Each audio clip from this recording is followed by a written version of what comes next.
Alright, hello everyone, I'm your host, Boss Zombie. We're shiny hunting.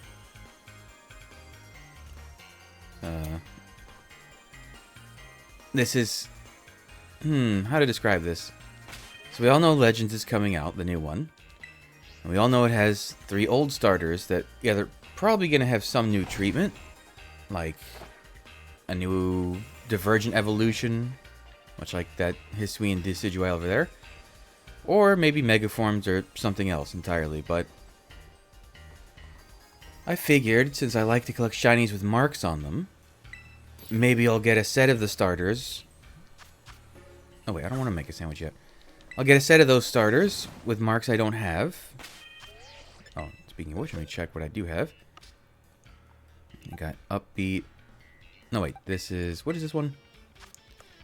Prideful. So I got Prideful, Upbeat, Uncommon. So I need a marking that isn't one of those 3 on a Chikorita. Should be simple enough.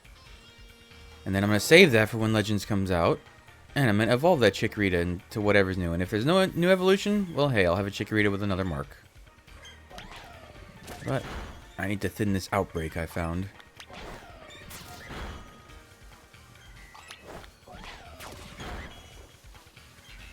The easiest one to get that I don't have would be a time of day marking, I would think. Wait, what do you mean you won't fight it? Yes, you will. So, this is going to be a slow one. It might be a fast one, but it probably won't be. That's not the standard for shiny hunts, especially not if you're going for marks. Yeah, I had a similar idea when the first Legends game was coming out. But I didn't go for markings at the time. I just got myself a set to prepare. What did I think I did it by breeding in Sun and Moon and in Sword and Shield, whichever were available in those games. But then they made shinies so easy to get in Legends that I really didn't need to, because by the time we could open up home transfer, I'd gotten the shinies. But this time I'm going to be getting ones with markings. Which, who knows if you can get markings like this in Legends? Maybe you can, but who knows if it'll be as easy. How is this outbreak not gone down yet?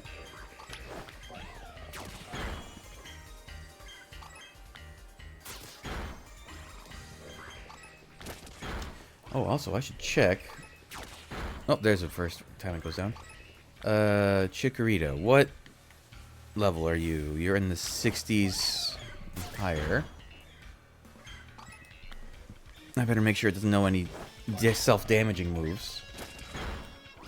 Chikorita, what do you know? Okay, thank you for the berry. At the high 60s, they can know Body Slam, Safeguard, Giga Drain, Solar Beam. Okay, so some annoying moves, but nothing that I need to worry about if I do a false swipe. Remember, always check that if you're doing shiny hunts, because you don't want to find something... Well, unless you're saving before you fight. But I'm not going to save before fights just in case I don't get a mark I want.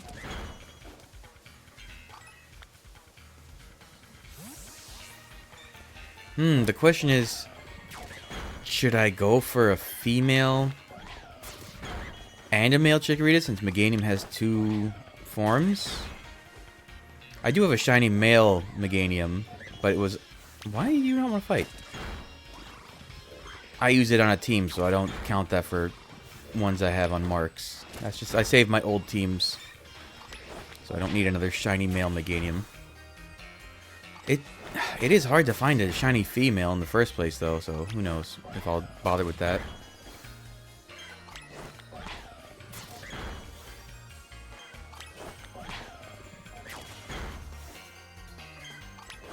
Come on. This outbreak is on the larger side of things. They don't usually have this many.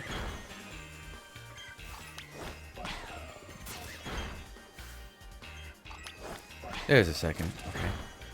On the bright side, at least Chikorita's shinies would stand out in this grass. It has that autumnal shade to it. Oh, there's a female. Yeah, female should be, what, 1 in 8?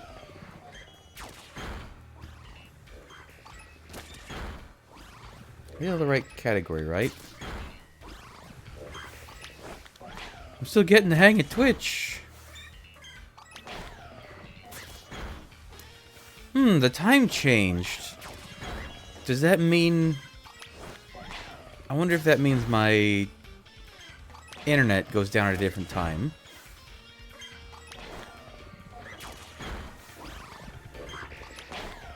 Might be a good stress test if this goes on for more than 4 hours.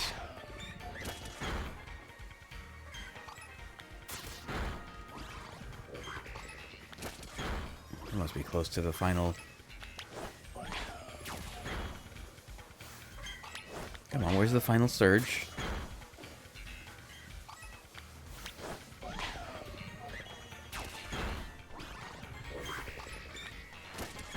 We have to be close. Still no. This was. Oh, I should have been counting. This definitely does seem like one of the larger sized outbreaks I've seen. Nope, still no. There it is. What was that noise you just made? Alright, now we're gonna save.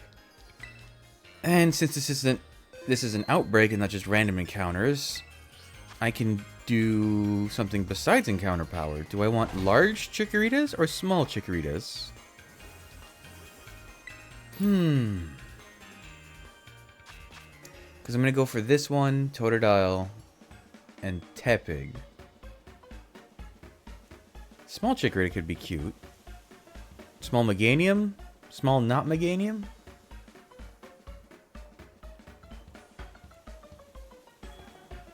Yeah, let's do small. Question is, do I remember how to do that? It should be one of these. And then I think mayonnaise.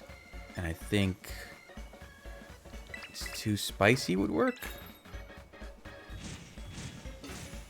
I haven't messed with size in a while. Let's see if I still remember my stuff for sandwich making. Otherwise, I'll just look it up.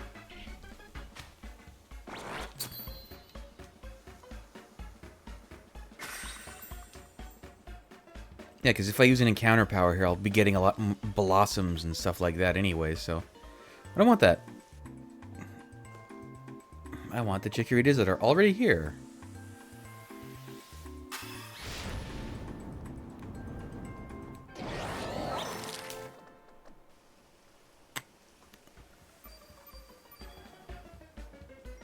Did I do it right?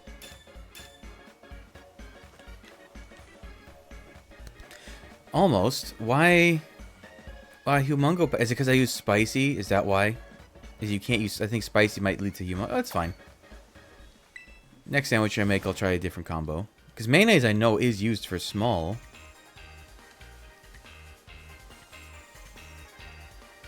Now we...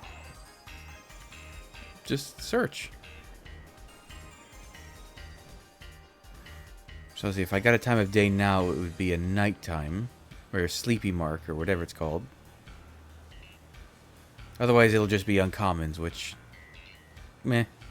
Ooh, maybe I'll get rain. If I get lucky with the weather.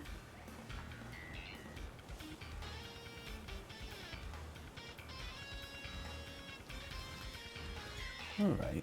Ooh. It's a dangerous game to peer over at chat from time to time doing this, but...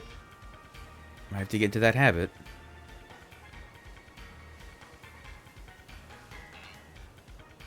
Anything? No? No?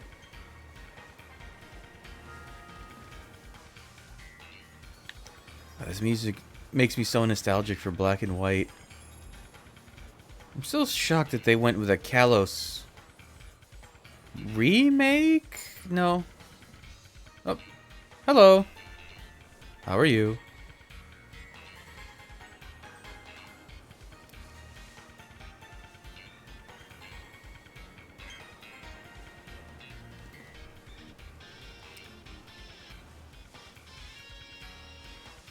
Yeah, it is odd that they decided to go for Kalos new content instead of something with Unova when they built all the hype up.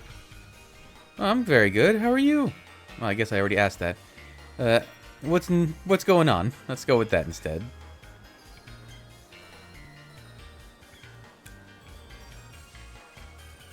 This DLC had so much hype for Unova, and then they didn't do anything. I just hope this wasn't our Unova content.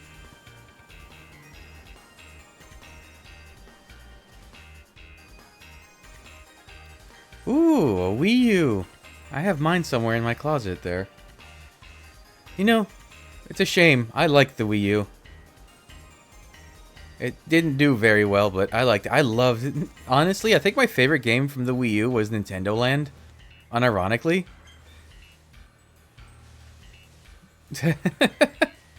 I don't think... I mean... They said Chikorita the most hated starter ever. Ooh, the frame rate.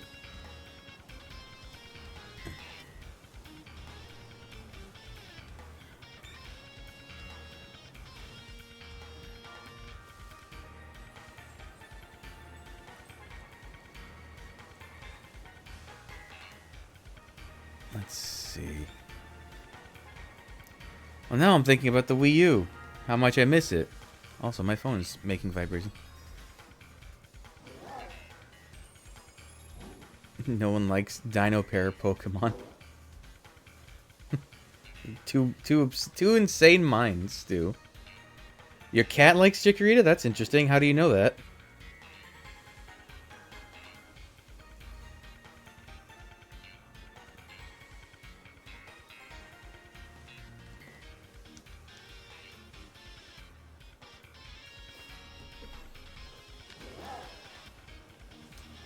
Oh, okay.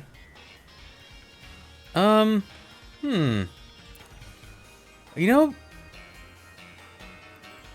it's hard for me to say anything because Chikorita, I liked all the Johto starters. I mean, Totodile's my favorite, but I put Chikorita and Cyndaquil on even ground. I think they were all, I think that might have been one of the best trio of starters ever. Whoop. What did I hit? Oh, bird.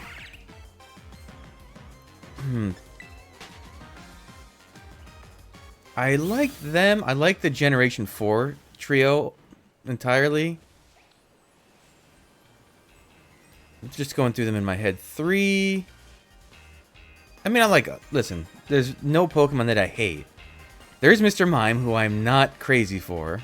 But I don't hate it. I don't hate Mr. Mime. And I think Galarian Mr. Mime is an improvement in every way. But, yeah, I've always been kind of neutral to Chikorita. I think it's a good design. I like that whole lines design. I'm curious if this whole rumor about Fairy Meganium or whatever Meganium equivalent we're going to get is true. So why else would they give Chikorita a disarming voice in the trailer? Why give us hope? Grammar, you're not a Chikorita. You're drunk. Go home.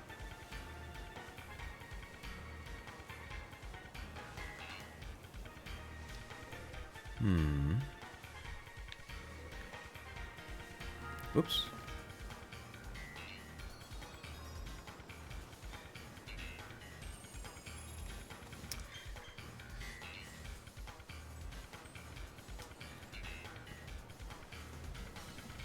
I love all the art I've seen for the starters in ZA, where it's always Totodile and Chikorita, and then Tepig somehow got shoehorned into the trio. Like something happens to Cyndaquil, and Tepig is there instead. It's... I mean, it's not that I'm upset. Tepig was my favorite starter from Gen 5. It was... Totodile's my favorite Gen 2, and Tepig's my favorite Gen 5. What grass starters are my favorites? I really like Trico. I like Turtwig. Of those generations. I like Rowlet. I like Grookey, but I think I like Scorbunny just a little bit more. Snivy's good too. I remember what was there was all the like fake leaks when Gen 5. Maybe it's a little too old for some people, but there was all the fake leaks when Gen 5 was coming out, and one of the evolutions was like a fake looking Snivy evolution. I mean, I guess it didn't look too fake, but it looked weird, and it was called like Grass Hole or something like that, it had some funny names. I'm interested to see the Legends ZA leak season. They're always fun.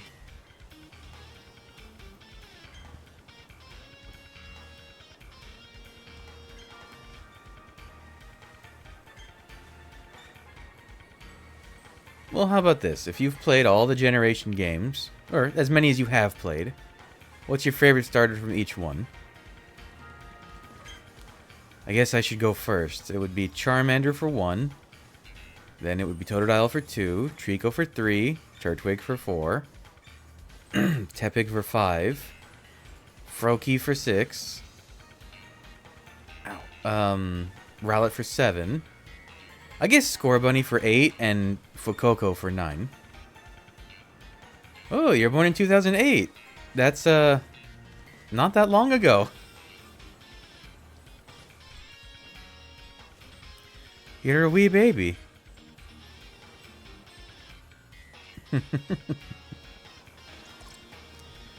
Wow, 2008. I've got Pokemon in my storage older than you.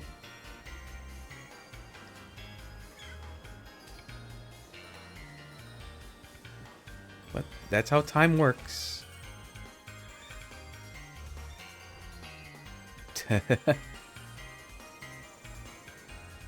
Well, congrats. Welcome to 18. It's not that different from 17. People would have you think it is, but it just means you can do a few more things that you probably were already doing.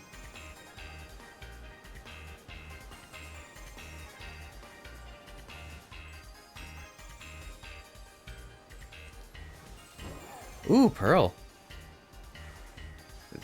I was a Diamond person initially. Me and my brother, until he stopped playing in Gen 5, we were always splitting the game. So I would get one version and he would get the other. Well, I played the first two by myself because he wasn't cognizant until the third ones, really. But I got Ruby, he got Sapphire, and then I think he got Emerald. And then I got Diamond, he got Pearl, I think I got Platinum. And then I got Black, he got White, and then he kind of fell off after that, so I got Black 2 and White 2, and so on and so forth. I might still have his games saved somewhere. I have to check that.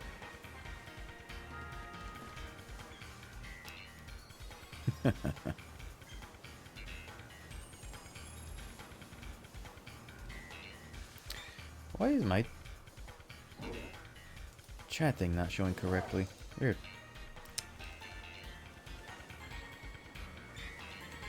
No shinies yet. It's been 10 minutes? How uncommon.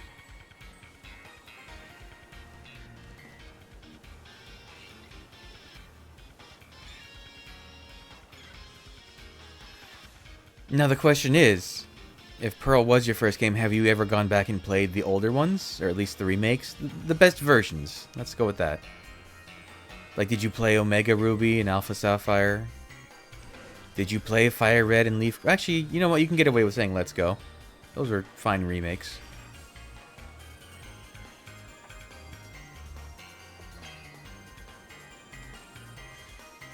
Man, what an interesting experience that would be to go back and play the games. I guess there must be something I could do that with now. I guess Fallout. I could do that with Fallout because I'm older than Fallout 3 and... Well, no, I think Fallout 1 and 2 were also 90s. Never mind. I guess Zelda. Zelda's a good example.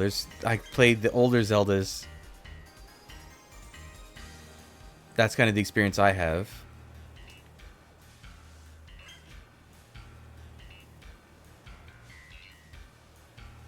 I'm thinking, what franchises am I older than and younger than? I'm older than... I think the furthest I can think of is Sonic the Hedgehog, because that's, what, 92? So I'm older than the Blue Blur. But I don't know... I mean, obviously all the like heavy hitter Nintendo games. I think Kirby might be older than me by like a year, or maybe I might be older than Kirby. Come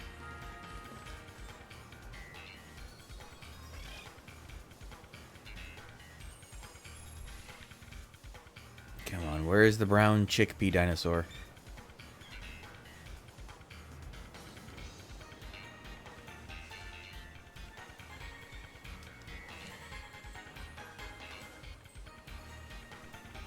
Well, if you have gone back and played all those games, tell me your starters. Tell me your favorites. Actually, it doesn't even have to be your starters. Just tell me your favorites in general.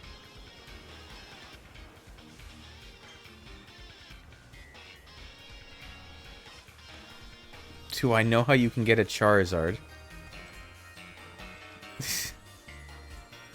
What an interesting first-time chat. Well, I would start by playing the games. And basically play any game, and it probably has a Charizard in it. Because that's how the games... What games don't have Charizard?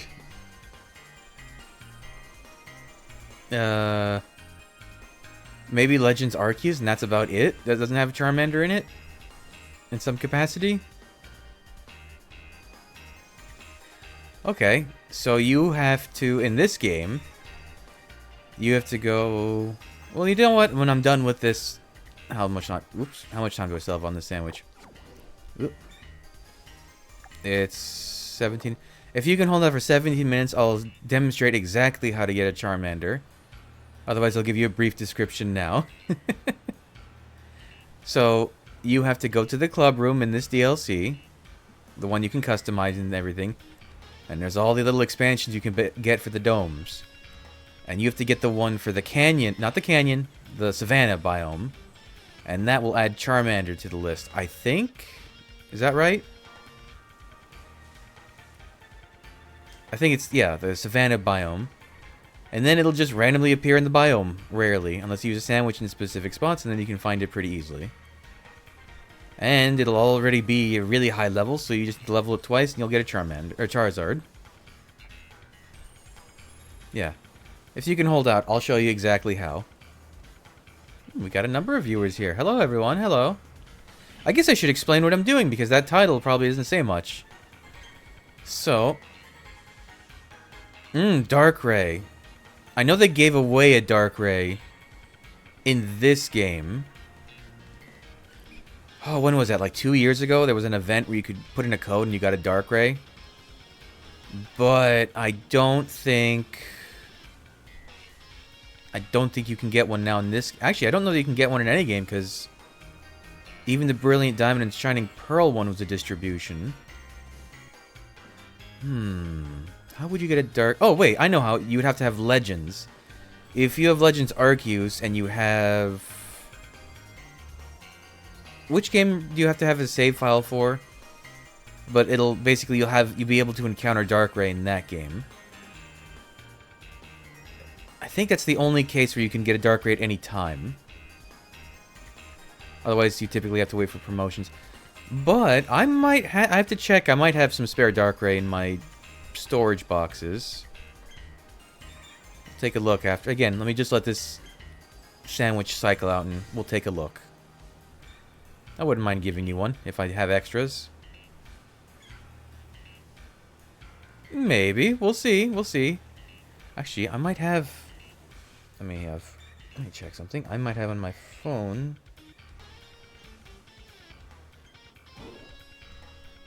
No, I don't. I thought maybe in Go I had some extras. Because I feel like they give Darkrai out, like, every year.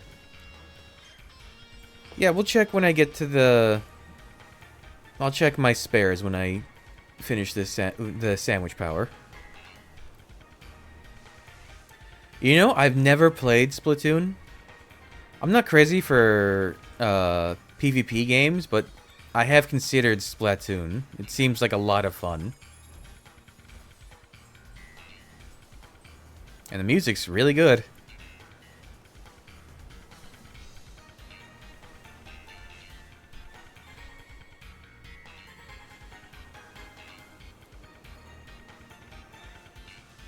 Alright, I need to clear this cluster. Oh, frame rate, please come back to me.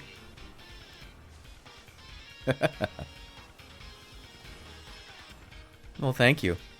But don't say anything just yet. I gotta make sure I have the thing I'm offering before I say anything in stone.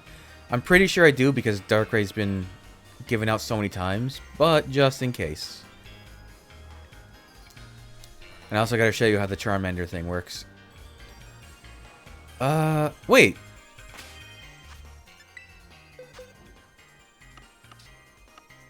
I have the Darkrai I'm talking about. I can just give you that one. I don't need it. Yeah, so let me finish the sandwich and I'll just give you that Darkrai.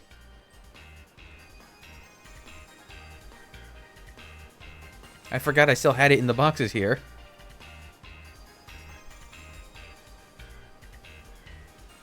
Yeah, I typically don't really collect Pokemon that don't have my own names on it, so I usually just save stuff like that just in case, and this is the case in just. That's close enough for the phrase. Wow, this was a bad sandwich. Oh yeah, I was in the middle of explaining what I'm doing. I should probably do that. Yeah, so we all know Legends ZA is coming out this year, hopefully, unless it gets Silksonged, which hopefully it won't. And we know the 3 starters. And there's a good chance that those 3 starters are either going to get a Mega Evolution, or they're going to get a Divergent form, like the Hisuian starters in Legends Arceus, whichever region you're from. So my thought is, I'm just going to prepare and get shinies ahead of time that I can evolve into those guys. And in keeping with my questionable sanity, they're going to have marks on them. So my goal is to get a set of those starters with marks that I don't have. In this case, I'll show you. So none of these marks. So not the uncommon, not the upbeat, not the prideful. Which, in theory, isn't going to be that hard. Because I can just get one at the time of day. What the hell? Every once in a while, the Chickeritas really freak out. But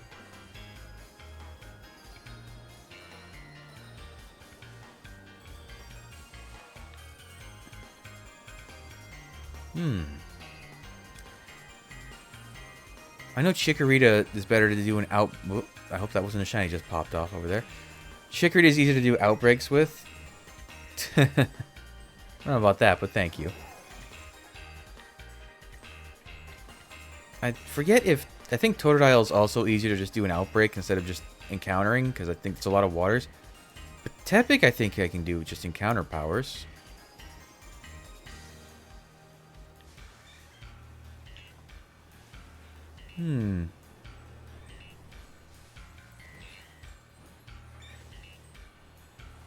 How do I know if something is shiny? Well, I just... Unfortunately, this game didn't carry over the really good, nice feature from Legends Arceus where the thing will make a jingle and shoot stars off of it, so I just gotta play it by eye. But I know what most shinies look for from years of shiny hunting. Or what they look like, so I can look for them. Chikorita, in this case, is going to be a brown, kind of autumnal leaf color, and I'm sure we'll see one eventually. You'll be able to see what I'm talking about. Actually, again, I'm forgetting there are features in this game to do the exact thing I'm talking about. I can do this. And let the frame rate really suffer, and... Come on. It should be over here. So we have... regular Chikorita. Shiny Chikorita. See what I mean?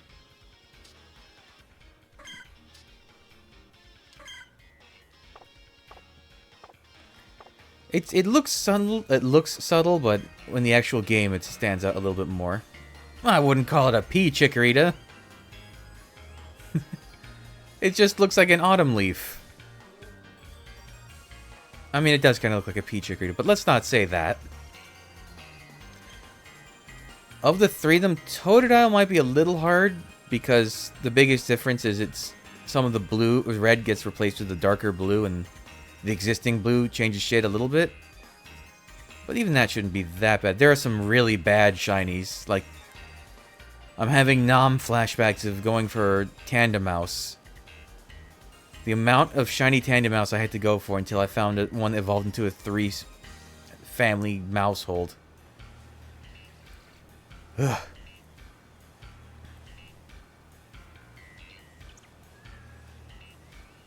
I think...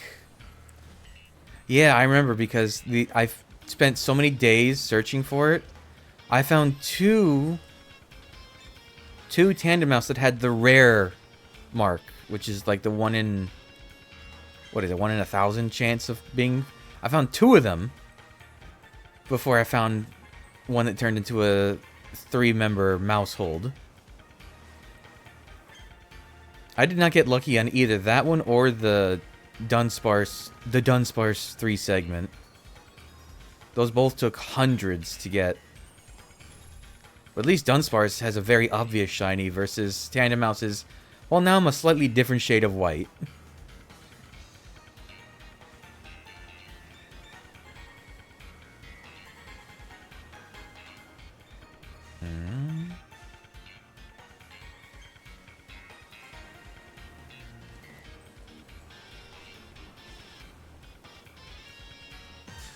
What'd I hit?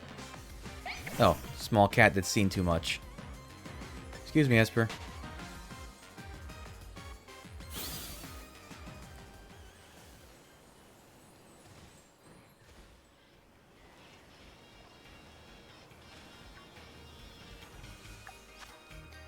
Alright, 7 minutes. That's gone by pretty quick. Maybe we'll get a buzzer beater. And it's officially day, it looks like. Or at least morning. Yep. Night is gone, day is here. It's always sad if I go back and watch this kind of footage. If I missed a shiny. It's heartbreaking. I'm probably gonna get a Switch too. But I'm probably gonna do like I've always done with consoles. I'm not gonna really get one until a game is actually coming out that I want to play on it. Like when the Switch was coming out, I didn't get one immediately because I had a Wii U, and I just played Breath of the Wild on that. I got a Switch when Mario Odyssey came out. Yeah, that's what it was. When Mario Odyssey came out, I got the bundle Switch that had it with it. Right, I am gonna get when ZA comes out, but the Switch 2 supposedly should launch summer-ish? July, maybe? And Legends is coming out at the end of the year. So, man, I really can't see these things. So I'm gonna have one by the time ZA comes out. Then again, if ZA is also for the original Switch, yeah, it's supposed to. It says late this year. But if ZA is also going to be for the original Switch and performs well enough, I might not even get a Switch 2 yet. Because usually if you wait to get it, if you wait to get a console until the game you want is actually on it, you can usually save a little bit of money.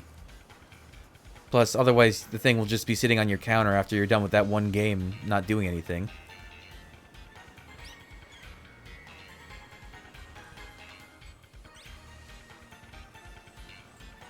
I think the thing was November for Legends ZA, if I'm not mistaken. Oh, they just caught a shiny wait. Where'd you catch your shiny Lapras? In this game? I thought you were playing on the Wii U. Another benefit to waiting is sometimes, not all the time, but sometimes, a special version of the console will come out around the time of that game. So there might be a Legends ZA Edition Switch 2 that's like white and green or something. Like when I got the Mario one, it was a red Switch. Well, the Switch was the same, but the Joy-Cons were red.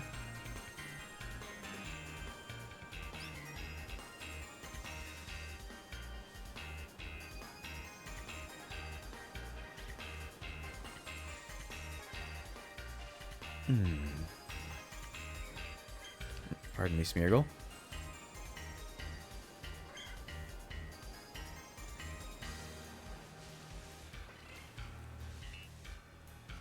It's... I feel like... Let's see. What are the last... There wasn't any kind of special edition for Legends Arceus. There was a really nice special edition for the Scarlet and Violet games, which I have. Did Brilliant Diamond and Shining Pearl... They might have had Switch Lite special editions, I think. I know Sword and Shield had the Switch Lite special edition. I don't think Let's Go had special editions.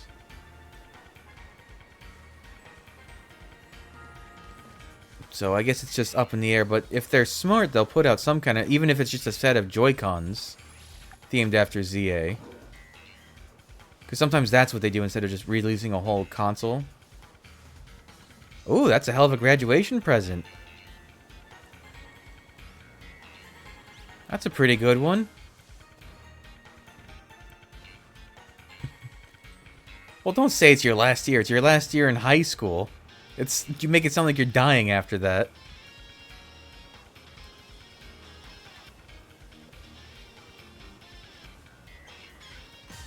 Oh.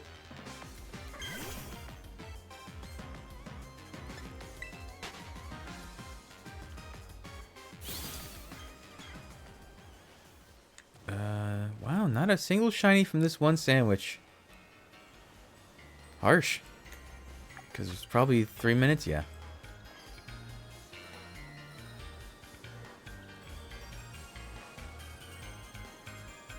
Man, high school. I'm almost at the point where I'm as far from graduating high school as I was from high school to birth.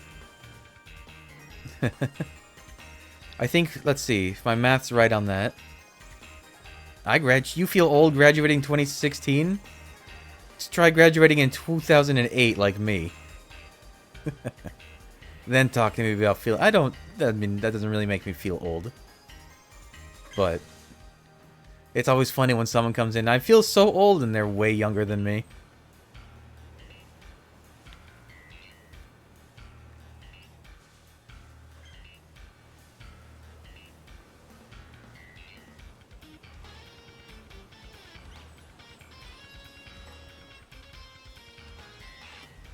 I look 25.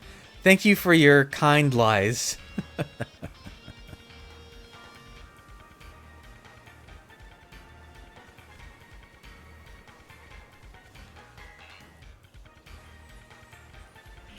Just makes you want to shout from Borderlands 2. What was the line? Mr. Twerk has a great line. I think it's Borderlands 2. He just yells, "Your kind words are appreciated." That's what I feel like when someone says something like that.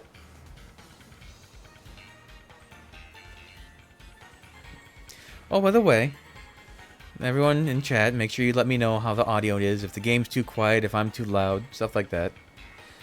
I don't know how I feel about Borderlands 4 yet. I love Borderlands. I enjoyed all of them thoroughly. I think 3 was a little weaker than the others. My favorite is the pre-sequel, but I like 2 tremendously. But I feel like we haven't seen much for 4 yet. Like, we've seen the characters, but they don't look unique.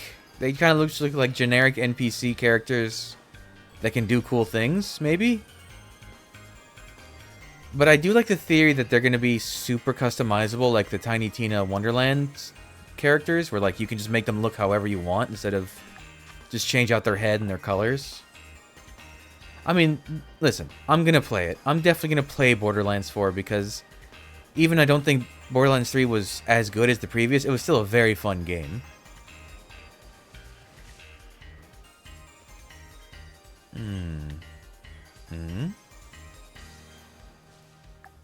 Oh, sandwich is done. Let me reset so I get those ingredients back. Let's get you a Dark Ray. Is it Dark Ray or Dark Rye? Because it's Rye like Raiden. Maybe it's Dark Rye.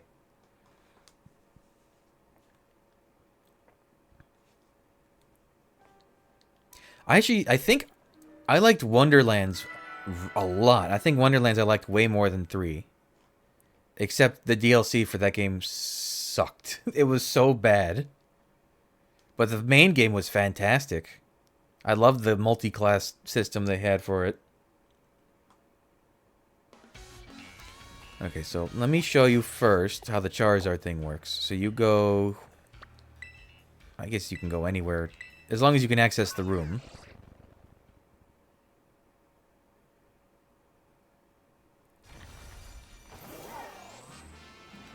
So you go... I think this is the way... You can... I guess the front desk is a little faster for this, but... This is generally the way I go. So you go here, you go to...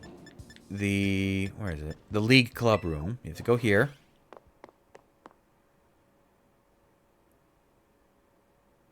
Oh, you don't know how to... Uh-oh. So this is, you know, the League Club room from this thing. You go to this PC. You contribute BP, which you got to do some tasks to get it. And one of these will be, like, a Savannah expansion style thing. I forget exactly what it's called, but it'll be one of these. And you have to pay for it with BP. BP you get by doing the, these little activities. I think we need a lot. I think it's like 3,000 for it. But you do that, and then it'll start spawning some starters in the Savannah biome.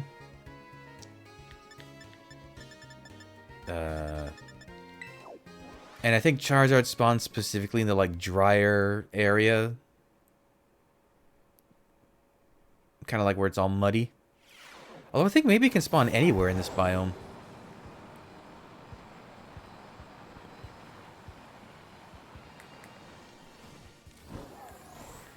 Let's see. Like, I usually see it... No, not where the mud is. It's usually kind of more towards where the battle is. The not Gym Elite Four guy. Let's see.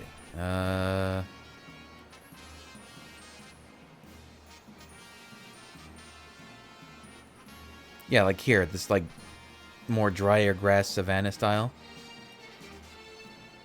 Oh, man.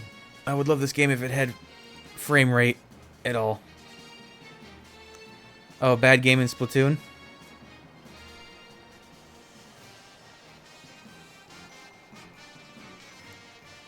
Yeah, the whole ranking system is kind of why I don't really like PvP games. It just stresses you out. Oh. Execute? Execute. Let's see. Well, I'd like to show that they can spawn here, but... Come on. Where are the Charmanders at?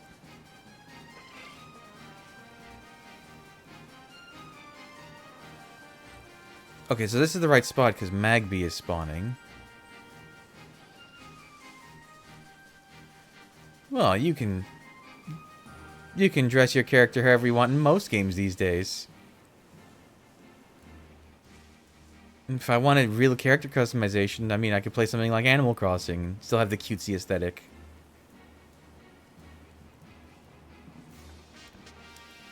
You know what? This is taking too long. I'll just... Come on, game. I know it's hard for you to load anything, but work with me here. There's got to be one here that has encounter power fire. Oh, right there. Wow, just a pickle and vinegar. Ooh, what a sandwich. Pickle and vinegar. Turn your face inside out. Or maybe that was olive oil. That would be less bad. Yeah, vinegar's brown. No, that was olive oil.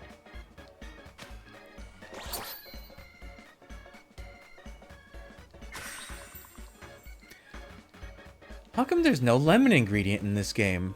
That seems like an easy one. It'd be a little weird on a sandwich, but there's definitely some weird ingredients in this game already.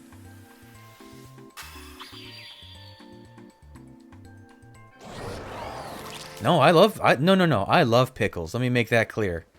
I love, especially little crunchy dills. I'm just saying, you usually want something to counter the pickle flavor. You don't want just straight pickle. Like on a hamburger, it's good because you got the savoriness kind of playing with the sourness, and you got usually ketchup or mustard and stuff like that. But if you just put only sour things on a sandwich, I don't feel like that's going to be a fun time.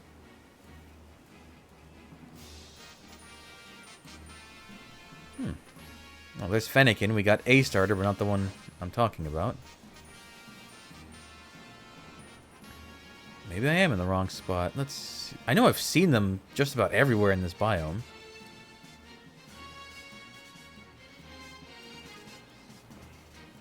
Oh, frame rate, please.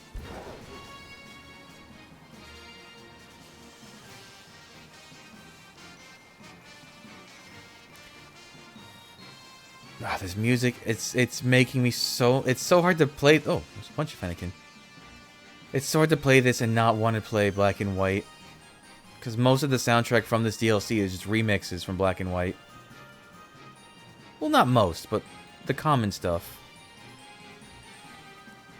Yoo-hoo, Charmander. I know you're around here somewhere. There we go. Oh, so it's around this... It is around the muddy area like I thought. Yeah, see, that's how you find a Charmander here. Hmm? Oh yeah, they spawn like crazy over here if you have a fire encounter. There you go. So you want a Charmander that bad? Let's see. Can we get one with a fun marking?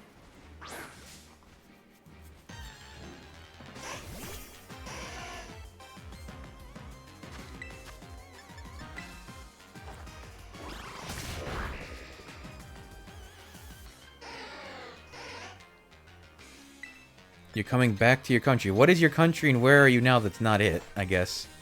Let's get some context. Oh, don't you have a takedown move. That's fine. Rhyhorn, are you just watching? That's a little weird.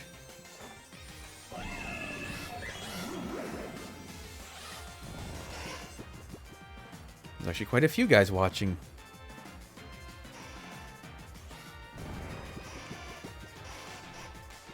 Let's see. What's a nice ball for... Timer ball's cool. Let's do... Repeat ball has a nice pattern to it.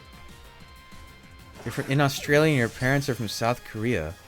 Ooh, two very cool places to live. Wait. What time is it now in Australia?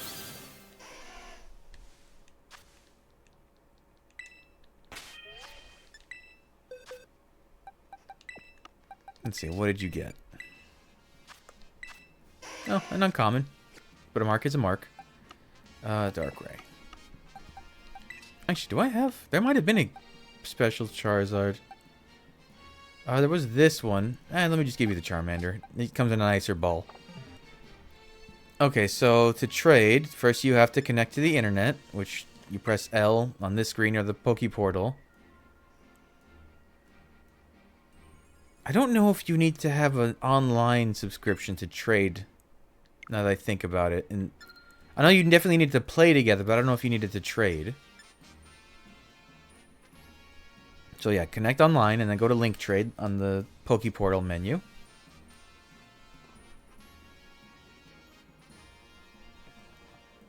Oh, you do need to have online, I see.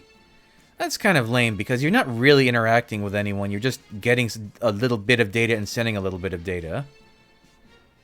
That kind of stuff always annoys me when you need, like, Xbox Live or PlayStation Plus or Nintendo Online, and it's just, here's something that you can do in an email.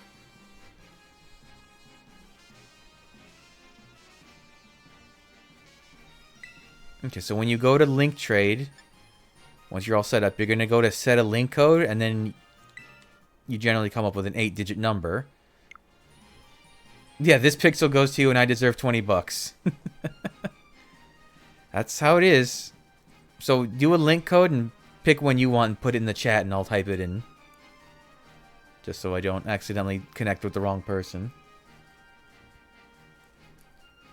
Man, the color is so washed out on this monitor versus this one because I have the same two chats open and...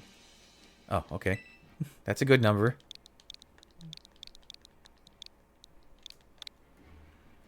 And I begin searching.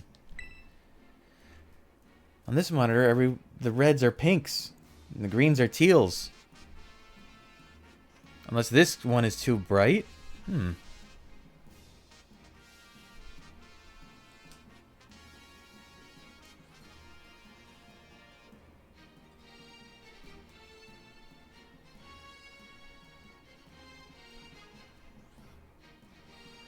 And you're connected online, right? You're not just search. I had the last time I did this, I made the mistake of forgetting. No one could be found. That's weird. Try again. Yeah, make sure it says like in the top right how it says online mode. Yeah, last time I did this with on a stream, I forgot to go online. I was searching for like 5 minutes with nothing.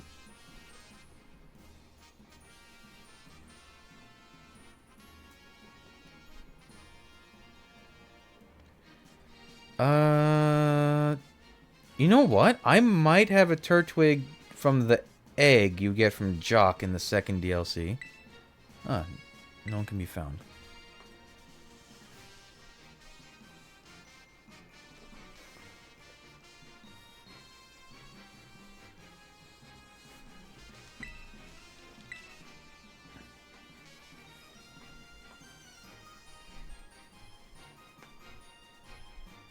Oh, okay.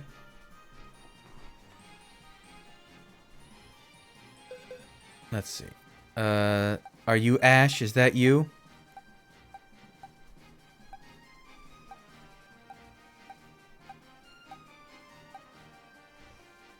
Okay, here's your Charmander. Oh, I don't need a shiny Trevenant. I have this already. You don't need to. I shouldn't have been so quick to accept. I don't need shinies. I appreciate it though.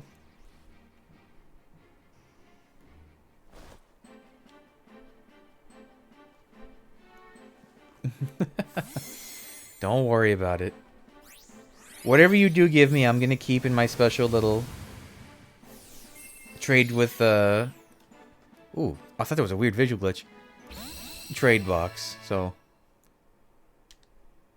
Oh, you got one of these. Did you do a wonder trade and you got this guy? I know how that goes. Okay, in that case, you can give them to me. I won't save that, but you can give me those. But I would like to have one that you caught. Give me something that you caught just so I can save it.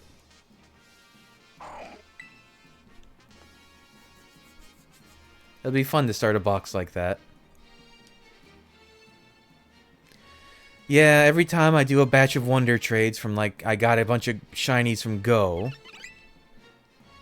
It's always, there's like 3 or 4 of those fake gen website ones that have a Master Ball that they're holding or a ability patch or something like that. It's very frustrating. Yep. And it's always like, it's always something crazy looking, like Greninja's a good one. I've seen Charizard. I've seen pretty much all the starter final forms basically.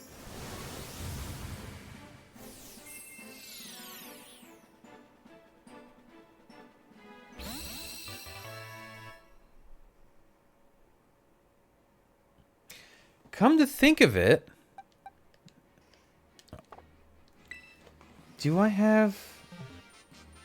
There was the Fuecoco Community Day. Can I transfer any of those yet? Let me see that. Hold on. Maybe we'll do that briefly before I... can I send 2? Let me see. Transport. I could do that. Okay, I've got 2 shiny Fuecoco that maybe I can give away. I have a 3rd one, but I can't trade it yet because stupid restrictions in Go. Alright, you wanted a Turtwig. Where... Let me think where Turtwig spawns.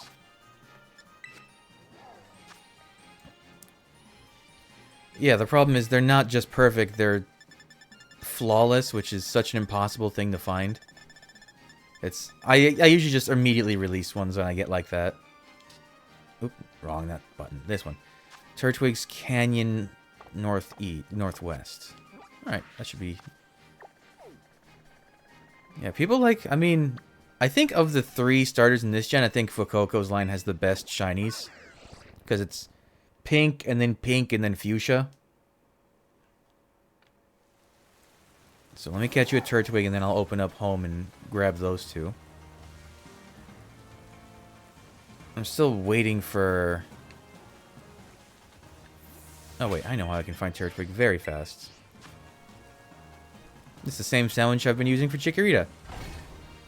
Or to get the outbreaks for Chikorita. Mega Sandwich. See, this is something I was kind of hoping for with streaming, is just interacting with people like this. Where's Cloth? I need the Cloth Sandwich.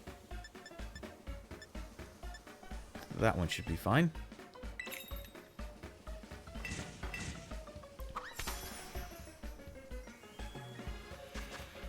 Yeah, after this, I'll give both of you a shiny Fuecoco. Think of it as a early adopter thank you. But yeah, there's still a bunch of guys I'm still waiting from Go Tour. I have a shiny Kyurem I gotta send back in. I got I think a Tornadus I gotta send in the shiny. There's something else. Oh, a Sawsbuck from that. You know, I don't actually play the TCG. When I was very young and it was a new thing, I used to get the cards, but I kind of stopped after... What was the third one? Fossil? Was that the third series? I stopped collecting because I didn't really like the game itself, playing the cards, and... I mean, I played the game, so I had all the guys essentially in real life, quote-unquote.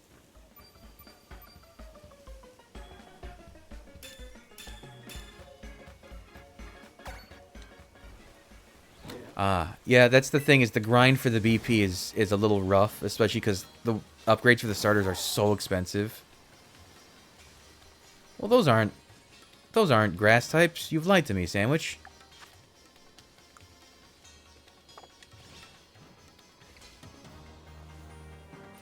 Let's see.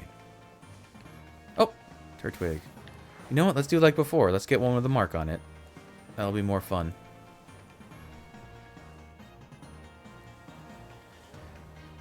If you have a friend...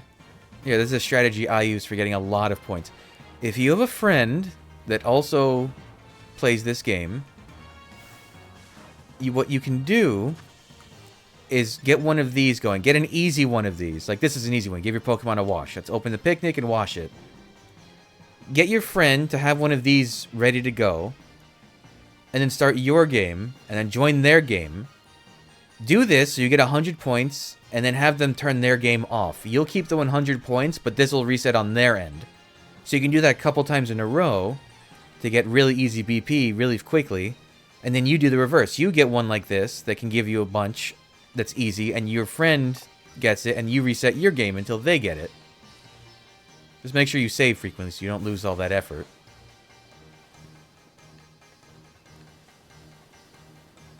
Oh, okay, there's got to be one. Come on, someone in this. There we go. You have a mark. Are you facing away?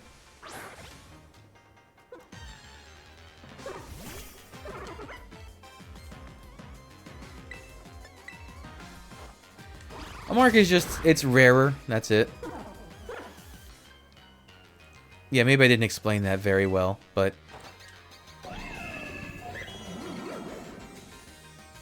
So, like, for instance, if you wanted to get... If I was playing online right now with, say, you, I turn my game on, I make a union circle, and you join me. Nest Ball's pretty good for Turtwig. You would join me. We would do that challenge. You basically open your picnic, give your Pokemon a wash. I turn off my game so it doesn't save, and you'll be kicked back to your version of the game, but you'll have the 100 points you just got. You save, then I turn my game back on, I make another circle, you join me, we do the wash thing again. You get another 100 points. You save, and then you keep doing that really quickly, and that'll get you the points you need. Well, right now I'm trying to do the Chikorita thing, but if things go well, I can demonstrate it for you later. Let's see, so what did you get? Okay, lunchtime. Oh, let's move you. Actually, I should start a new box for these guys. Yeah. And I'm going to release this because it is a blight. Alright, so let me go somewhere that's not here so the frame rate behaves a little nicer.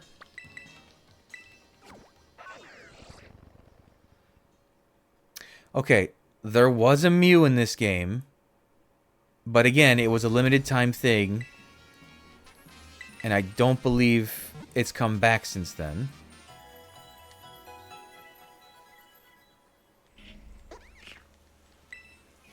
But I'm thinking, yeah, Mew is one of those. It should be more common than it is, but for some reason they don't release it ever. I don't know why.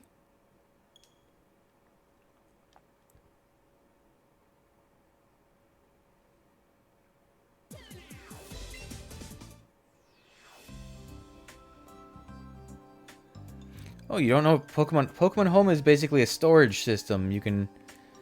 The free version lets you store 30 guys, and if you pay the subscription, which I think is $10 now. It might be 5, but I think it's 10. You can store up to 6,000 guys. Yeah, exactly. Once it takes a while to log in, but once it does, I'll show you. Yep, I know. Yep, I know. I sent from Go. So give me those.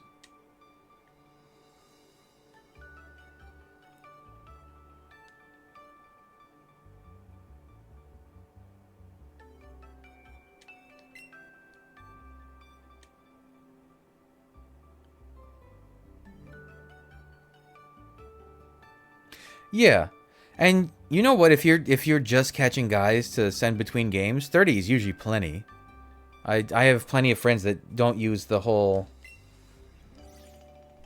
amount I would use because I have living dexes. Yeah, so you can open any of the games on the Switch and then you can send guys to and from. Of course, it's restricted to guys that can be in that game. Like there's plenty I can't send to Violet because they're just not in the games.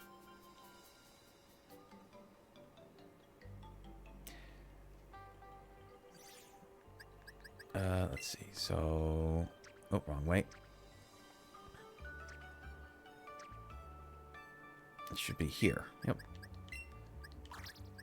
Okay, so let me see if I have any spare Mews. I might. Oh, I do. What have I got? I've got... This was an event one. Oh, this is the one... Oh, that's right. You can get a Mew... I forgot about this one. If you have a Let's Go save file on your system, and you play Brilliant Diamond or Shining Pearl, there's an NPC that will give you Mew. Do you have either of those? Do you have both of those games? Because then you can get your own Mew, and it'll have your own OT and everything. What is this? This is from Go. I don't want to get rid of that one, I guess.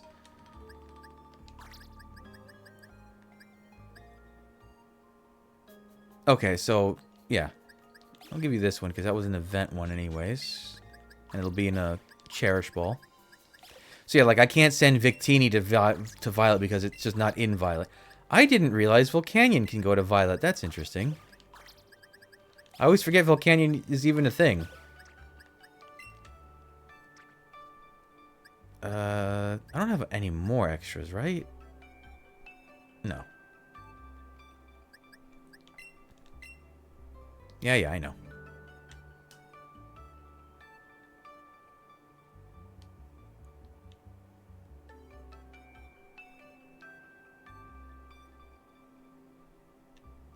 Oh wait, you can also, that's right, you can get Mew in Let's Go if you buy the little peripheral thing. What was it called? The Pokeball Plus? It has to be a brand new one though. It can't be a used one. I think that was... Yeah. But I didn't want to shell out money for that ridiculous little thing. I had so many Mews at that point anyways, just from playing the games for so long.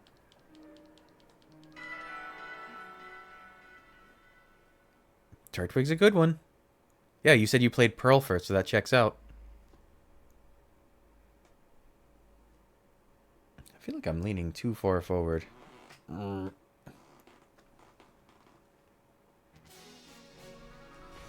Alright, so let's connect online.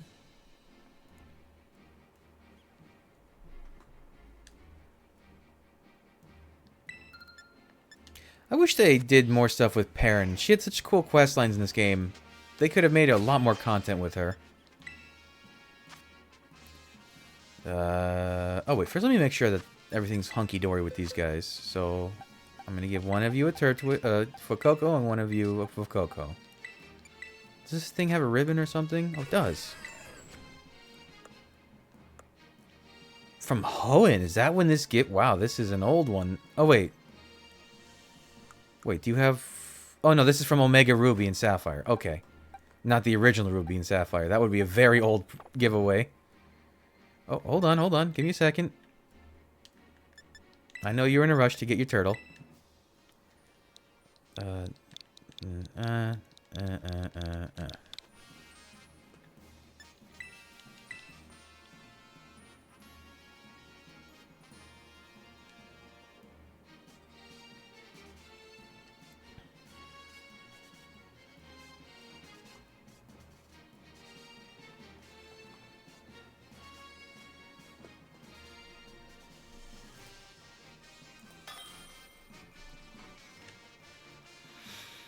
Okay, so are you Dubu? Dabu? Is this you?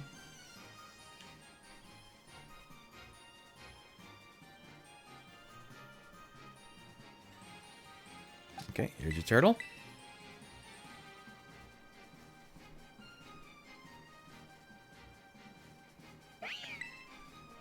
Okay, Meowstick. It's so funny having memories of first seeing Pokemon when they came out. Esper and Meowstick. People loved them. Esper because it looked like it had seen the truth of reality, and Esper just because it was a cool-looking cat. Or, not Esper, Meowstick.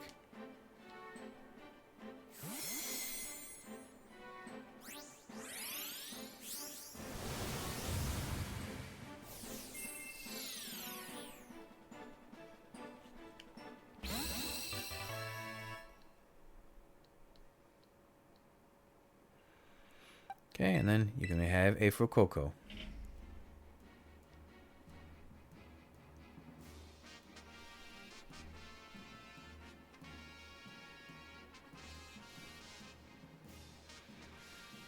What? Don't apologize. Why would you even think to apologize for that? Just, if you're having fun playing the game, what does it matter? Pokemon don't suck, they're just low level, that's it.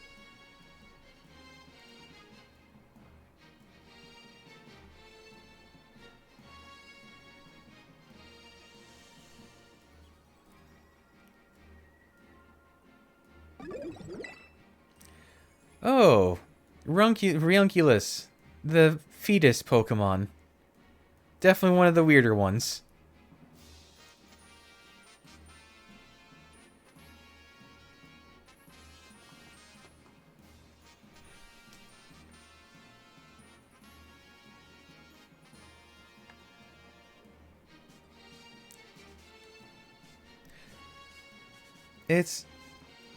I know there's people that go, well, this generation isn't as good as that generation.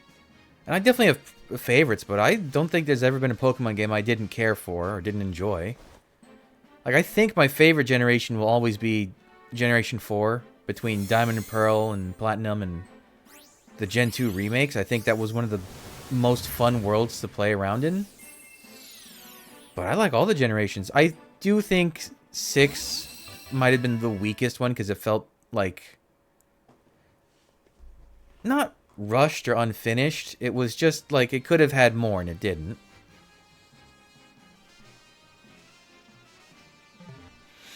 Alright. Alright, now it's your turn. Give me a code. You're very welcome. Ah, a tried and true original.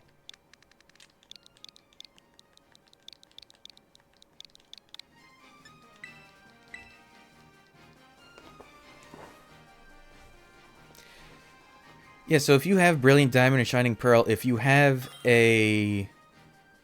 I know if you have a Let's Go save file, you can get a Mew. And if you have a Sword or Shield save file, I think you can get a Jirachi. I think that's how that works. It's been a hot minute since I played those games. Again, speaking of things... Good luck, Trio. I didn't hate Brilliant Diamond and Shining Pearl, but I didn't think they were the remakes they should have been. They're kind of just a visual upgrade without doing any kind of enhancements, if that makes sense. Like when you look at a remake like, for instance, Heart Gold and Soul Silver versus original Gold and Silver, they were tremendous remakes. They improved like in every way. But Brilliant Diamond and Shining Pearl were just... It was an easy way to play those games again, but it didn't really do much, and it had a slightly weird art style.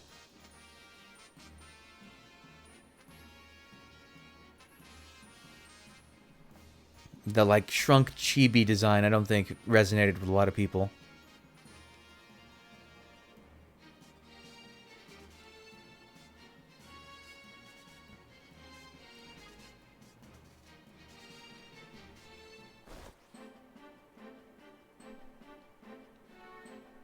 I hope. I'm so hopeful that the next game just... They have everything good now in terms of graphics. This is fine. They really need to work on the performance. Yeah, the Platinum story is superior, basically, in every way to the original Diamond and Pearl. And there was no battle facility. Well, there was a battle tower, but... I don't think anyone gets excited for Battle Tower. The battle facilities were a lot of fun. Even... I admittedly don't play a lot of the battle stuff, but I definitely see the appeal of them. Oh, you're very welcome. I think that I liked the battle facilities in Emerald more. Whatever that was called, the Battle Island or whatever. I liked the buildings. The buildings were fun to look at. Like, one of them was just a big open Viper mouth, and... Or was that Diamond? Was that Platinum? No, that was Emerald. Well, no, I don't remember.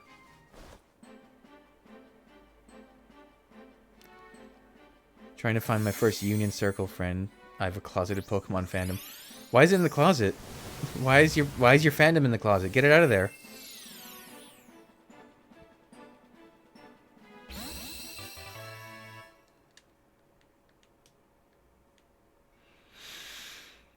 Okay.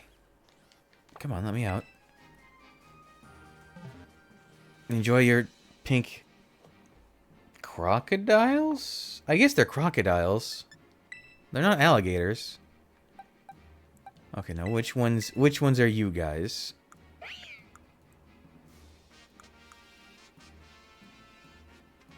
Okay, so you...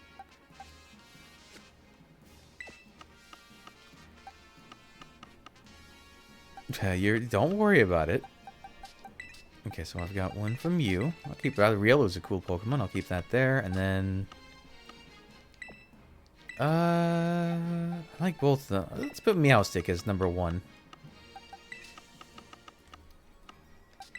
I might not keep every single one from, but I would like to keep one from each person I trade with. That would be kind of cool.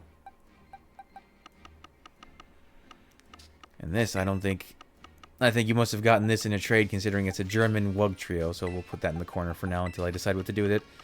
Alright. That was a good enough break. Let me resume going for Chikorritas.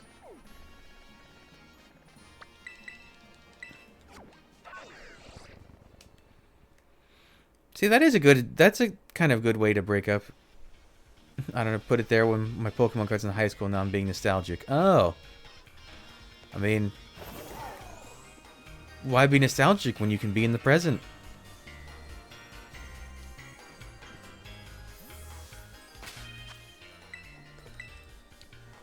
Enjoy Pokemon. Embrace it. It's not the 90s anymore. You're not lame for liking Pokemon. Trust me. Been there.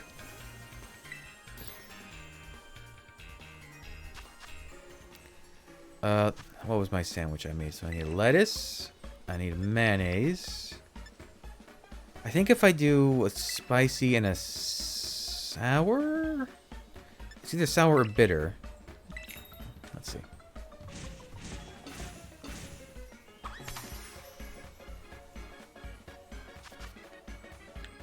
Alright. Alright. Alright. No bread.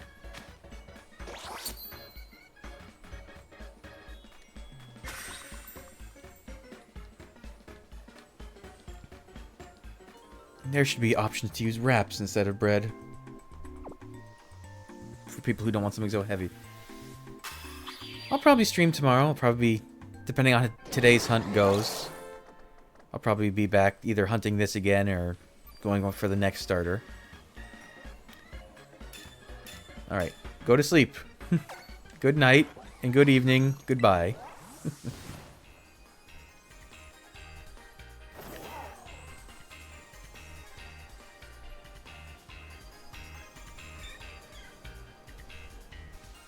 Oh, thank you. I appreciate the follow. I'm still trying to get established on Twitch, so I appreciate all that kind of stuff. Do I know how everything works? Not really. But anything is better than nothing.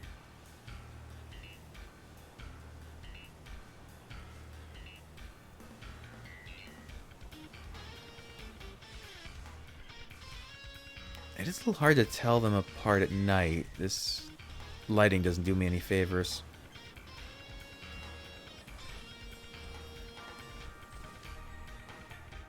Now, to be clear, I don't always play Pokemon. You can look in the recently played categories. I kind of do other stuff. It's whatever I feel like for the most part. Like Friday night, last time I streamed, I opened some Digimon cards because I do like that game. And then I played a little Mario Advance 1, just because I was feeling nostalgic for it. Before that, I played Dark Souls 2, because I was feeling nostalgic for that. But I'm also always open to recommendations if it's a game I'm at least a little familiar with. No.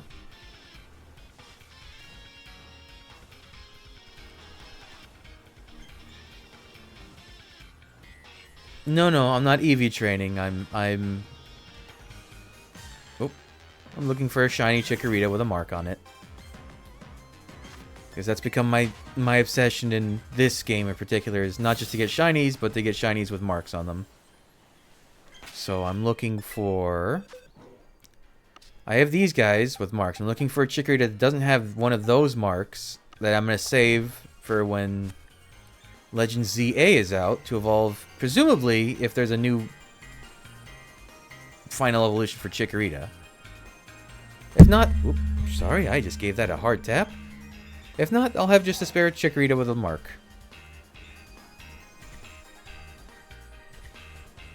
I haven't done EV training in this game for a very long time. I don't play comp, so I basically had my team from the my playthrough of this game, and I trained them, and that was about it. Although I do train ghosts. Whenever there's a new ghost that can be shiny, I train that, like Goldengo. When we were finally able to get a shiny Gimmighoul, I got one of them and got a shiny Goldengo, and I trained that up. Or like Annihilate. Man, I was so happy when I saw Annihilate, because Primeape was my favorite fighting type in the original, in Gen 1. But it always kind of felt lackluster. So to see that it got an evolution and it was my favorite type, Ghost, I was through the roof. Uh-oh. Did the stream just die?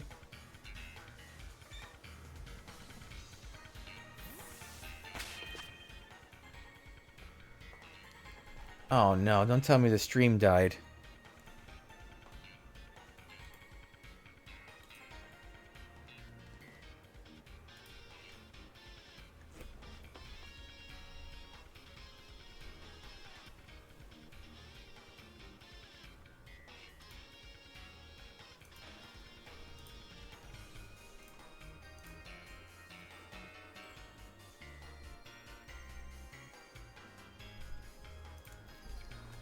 Oh.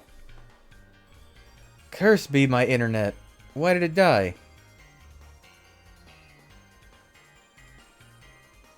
Come on. Come back to me. Am I back? Am I live? Am I still here? Why am I not online? Am I here? Man, that sucks. Ugh. That's a bummer. Okay, I looked like I'm back. Yeah, I don't know why.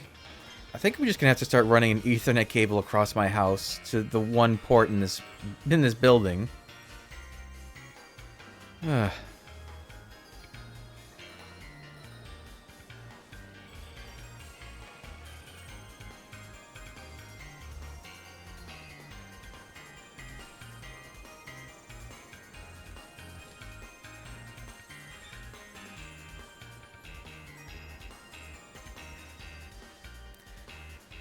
Let's see, is it back online? Is everything... Damn you, internet!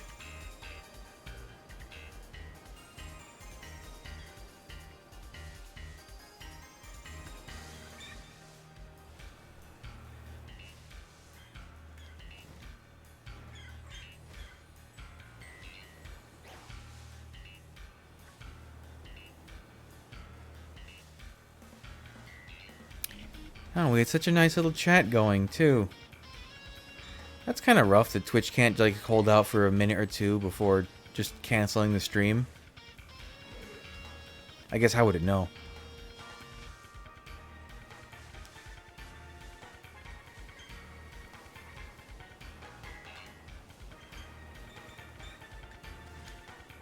It's a real shame. Oh, people are starting to come back. Good.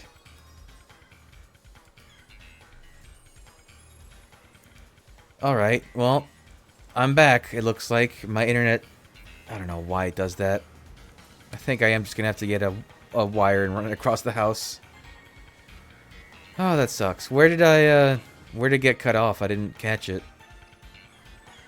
Was it right when I was explaining what I'm doing? Is that the perfect timing that happened?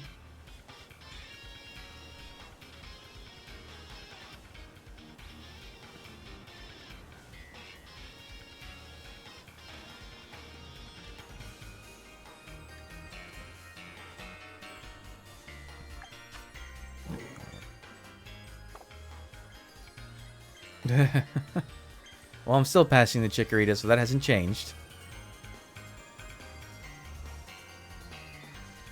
Yeah, I'm shiny hunting, basically, but specifically one with marks. And specifically one with a mark that I don't have yet. Specifically so I can maybe evolve it in Legends ZA to something different. Like if there's a new chikorita, a new Meganium, or... Maybe they won't do another Meganium. Maybe it'll be a totally different Pokemon that Chikorita evolves into.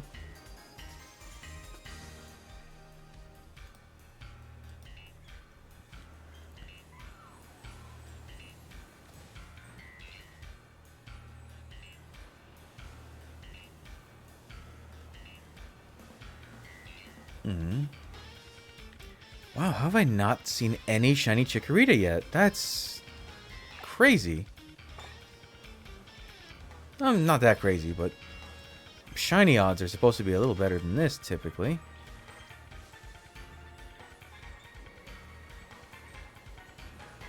Yeah, my thing, since they made it so easy to get marks and shinies in this game, is I updated a lot of my shiny Pokemon to be shiny Pokemon with marks. It seemed easy enough, and I was extremely hungry for Pokemon content from like December to February, so I went really hard on it. So my goal is to get a Chikorita with a marking. Maybe I'm debating to go for a female and a male, depending on how this hunt goes. If not, I think I'll settle for one, because who knows if whatever replaces Meganium will have... If there even will be, might be just Meganium gets a Mega form. That could be a thing too. But just in case, because I know Meganium does have female and male differences. I'm going to do that for Chikorita, and then Totodile, and then Tepig. I don't know if I'd rather them have a Mega, or if I'd rather have a Mega, or if I'd rather have a Divergent Evolution, or a Regional form. I think Mega would be more fun, because then Well, not the Feraligatr really needs more stats, but Meganium could benefit from another 100 points in the base stats. That's for sure.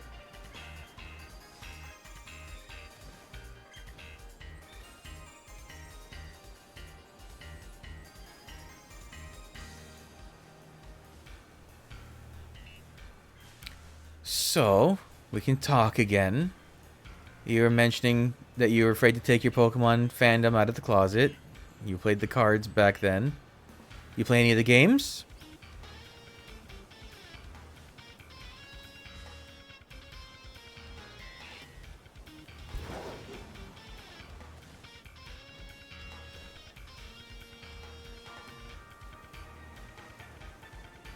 Actually, if you play the card games, do you play the TCG Pocket?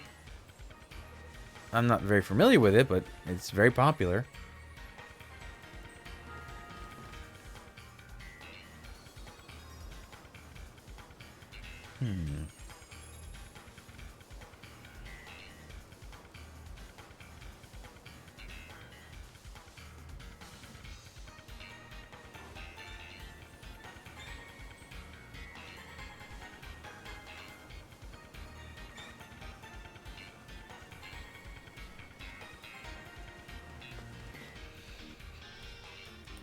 Twitch, are we okay? You say you're okay, but I'm not sure if you are. Oh, okay.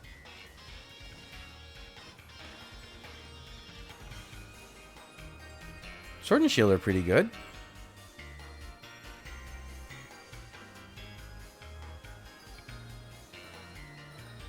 I guess since we were talking about it before, what was your first Pokemon game? Was Sword and Shield? Legends of Arceus, also very fun.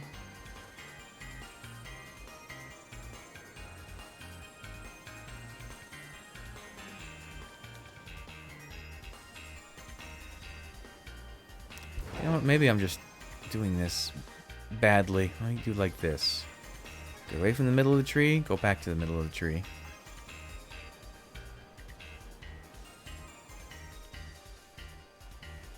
Okay, so was Sword and Shield your first game?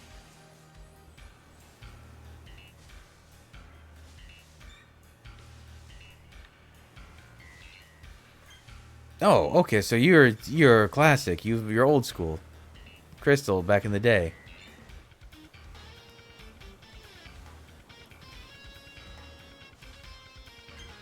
What's making that ruckus?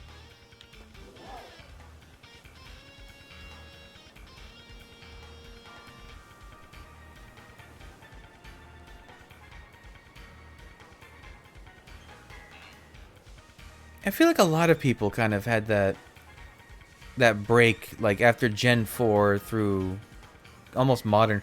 A lot of people stopped playing starting like Gen 5 through 8. I feel like it's a very common. Maybe it's just the games lost a lot of their luster. Yeah, I think Let's Go Eevee was very hit or miss. I wasn't the biggest fan of the Let's Go games. I didn't like that you were forced to use a weird capture mechanic. I would have liked if you could battle more. At least in the more classic sense, but I didn't hate them either. But they're not games I would rush to go back and play. I don't think they're the best. I don't think they're the best iterations of Gen 1 games. I still think that's Fire Red or Leaf Green. Oh, specifically which, I mean, the new mechanic for ZA, but there's been a couple. Which do you mean, that you can knock them out and then catch them? Which is something I feel like Pokemon should have had for decades at this point. They did it in the show. Oh, the dodging, right. I have to see how that plays out. Because if it's well made, like a proper real-time strategy RPG stuff, it could be good. But if it's just a matter of pick spot, do move, pick spot, do move, it might get boring after a while.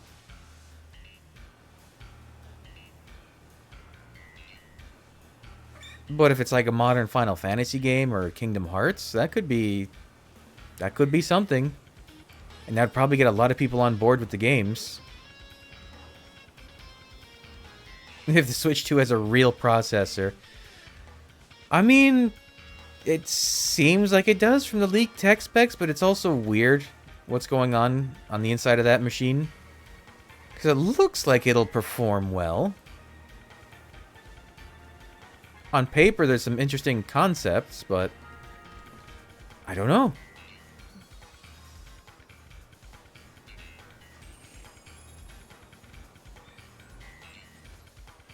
I guess there's a lot of things if the Switch 2, and that's like just basically how the sentences start.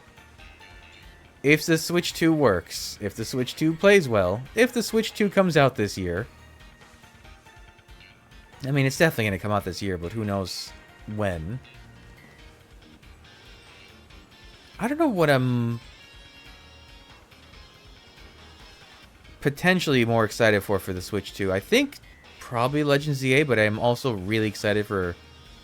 I assume Metroid Prime 4 will come out on the Switch 2. And I love Metroid Prime. Ooh, that could be a fun game to play on stream. The first Metroid Prime, the remake they made, that was incredible. I never got around to playing it yet. Oh, I saw the yellow beak. I thought it was a shiny for a second. Bummer. Oh, this is... Wow. Will I make it really through 2 sandwiches and not find a single shiny chickpea? Ow. What's really funny...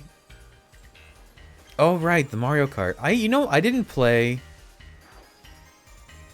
What was it called? Is it Mario Kart 8 Deluxe? Is that the one on the Switch? I didn't play that one. I played Mario Kart 8 on the Wii U, and I unlocked everything. I played that game cover to back. But I never played the deluxe version on Switch because it was just the same game, essentially. And I didn't really feel like doing everything again. But I might try the one on the Switch too. I also skipped the Smash Brothers that was on the Switch because I feel like Smash Brothers has gotten too tournament-y.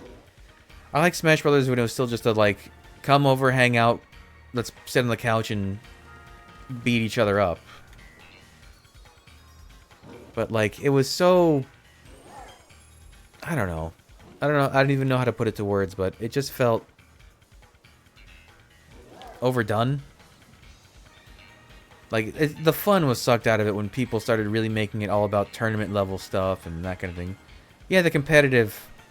But it's not even competitive, it's like over competitive. It's when you start having hosted tournaments and stuff like that, I feel like it sucks a lot of the fun out of the feeling of the game.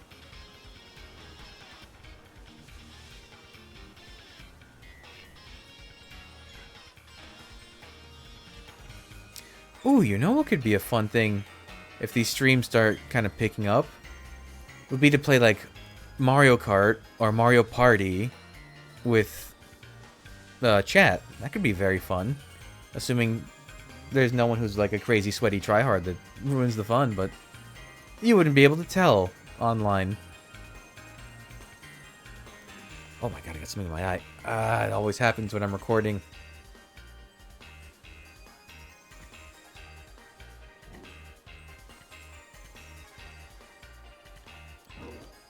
Yeah. Yeah, that's a good way to put it. When you have to change your grip because you're trying so hard to play Tetris, you start doing weird, like, unnatural hand motions. Bird.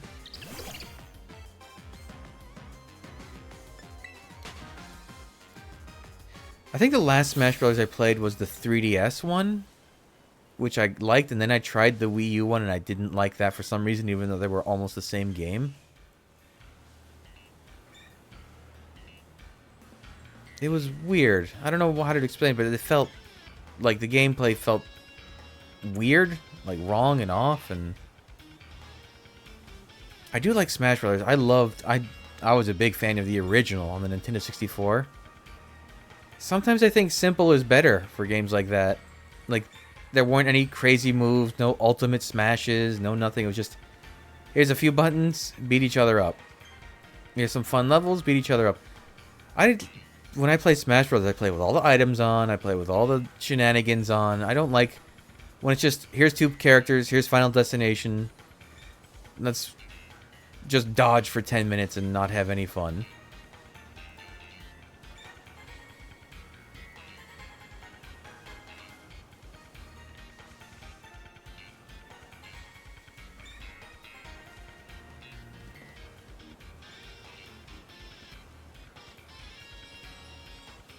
but that's just my opinion. And I'm sure it's in the minority. If that's the direction the games go to be more popular. Yeah, you know what? I didn't do much I think I only terrestrialized during, like, the gym, like, final battle parts, just because it felt like that was the mood for it.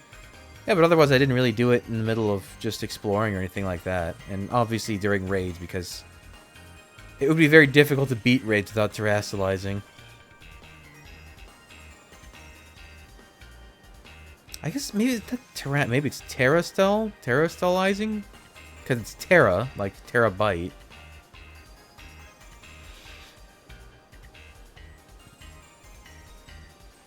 Plus, it just takes so long with the way this game performs. If you start doing that every fight, it's gonna be a really long game. No, I'm not saying you don't. I'm not criticizing spelling. I literally don't know how to say it. That's the problem with Pokemon games, is there's so many words in them that you just don't know how they're said out loud. And even sometimes they'll say them in the anime and they don't say it right there. Not that I've watched the anime since... Ooh, what was the last time I watched the anime? Was it the, like... No, it would have been sometime in Johto. Because I think it was right around when they were doing all that weird stuff with, like, the GS ball. I never really latched on to the anime. I always liked the games more.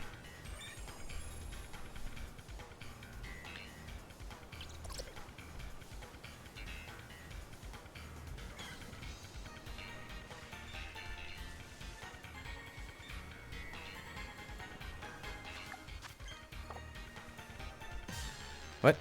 Oh.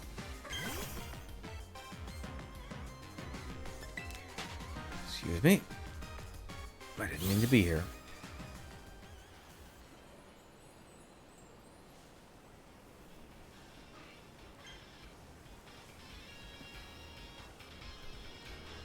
Well, at least by the time this sandwich runs out, the daytime should change, so it should be a little easier to spot. Whoop! If there's a shiny one in there. Gosh, well now I feel spoiled. When I did my previous stream with the Ghastly, it was like an hour and I found 3. I guess that's how it works out, statistic-wise.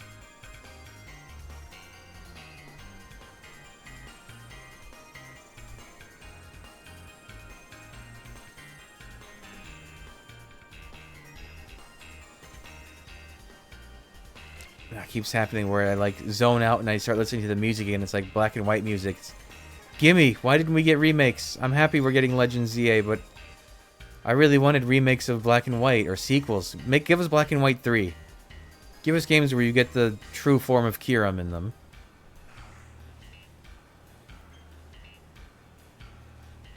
Why haven't they done that yet? They keep teasing, oh, the true dragon, it's all 3 combined. Why haven't they done it?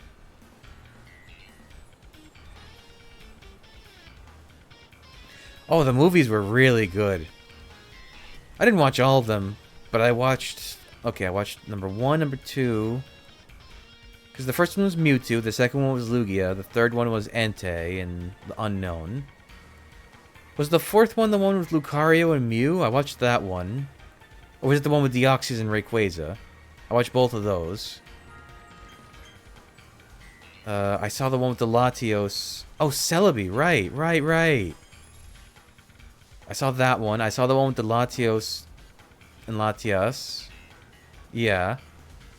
I definitely didn't see all of them. I don't think I saw the second Mewtwo movie.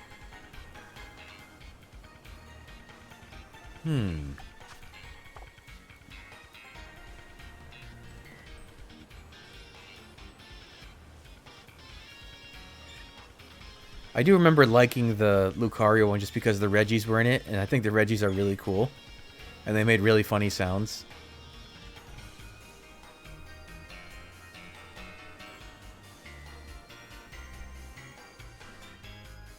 The diamond one with the Blade Dog and Jirachi. Oh, right, that was the one with... Yeah, Jirachi makes like a fake Groudon or something. Because that one guy who's really weirdly obsessed. Wow, there have been a lot of movies.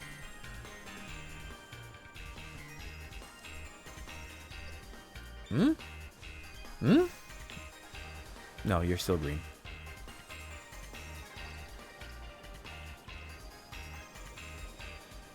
I know there's been a couple more recent... I know there was one with, like, I think Keldeo and Kyurem. I didn't see that one. Was there one with Darkrai? I don't think I saw that one if there was. Although I guess they haven't really made a Pokemon movie in a hot minute, have they? They kind of focused more on the anime recently.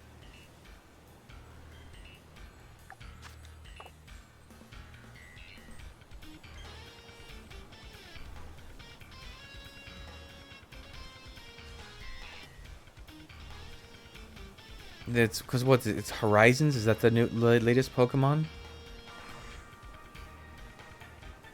Oh, okay. Thank you for doing the research.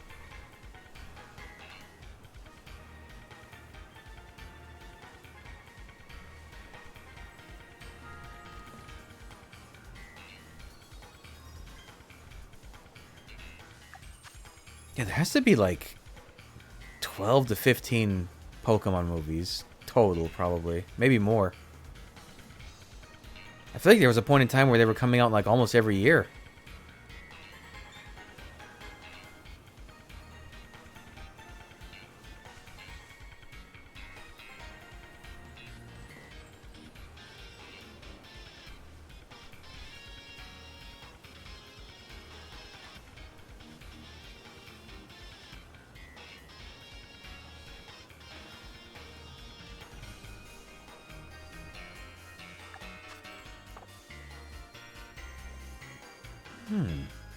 Crazy.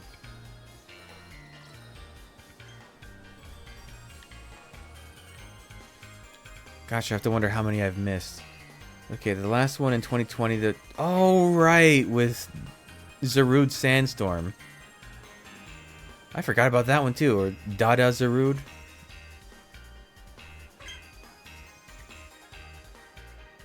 Oh my god, they did have one every year. That's an insane turnout rate for movies. Because they weren't like cheaply made either. Maybe that's why they stopped making them. Every year? Jeez. Probably also why I didn't see all of them.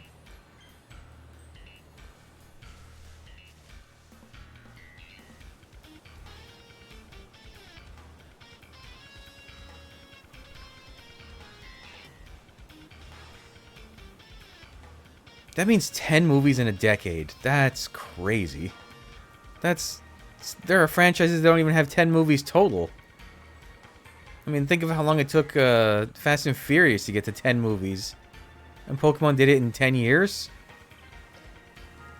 Then again, an animated movie is a little bit easier to make than a live action. Well, it depends on the animated movie. Zoroark, I didn't see that one either.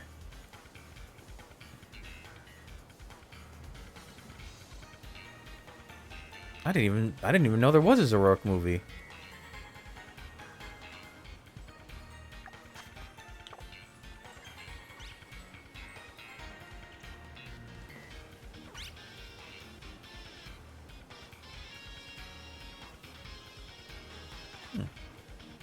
Okay, the 2012 one I do know about that one. That's the Kyurem one. Which was like a weird movie where Kyurem could just turn into any of its forms without the other two. Which I didn't know was part of the lore, but I guess the movie says so, so it is.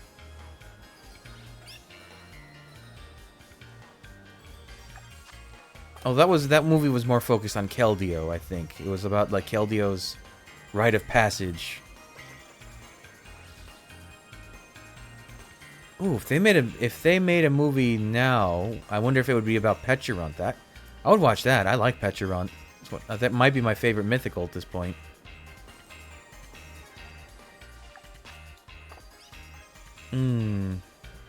Well, this sandwich was a wash. How very disappointing.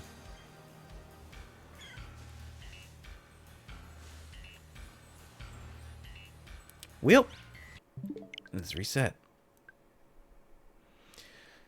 I'll tell you what, since I'm taking a break, not taking a break, but a break between sandwiches. I gave them some shiny Pokemon, the last two guys. Would you like a shiny Pokemon? From one of my extras? And you're being so considerate doing all this movie research. There was a Giratina movie? I didn't see that one either. Uh-oh. Home? Did you crash? Are we good? Oh, no. Okay.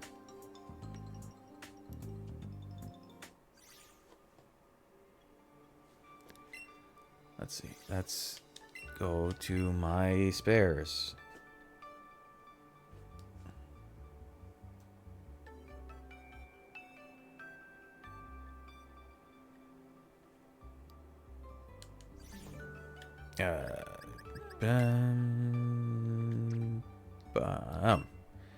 All right. You can take a break from movie research. Okay, do you have an online? Do you have Switch Online? We need to make sure you have that first. Otherwise, this won't work because Nintendo is dumb about their online, but...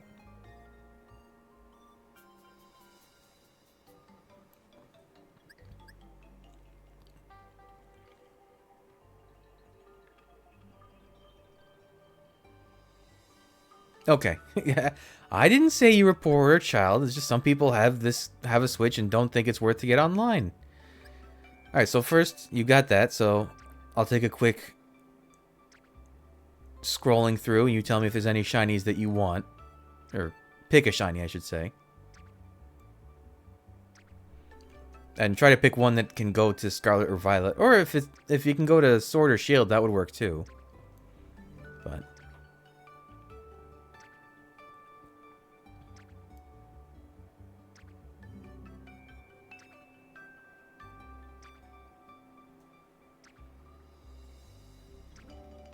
Okay. Yeah, so if there's any shinies you want from that selection, and if you need me to go back to a box, let me know. I'm always trying to downsize this collection anyways, because it's getting too full.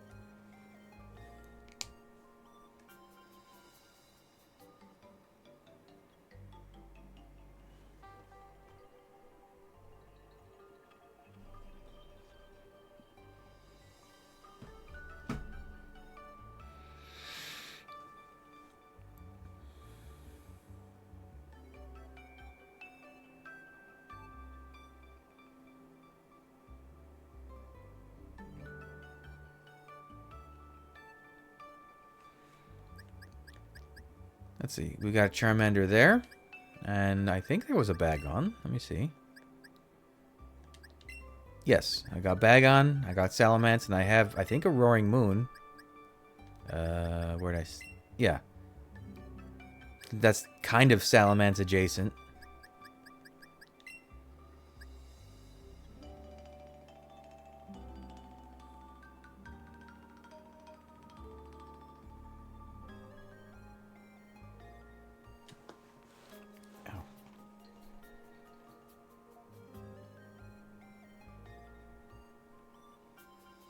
So, just let me know what you would prefer.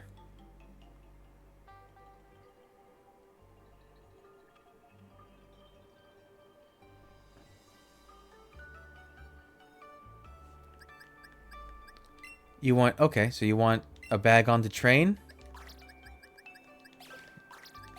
Nice level 3. You can start from essentially scratch.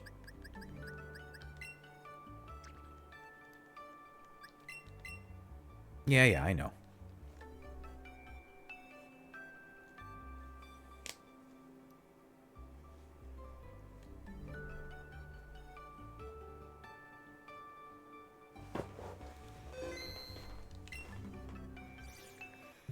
Alright.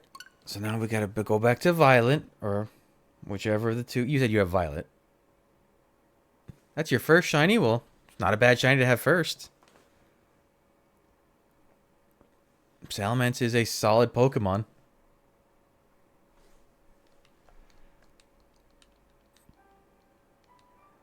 I mean, my first shiny was the other pseudo-legendary from Generation 3. Mine was a Beldum. Back in days of old.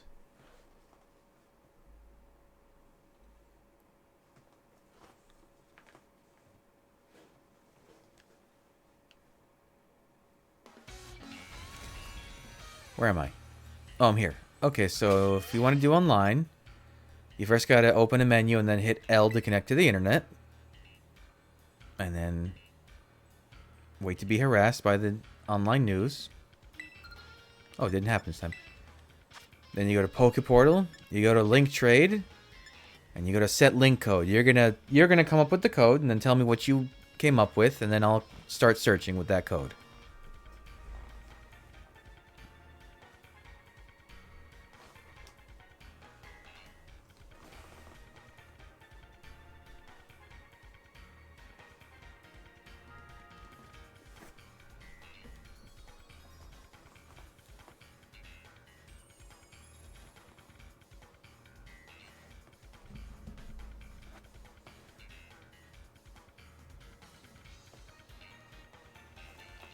Okay.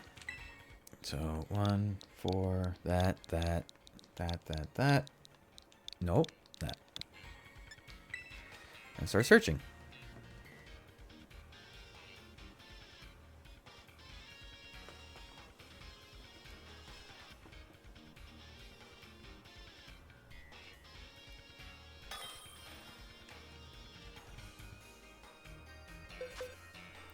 Alright, are you Surge? Ooh, like the Lieutenant?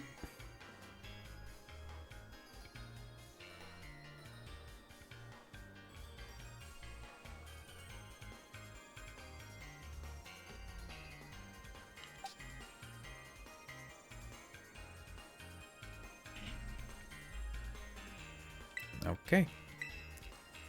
So don't give me a shiny. I don't need shinies. I mean, I'm not gonna say no, but I have all the shinies I could ever need.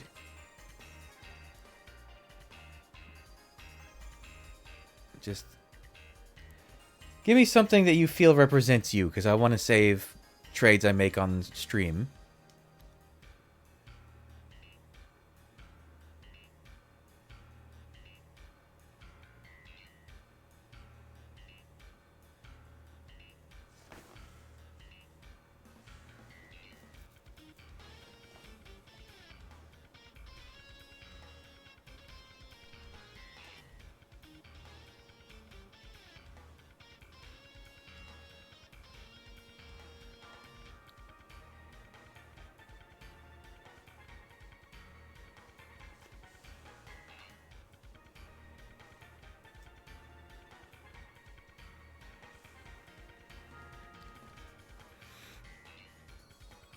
Hard choice.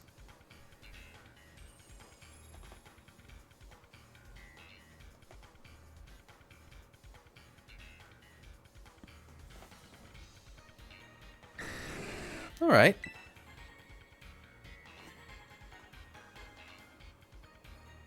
We like a Dragonite. That's another one. I hope that rumor ends up being true. The Dragonite's getting a Mega. That would be awesome.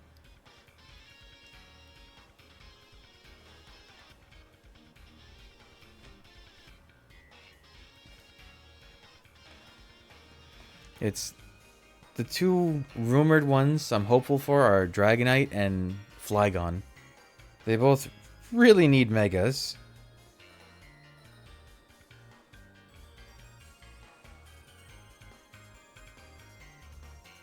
Okay. That's fine. Yeah, I don't need most shinies. I have pretty much the whole decks of them, but I absolutely will take just cool Pokemon just to save them.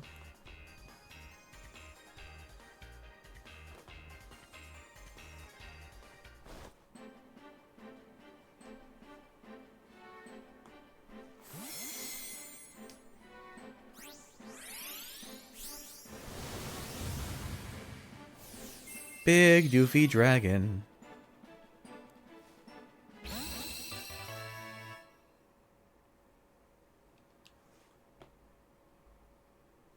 Cool. Oh, a poison Dragonite. Not one you see too often. Alright, thank you for the dragon. Enjoy your, well, enjoy your dragon.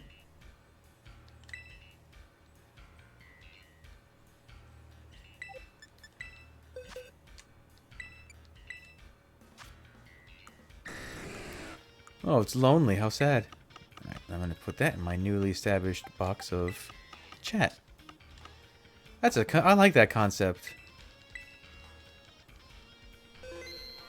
I'm not gonna shoot him out back. Don't...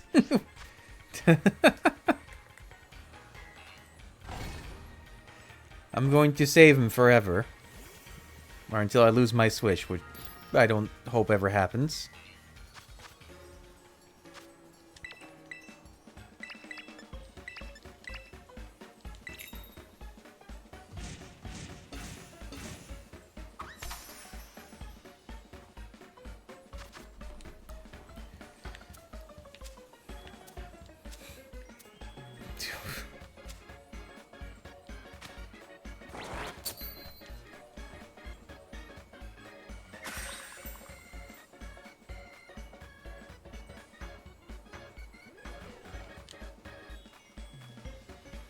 What a thing to say.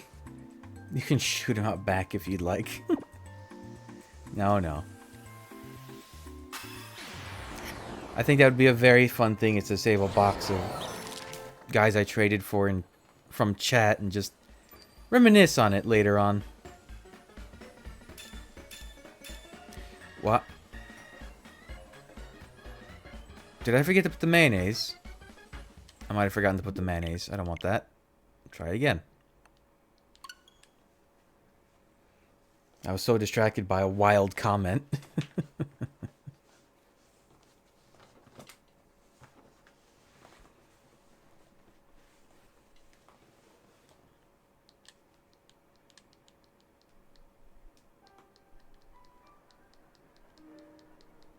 Come on.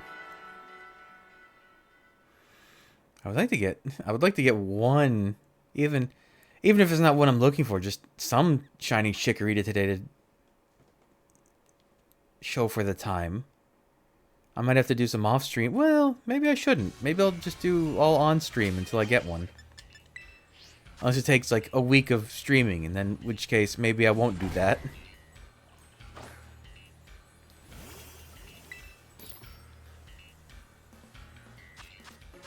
Alright, so a lettuce, a mayo. Did I not do this last time?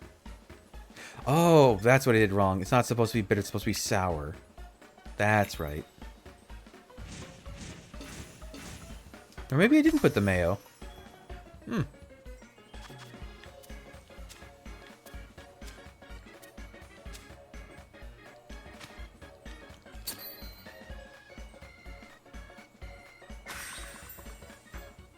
I forget, you can nickname Pokemon as long as they weren't previously nicknamed from a trade, right? So you can name that Bagon whatever you want. Oh, the Skeledirge raid? That one gave me a lot of trouble. Like, Meowscarada wasn't that bad, but Skeledirge, it wasn't even that it was KOing guys, it just, none of the people I was playing with could take it down. It was so bulky, even when I would get rid of the unaware ability. My starter I started this game with was Fuecoco, and Fuecoco has rapidly skyrocketed to my favorite starter ever. It's all the things I like. It's a ghost type. It's a alligator. It's doofy. It's a crocodile, I guess, but close enough. I'm a Florida man. I like me a gator. What'd you pick?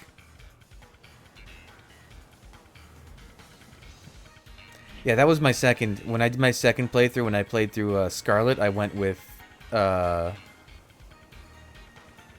can't I think of the first form's name?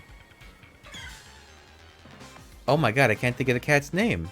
Weedcat. What's Weedcat's name?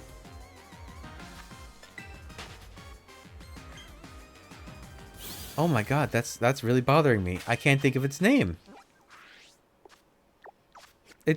It's literally Sprigatito. Sprigatito. Okay, it came back to my brain. It's in there. I just had to go digging. It was at bedrock level in Minecraft. Holy cow, my brain just like shut off. That was scary. Yeah, my second playthrough when I did Scarlet, I went with Sprigatito because I like Meowscarada as a fun concept with the like magician aesthetic.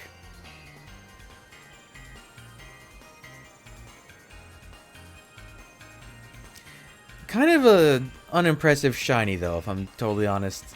It's kind of the weakest of the three. That the only thing that changes, it goes from pink eyes to purple eyes, and a pink flower to a purple flower. Okay. Tito, that makes me think of Rocket Power. I don't know if that might be dated. I don't know how many people know what Rocket Power is.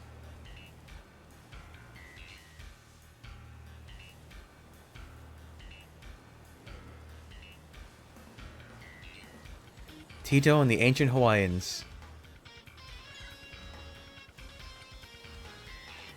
Hold on, I have to wipe a layer of dust off of me, I guess, after saying something like that.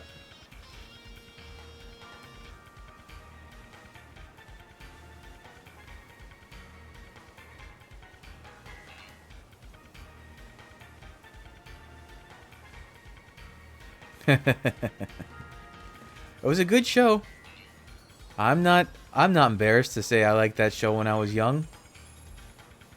But that was a different time, a different era.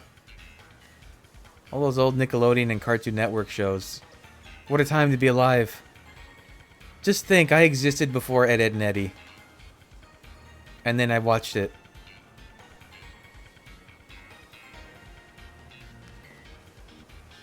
That would be a fun thing to get the soundboard pack from Ed, Edd and Eddy, the crazy sounds they make from that show.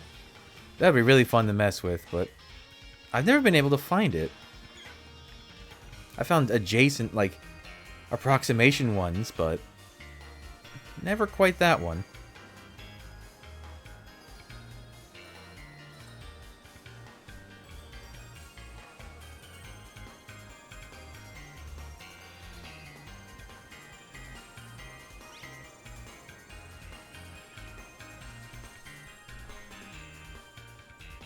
Ooh, Fiona's not a bad name. It kind of like... Yeah, I could see that. Oh, didn't see that. I hope the new Shrek is good. I never actually saw the third one. I only saw the first two. I know my brother saw the third one, and he said it was pretty good. But not as good as the previous two. Maybe before the fourth one comes out, I'll give that one a watch. I saw Shrek 1 and 2. I didn't see 3. I didn't see the first Puss in Boots movie. I keep meaning to. But the second Puss in Boots movie with the, like, really good animations and everything, I love that movie. Oh. Sorry, is there Umbreon in this game? There is. In fact, I think there's a... Oh, where's there a Umbreon? I think there's one walking around in a specific place. Let me look. If you're ever in doubt, always go to sarahb.net because they're pretty good at telling you where everything is. Umbreon. Oh, also sorry that the stream cut off before my internet took a dump. Umbreon. There's a fixed one, South Province, Area 6. Umbreon, where are you? Oh, Umbreon, hello?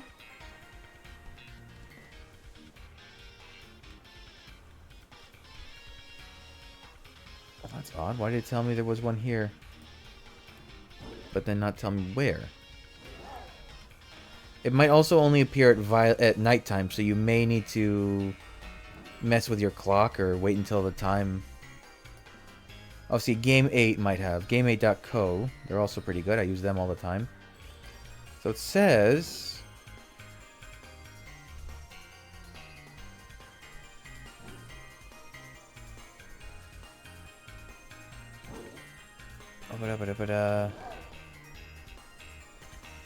Wait, is not the one?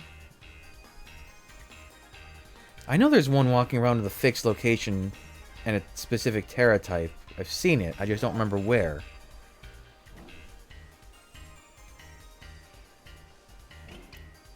Let's see.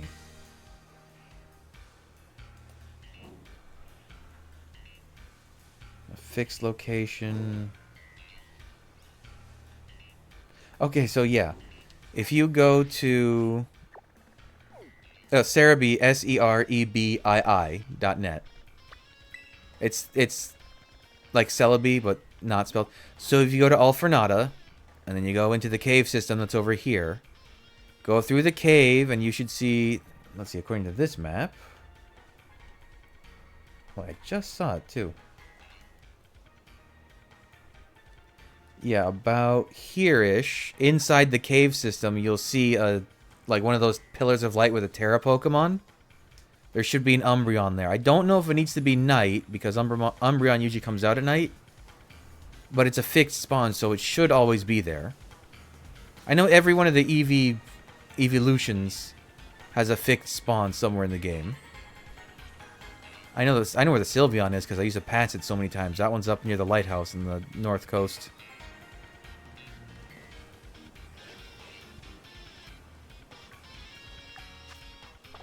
Wrong thing again. Are any of you purple? No, you're not shiny. I don't even know why I'm not looking for Slack Off right now.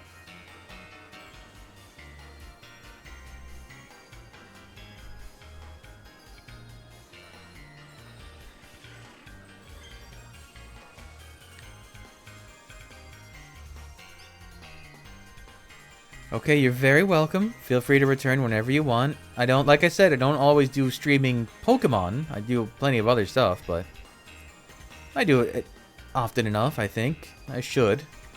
So, you're welcome anytime. Thank you for joining me. And have a good sleep. Yep, that's the... If you're grinding for your experience, that's the place to be with Blissies and Chanseys. Alright, have a good one. See you later. I gotta get my Twitch menu back up.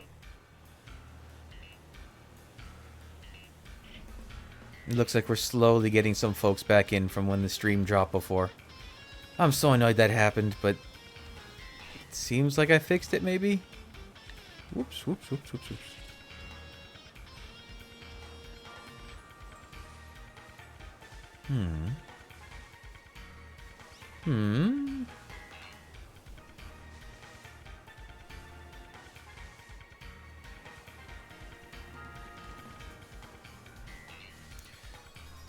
I heard that rumor too. I don't think it's true. The rumor that there's going to be a DLC for Skyrim. That would be crazy. I've heard so many rumors for Bethesda games. They're remaking Fallout 3. They're remaking Oblivion. There's going to be a DLC for Skyrim, which would be just bonkers because that game just won't die. If anything, they need to give some more attention to Starfield. That game should come out on PlayStation as well and kind of get like a big, nice update. Because it seems like they kind of... They didn't drop the ball, but they definitely fumbled it a bit. That game should have been more interesting than it was. It basically amounted to the boring parts of No Man's Sky combined with Outer Worlds, without any of its own unique flavor. But if they do put it on PlayStation, I'll absolutely try it. I'm just not going to go out of my way to play it on anything else. Oop.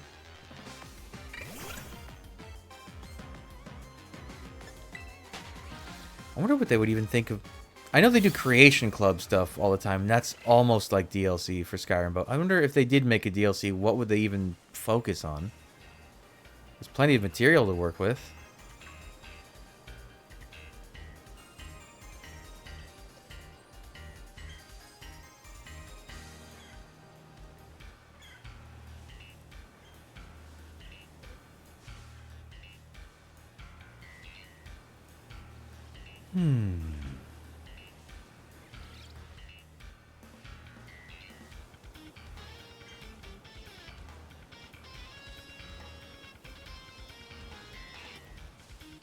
Jeez.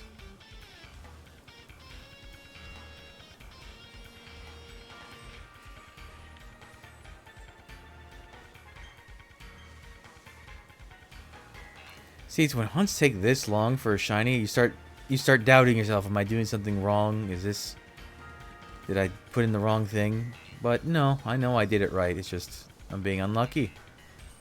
I've definitely seen more than 500 Chikorita at this point, so it does make you wonder if I just missed a shiny in the crowd somewhere. Because it happens, especially when you're streaming and you start getting distracted, just paying attention to other stuff. The amount of I've seen like compilations of streamers missing a shiny because they were talking and didn't look around and pass by.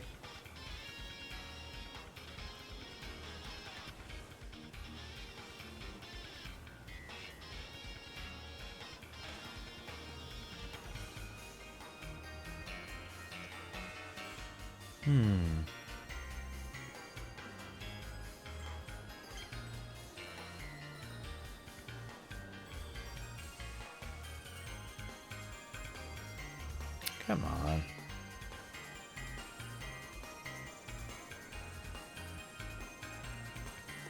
Well, I guess while we're on the subject of other games, what other games do you enjoy? Talk to me. Tell me your favorites. I talk too much about my own stuff. Let's hear some of yours.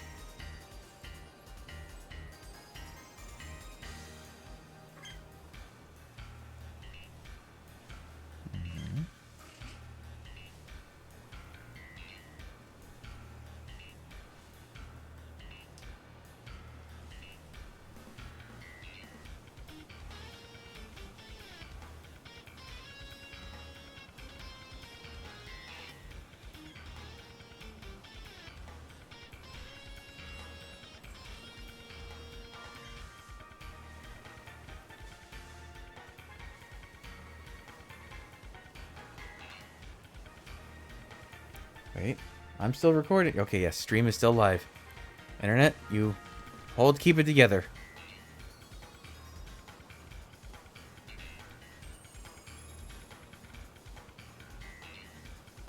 More people joining in. Hello, hello, everyone. Whoop.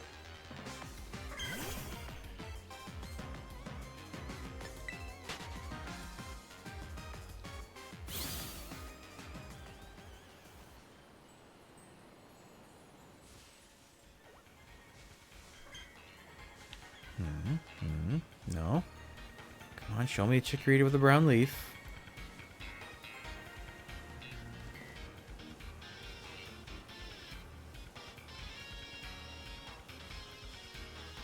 I swear, sometimes I look over and the frame rate's even worse than it is in the game, which is quite something. But then again, my upload sucks here. It's bad.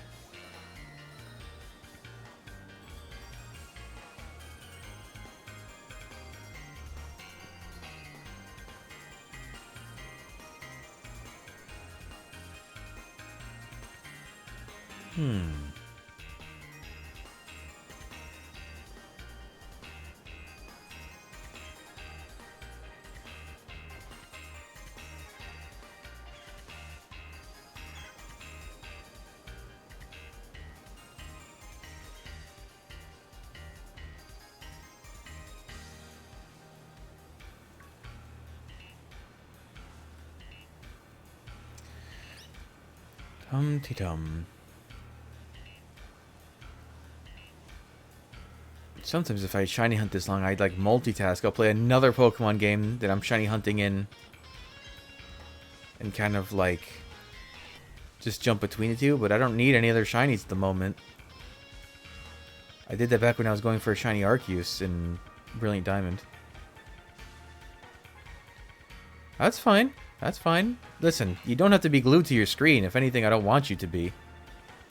I'll just throw statements out. And if you're here to answer, you answer. If not, no biggie. You talk when you're ready. That's definitely more important anyways. But I was asking What are some games you like? Since we were talking about stuff like Skyrim and things like that, what gets you excited to turn on a video game console or a PC?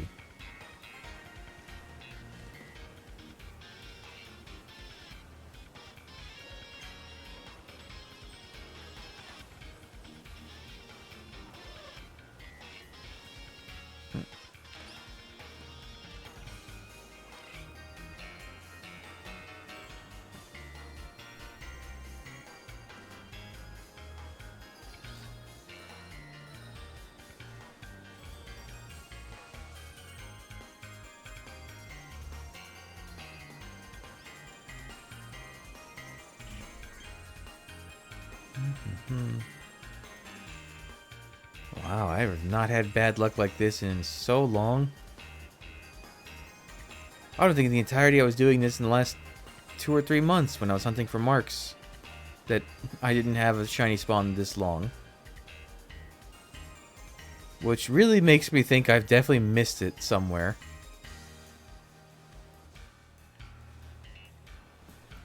And this is even an outbreak, and I took down the numbers. That's not great.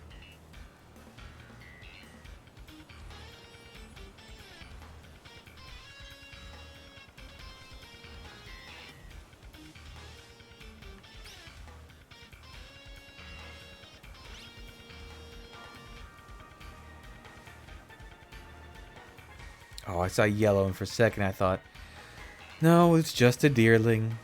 We're not even in the range of the outbreak. Hey, I didn't touch you.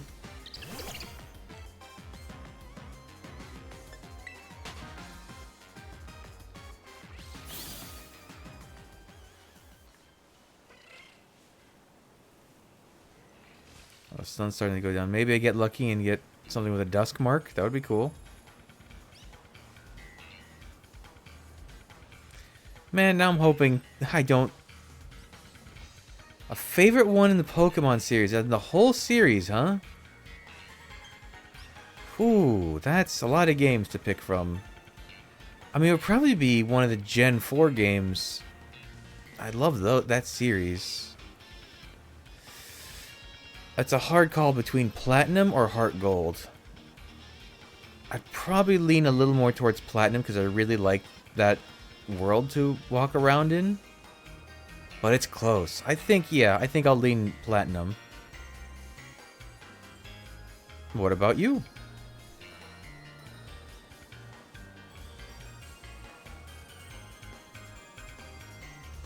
Ah.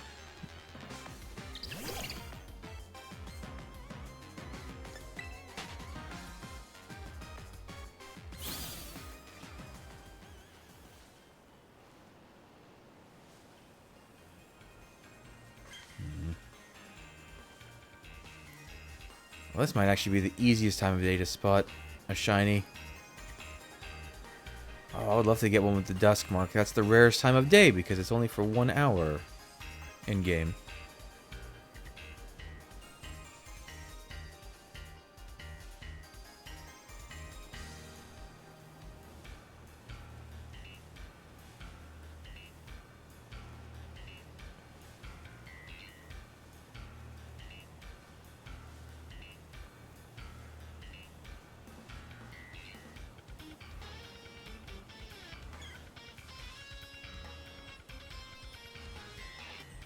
Hmm?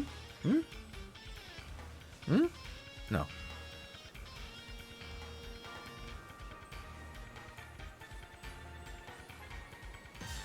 Oh. Actually, this might be the worst time of day now that I think about it. It's really hard to see. Ruby and Emerald, that generation also probably up near the top of my list. It was just something about the way they made like generation 3 through 5, those games. They were cozy. I don't know how to describe it, but they were such wonderful games to just turn on, walk around, do stuff. They weren't too complicated. There wasn't tons of mechanics and stuff. It was just, here's a Pokemon game, go nuts. Not that I think the modern stuff is bad. I like it too, but Just something about that little encapsulated era of games. I'll never understand why Black and White got so much hate, though. Because now people love those games, but back when they came out, people did not like them.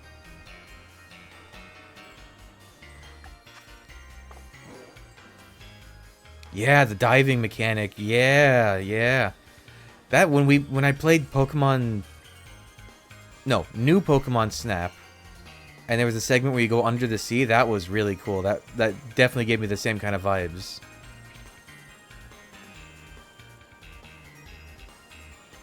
Oh, yeah, I mean, Team Rocket was definitely, like, the best villain group just because they were flat-out villains. But yeah, Magma and Aqua were pretty good, too. Galactic were kind of a bunch of weirdos. Plasma were a bunch of brainwashed weirdos. Or just flat-out not nice people. Flare was probably the worst team ever because they were weird. Let's just leave it at that. Team Flare was a very weak concept. I liked the twist. Oh, Team Skull was good too because they had that cool twist with theirs. That like, oh, they're not the true bad guys. Yell was also kind of a weak, but I get the concept. In concept, it was a good idea, but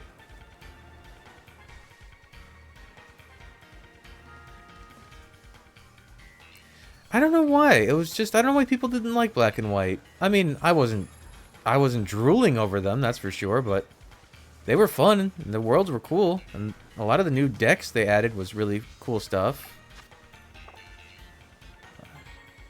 It might have been because when Black and White came out, I think the original two, I think it didn't have any of the old Pokemon in it, didn't it? It was something like that. Maybe that's why people didn't like it. And then Black 2 and White 2 came out and remedied that.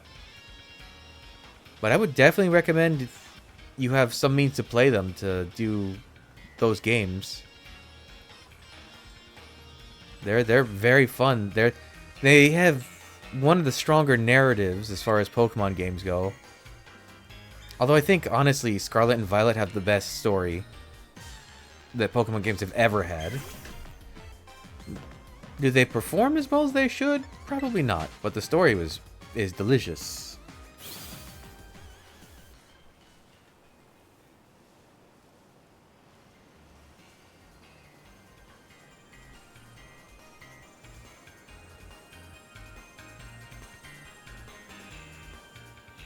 I wonder if that was why people didn't like Black and White. It was just because they didn't embrace a lot of the old generations. Gosh, people always complain about G1 being and stuff, and they didn't put G1 in one game and people lost their minds.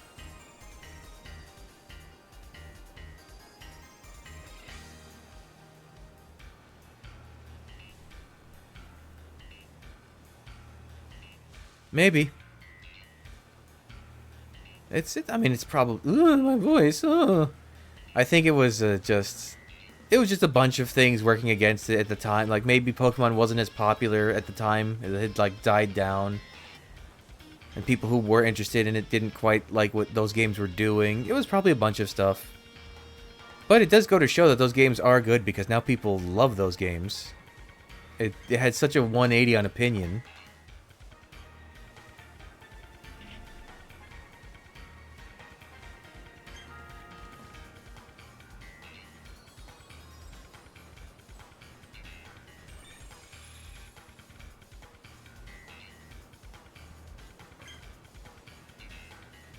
I don't understand why Nintendo doesn't just re-release those games. They don't have to make remakes. I mean, I get it. The remakes are a cool way to like revitalize a game.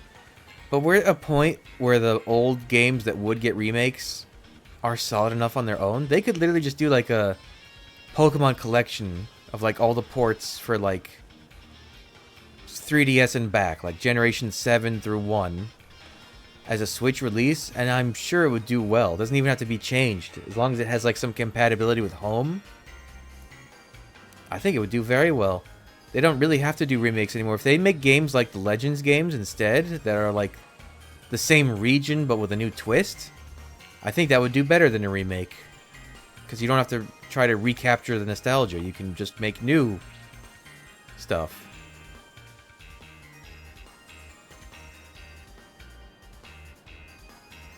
Like, I wouldn't want a black and white remake. Or a black 2, white 2 remake. Those games are just fine. Maybe if they added, like, Fairy. Yeah. Yeah, there was also the switch from, like, the DS to the Wii. What? I think on the Wii... What was it? Wait, what Pokemon games were on the Wii, now that I think about it? Coliseum. Was Battle Revolution on the Wii? No, I think that was a GameCube. No. That might have been Wii. That might have been the only one. Oh, and like, I think... Not Poke Park. There was one of those, like, Poke Park adjacent games. I think was on the Wii.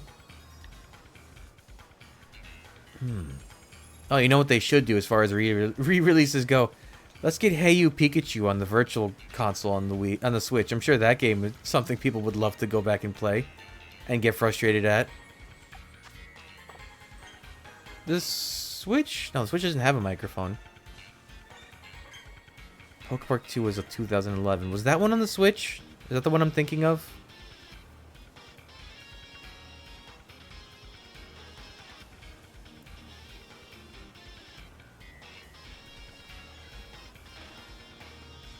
Battle Revolution was 2006. Ooh. Oh, they were Switch games. Okay. Oh, not Switch games. Gosh,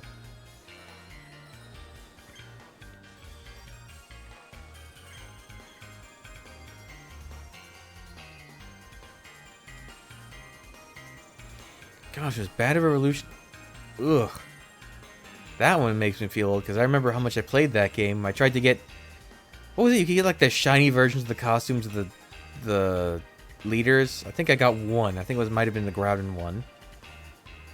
And there was that really hard guy to beat at the end, Mysterio.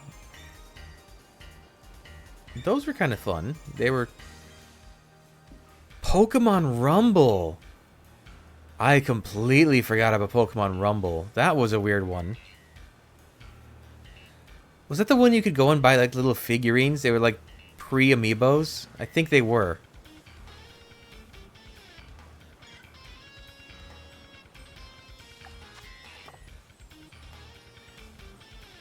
Man, there's been a lot of Pokemon games.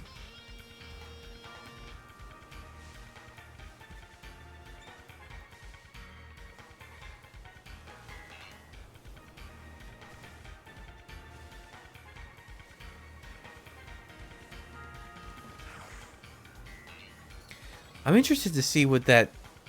What was it called? Champions? The one that seems like it's just straight battling? I'm really interested to see how that turns out, because I don't care for competitive stuff, but if that is a good outlet for people who do enjoy... Shiny! Oh, but it's not... Oh, hold on, let me catch it anyways. If it is a good outlet for competitive stuff, finally, which is something people have been asking for basically ever, I'm all for it. And that trailer was interesting because it did have Mega Evolution and Terrastall stuff. I wonder if it has... You think they would do Z moves and Gigantamax or Dynamax? If they have all of the different mechanics, that would be insane. Like, just throw everything out there and go crazy.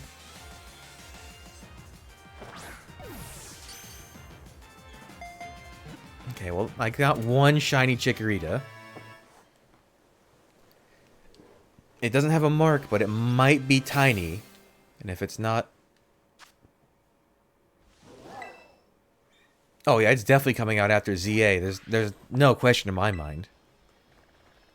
It's just... I don't know when it would come out, because they teased ZA... It's gonna probably almost be 2 years since they teased it that it comes out. Yeah, almost. So... I would probably bet that Masters comes out in 2026, maybe early end, but it did seem like it's a simple enough concept. And if they're just porting like the models and animations from the other games, it might not be that hard to put together. But if they are including all those crazy mechanics, oh, it's not the tiniest it could be. Oh well. If they are really gonna put like every mechanic in it ever, there might be some balancing stuff they gotta work on.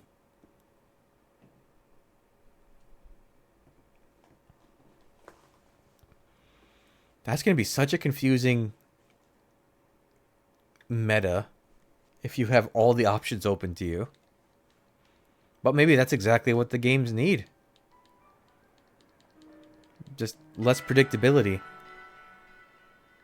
Maybe then you won't end up with the same, like, 10 Pokemon all in the top, like, winners of tournaments.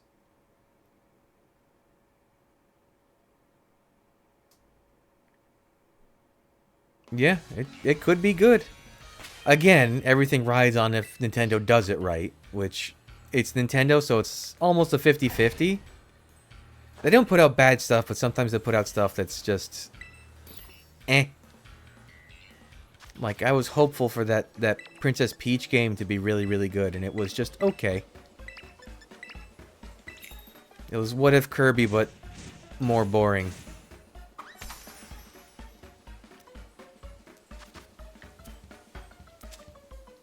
But then, they also put out Pikmin 4, which was probably the best entry in that series. It's so hit or miss sometimes with them.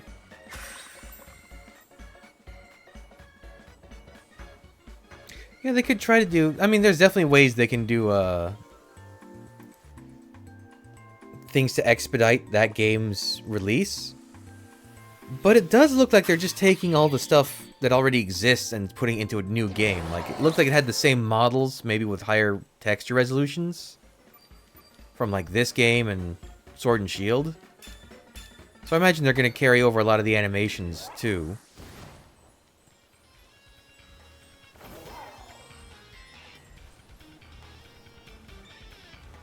But who knows? I'm not a developer.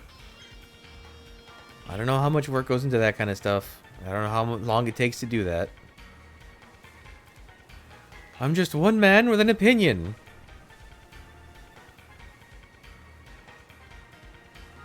And like most opinions, sometimes they stink.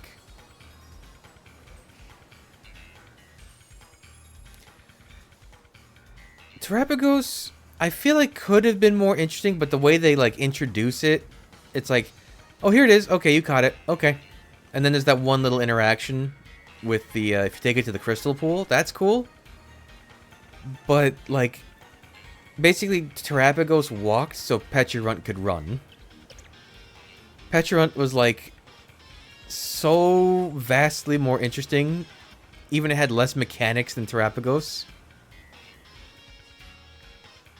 Like, Ogerpon. Ogerpon might have been, like, the best legendary they designed for this generation.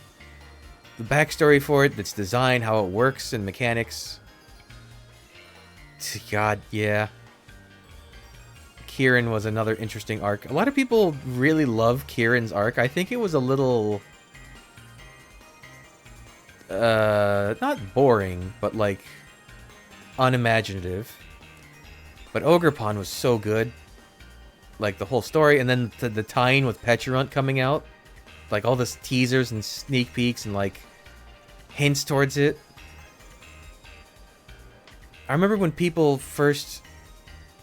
I remember the first rumors for Peturunt, but, oh, like, it's a peach Pokemon, and then someone noticed the doll on the counter that looked like a peach.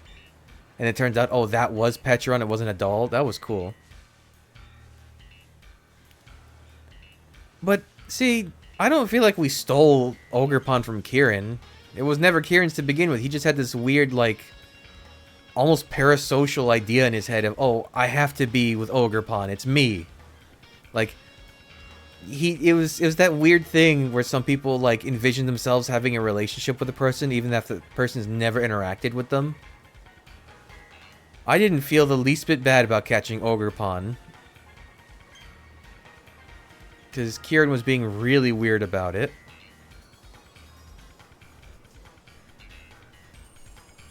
Also, Petron had that like little animatic they made, like explaining its background. I don't remember the last time a Pokemon got one something like that. Like the legend, I don't even remember what it was called, but it was like that whole, like with a nice narrator and everything.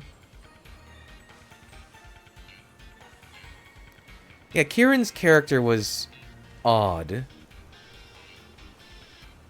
But I guess that was the point of it. He was supposed to be like a parasocial, like, build up the relationship in his head character that just snaps and then quickly unsnaps. And there was, okay, I wonder if I was the only one who thought this, but there was a fake out with Kieran when he tied his hair back and it was purple and looked like it had that like kind of bun shape, you know, when he like just ties it back. I thought it was teeing up that they were going to have something with like he got possessed by Pecharunt and that's why he went crazy. But no, they were two completely unrelated things. He was just an angsty teenager.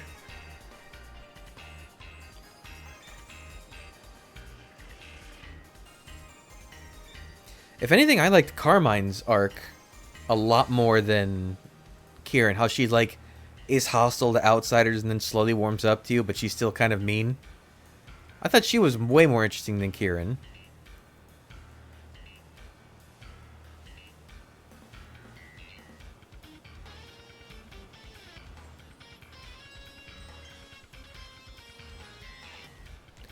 Yeah, between the two DLCs, I think the story and location for Teal Mask was stronger than Indigo Disc. But Indigo Disc had the tried and true, well, what if we add a bunch of, like, new legendaries with, like, the Paradox stuff and just more about the gameplay than the story. Like, Teal Mask is definitely story-focused. Indigo Disc is more, like, gameplay and new stuff. Which is probably a good balance to do things, I would say.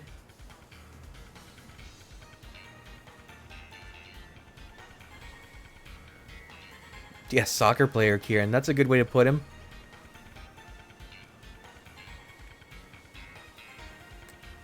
Also, how do Carmine and Kieran's hair work with the like undertone stuff? That looks like it would be so hard to maintain. Or are they implying it's natural and that's just how their hair is? If that's something that can happen naturally in the Pokemon world, it's just another reason you'd want to live there.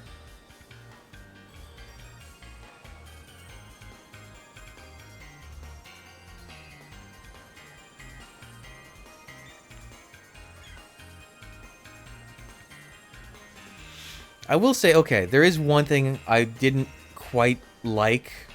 Even then, that's a bit of a stretch, but there was something that didn't vibe well with me in in Scarlet and Violet was a lot of the designs of the NPCs. Like Kieran and Carmine are good, and a lot of the characters from like the DLCs were well designed.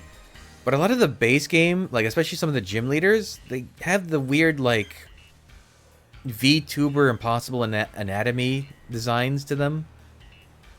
Which is fine. I get the VTuber stuff is cool. But when you're trying to like present, oh, this person is a real thing that lives in real life, and you make them look like Iono, like,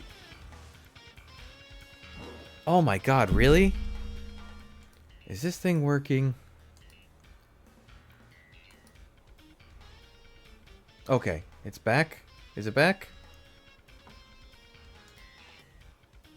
Are we back? Am I back? I'm having an awful time with this internet not working right. I would like to stream.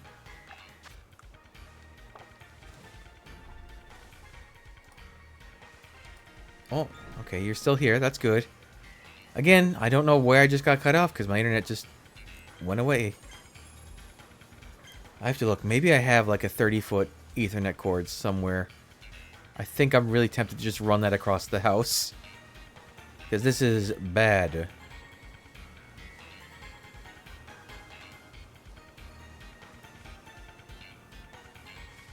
Ah.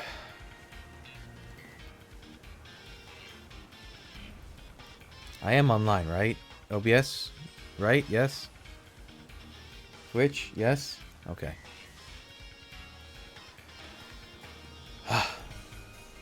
Well, I guess that's the part of figuring out how to use Twitch correctly, is hammering out the issues.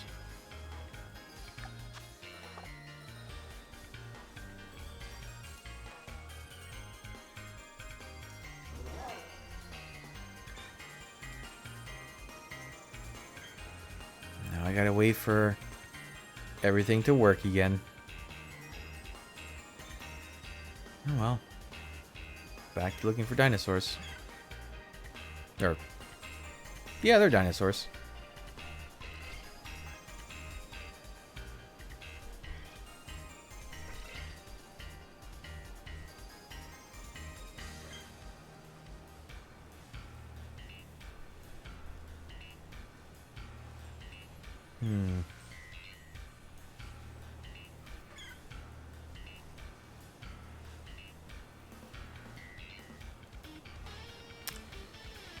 Well, oh, and I was having such a fun time just talking.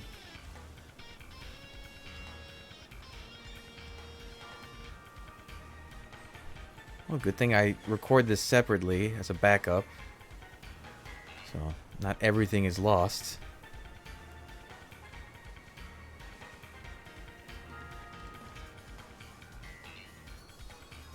I'm so happy I figured out how to do that, just that OBS can capture both, and on top of that I make a separate backup of my own audio in case that gets messed up. Although without the gameplay capture, there's not much to do with that. Why is... I have to figure it out. I wonder if it's, you know what? It might be the Wi-Fi adapter on this computer that's also bad. Because I do know my internet does go down at a certain point in night.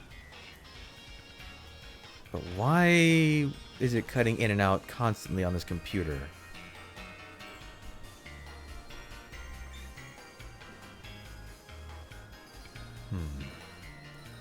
Oh, you know what I could try?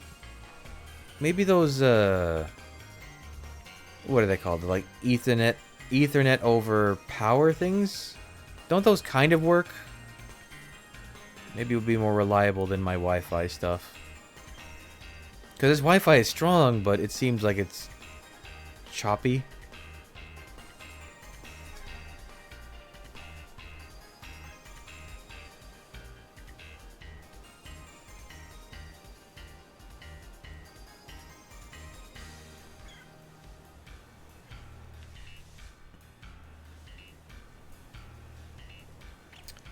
Oh, that's so annoying.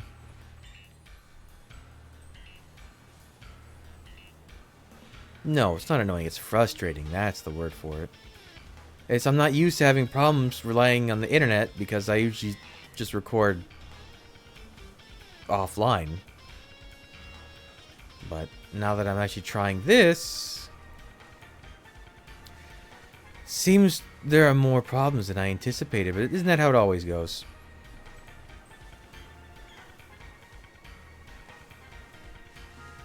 I must have it. I think I have like a super long cord somewhere though.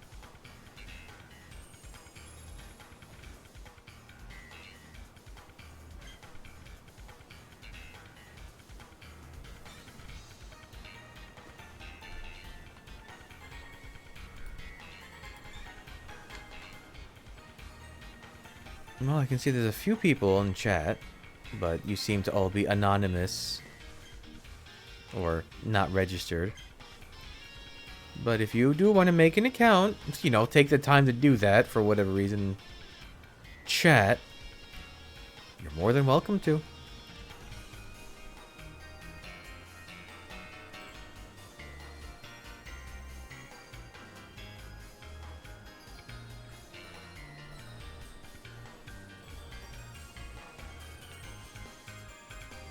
Probably got another... Oh, okay. You have returned.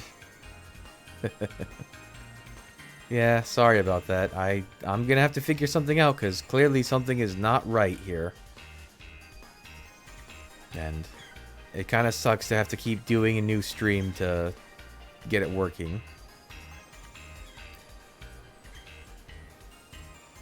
I don't even remember what we were talking about before I lost internet. It was something about, it was about Kieran being a weak baby, right? Or was it, no, I was talking about the VTuber designs for the gym leaders and stuff.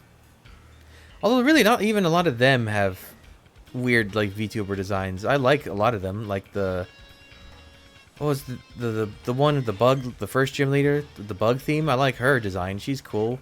The like pastry chef. Let me think. The artist guy is a little weird, but his could be chalked up to being an artist. Iono's design, I think, is the one that's doesn't sit well for me. She's too like not human, if that makes sense. She would pass great as a VTuber. Like if Iono's gimmick was that she does have like a channel that she streams, and that's what she looks like when she's streaming. But when you battle her in person, she looks like a just average person. That would have been a cool thing. But she just looks odd. Like, and I get, yes, video game, you know, suspension of disbelief and everything, but you can't have a suspension of disbelief and try to convince that this world is real at the same time. And then what was the water gym leader? Cabo? He was cool. His hair was a little confusing to parse. And of course, Larry. Oh, right. The Amaris? Is that her name? From this DLC? She was interesting. I mean, I think her design was a lot more believable than Iono's. Well, everyone loves Larry. There's no question. Larry is just like the best gym leader ever. The problem is Larry is too relatable. I liked Rhyme. She's pretty cool. And she also kind of like... Yeah. That girl. I liked Rhyme. Because she was to me like a good balance of like, here's some wacky artistic designs and also real person. Yeah, Time and Rhyme, the sisters. I love that you can see that their aesthetics reflect their types. Like, Time has the, like, skulls and everything, or Rhyme has the skulls and everything, and Time has, like, a blocky rock hair. Shiny. Shiny with a mark. And a tiny shiny with a mark. Oh? Could it be?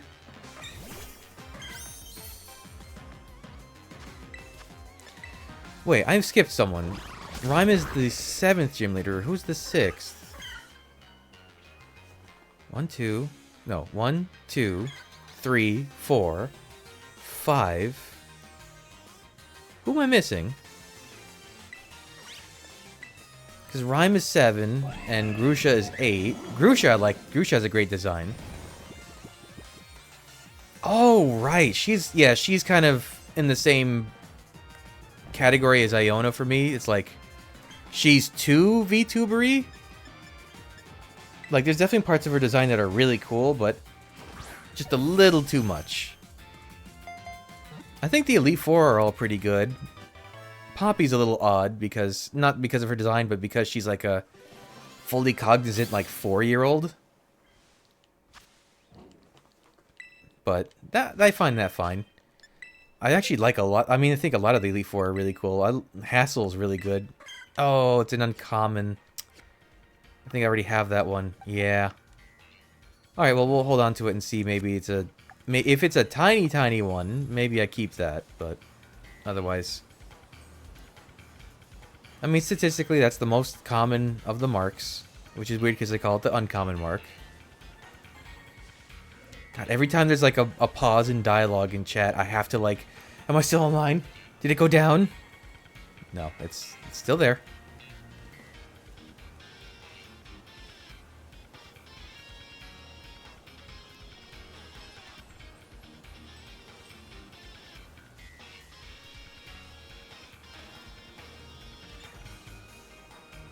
There weren't really a lot of character designs in Teal Mask. It was basically Kieran and Carmine and not teacher lady with, I forget her name.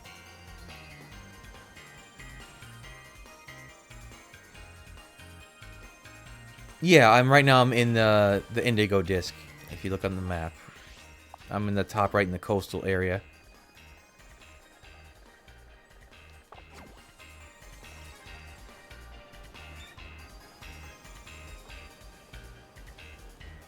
I think the other... Yeah, Amaris is a little... You're not shiny, right? No, you're just... It's a dark color. Amaris is a little odd, but I think her design is pretty good still. But the other three Blueberry Elites are pretty good. They have a nice aesthetic, and they really convey their typings. I love the like... Okay, that was an error on my browser, not my stream. I think I'm still alive. Am I still here? Please? Okay, I'm still here. Good. This is too stressful for my poor old man heart. What was the... What do you mean there's an error? Stop giving me an error.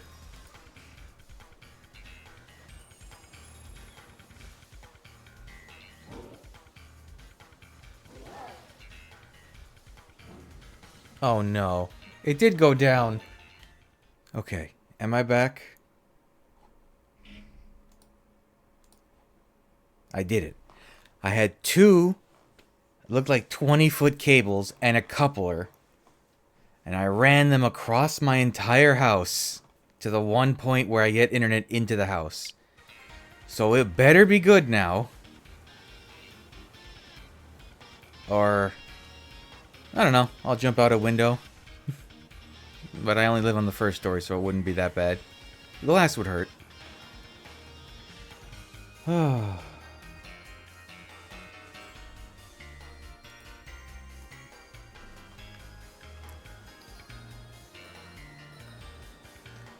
This is... I'm gonna have to do something, or this chikorita is gonna be associated with headache and heartbreak.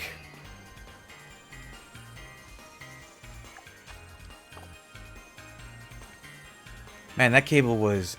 Those two cables combined was just long enough to reach the other side of the house. Because I'm basically the furthest point I could possibly be from the one point... I can't believe this house has one internet port in the whole building, and it's just where it comes in from the outside.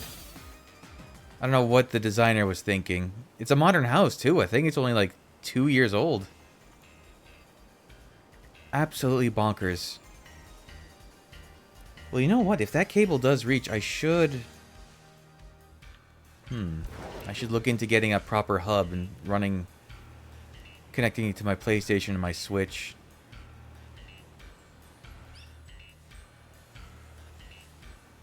Although usually they're fine with Wi-Fi.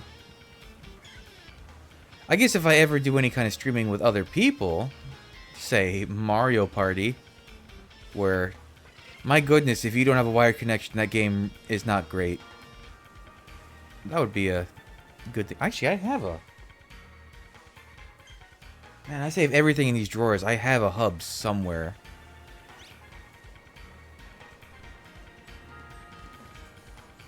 Where? Where did I put it?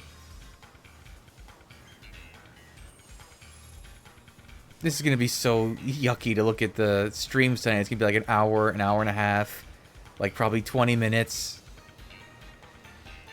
It'll probably look much nicer when I just combine them all into one VOD on YouTube.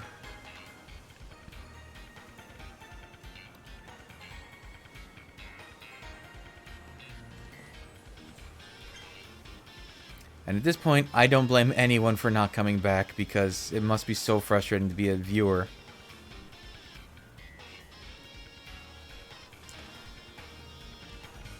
You know, I wasn't even sure if the router, because it's from Comcast, it's their whatever, that was weird, whatever they call it, the fancy little white box one. I wasn't even sure if it had ports on the back, or if it was just for broadcasting Wi-Fi, but it does. I think it's the first time I've ever actually used it, just because it's so far from everything else. Maybe I should just move my setup into the living room.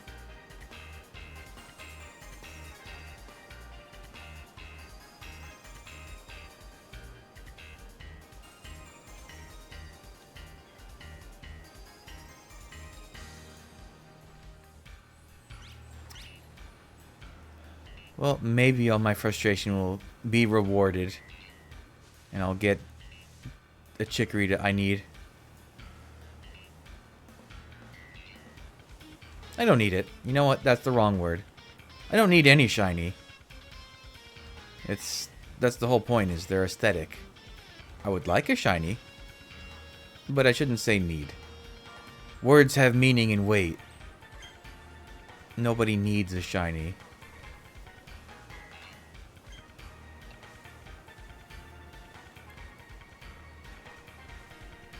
Man, that's so sad. The last chat I have was from the guy I was talking to, and it just says, "I'm sorry, brother."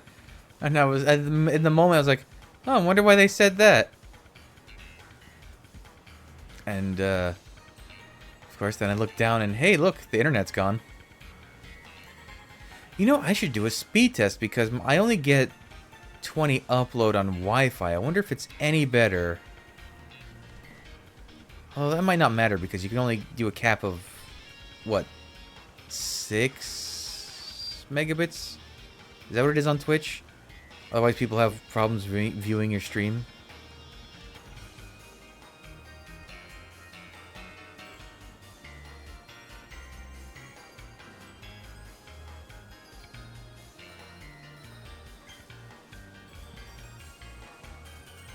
Maybe if I got a 100-foot cable. There must be 100-foot Ethernet cables. If I got a 100-foot cable and ran it around the molding of the... Oh, but how would I... Oh, that would be so weird with the layout of the rooms. But that might be the best option, because I don't think I can get the house rewired within reasonable price range. Ugh. Why is the internet not perfect? It's been around for 30-ish years. Maybe a little less. Well, no, as we know it, less, but it has been around that long. Why have we not perfected this technology yet?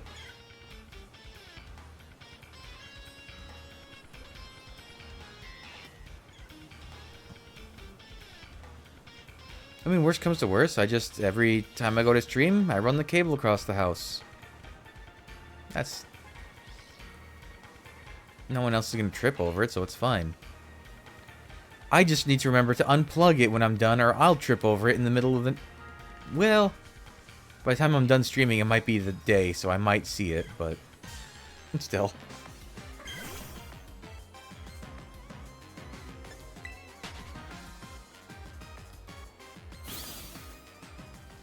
I sure hope it's using the Ethernet, because it looks like that's the little symbol for Ethernet plugged in.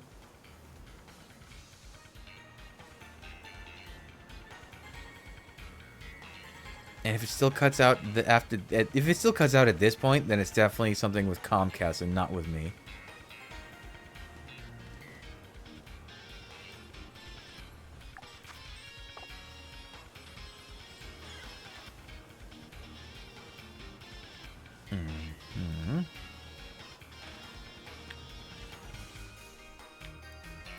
Thought it was a blue Zangoose for a second.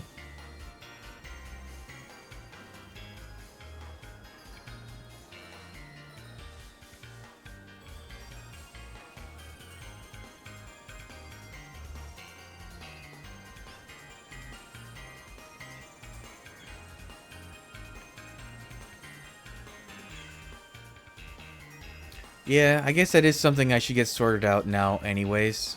Figuring out everything about my internet situation, because if I ever do play with people for streaming, it needs to be on reliable internet. Or else I'm letting everyone down.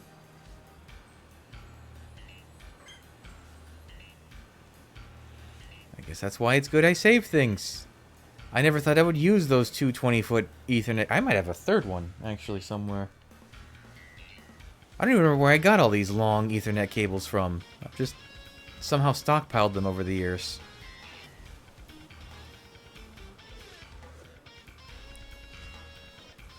Oh, hold on. My system went down and so did everything I was using to follow it.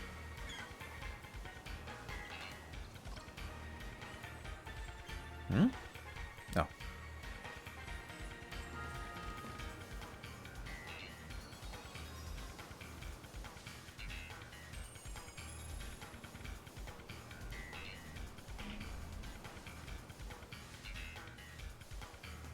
I keep looking over at the data and it says 10 minutes streaming, and I'm oh so sad because this should basically be like a 3-ish hour stream at this point.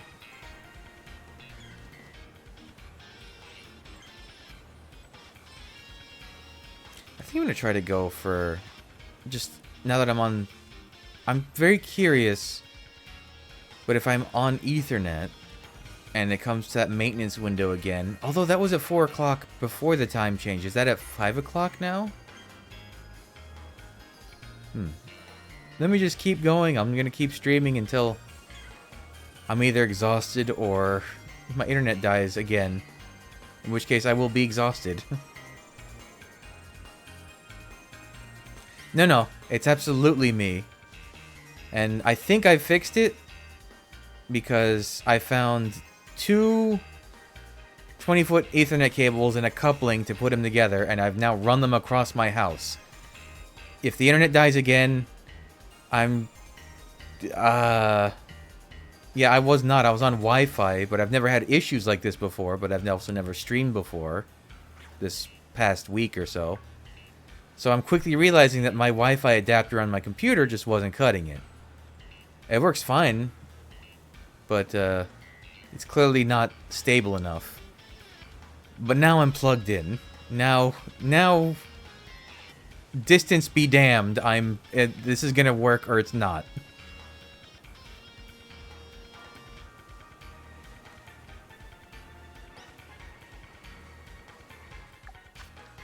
Oh, my sandwich is over. I was so distracted with cable management. Ugh.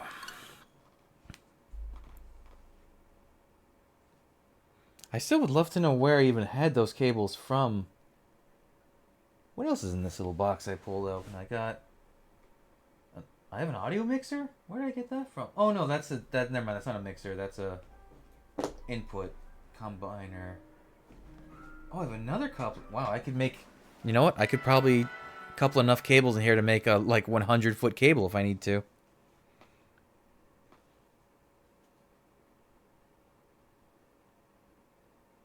Ooh. Well, at least you had something else to listen to while I was just crashing and burning. I forgot to check if that... Oh, well, it's fine.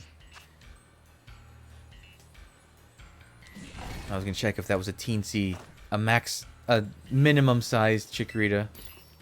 Ah, well.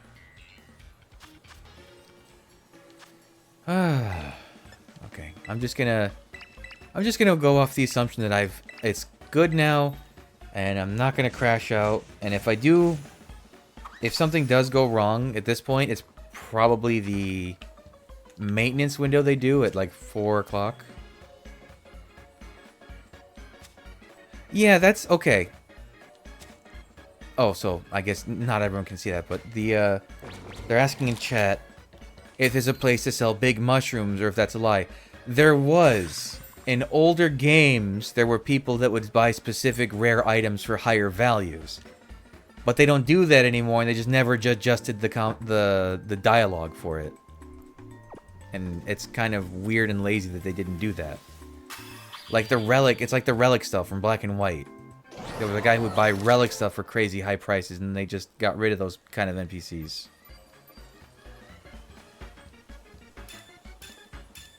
So no, just sell that anywhere you can. It's weird and dumb, and I don't know why they don't fix it.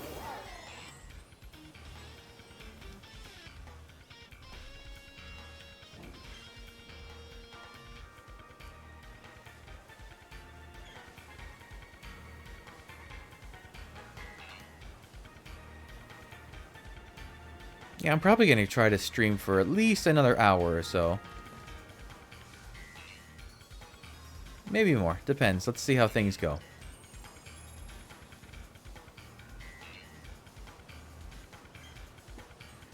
It's just weird Now that I think about it, because I use this is my main computer, it's my tower. I use it when I do my uploads, and it'll upload a file that takes 3-ish hours at a time, and there's no interruption during that.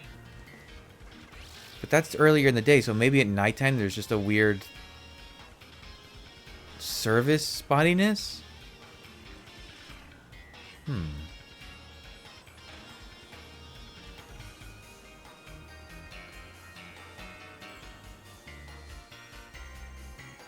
Whoop. Excuse me, tiny birds. You know, seeing Picky Peck, it reminds me, where I live there are woodpeckers. And they're weird woodpeckers because they don't go to trees, they only go to like power utility poles with like the transformers on them. And they peck at those, and I don't understand why. Is it just like pre-cut wood so they like it more?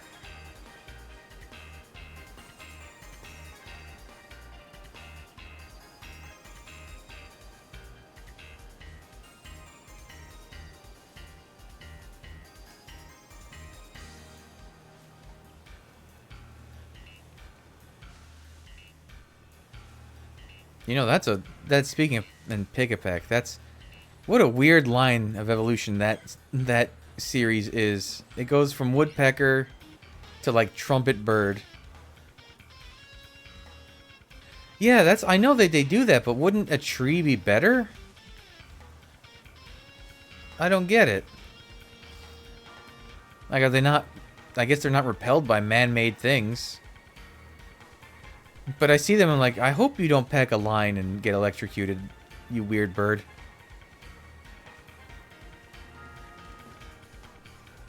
But yeah, with Pick-a-Peck, why does woodpecker become toucan? I think they're like tangentially related in the order of things, but they're still pretty different.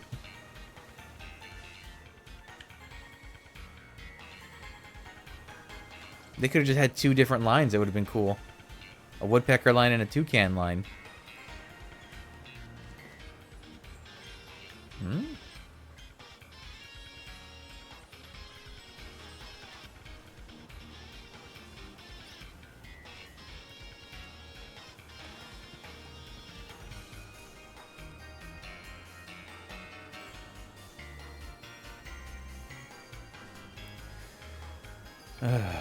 Well, the internet definitely seems more stable now.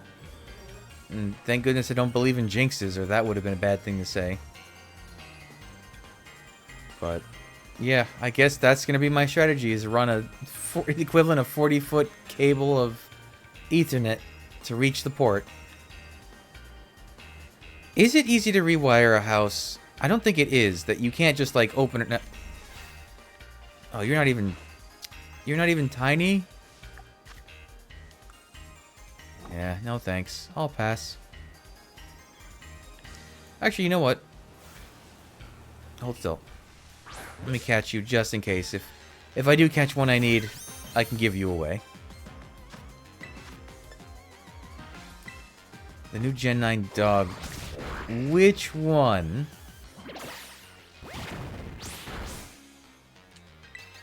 There's 2 dogs, right? Oh.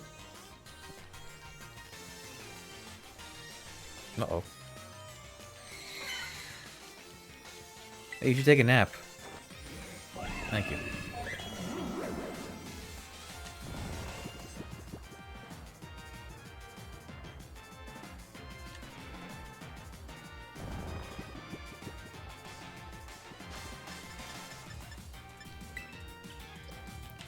Yeah, I don't need this chikorita, but... Oh? Oh, because it wasn't a catch from behind. Or a attack from behind, I should say.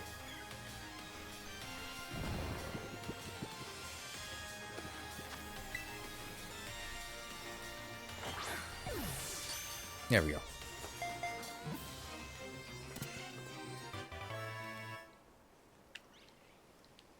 Because there's what? Mastiff and Mabostiff are both Mastiff dogs, and then Fido and Dachshund.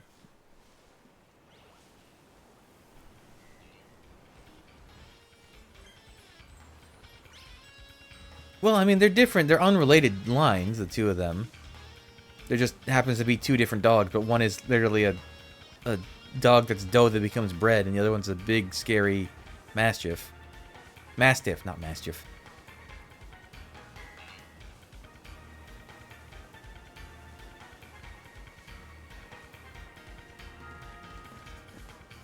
My aunt had a mastiff. No, she still has one. Oh, Grievard. Yeah, that one's odd. The candle to tombstone thing, I get that it's spooky, but it's a weird... It's interesting. That's for sure. That's right, there were 3 dogs in this generation. This generation was very dog-centric. It even had Growlithe, Houndour, and Rockruff in it. I think the only dog missing from this gen was... Not even this gen, this game... Was Furfrou? Was that the only one? Am I missing an... Well, besides, like, legendary dog... Like, Entei, Suicune. I think Furfrou was the only dog missing from this gen. Or the game. But, Furfrou's coming back in Legend ZA, finally. The first Switch game it's in. We've seen in the trailer that Patrat and Furfrou are in ZA. So they're finally on a Switch game. It only took almost 3 generations. And then we just need to see if the monkeys, the 3 elemental monkeys, make it in. Hello, hello, says Diaper Boy. Nice to meet you, Diaper Boy. Welcome to the chat. I'm just looking for shiny Chikorita with marks.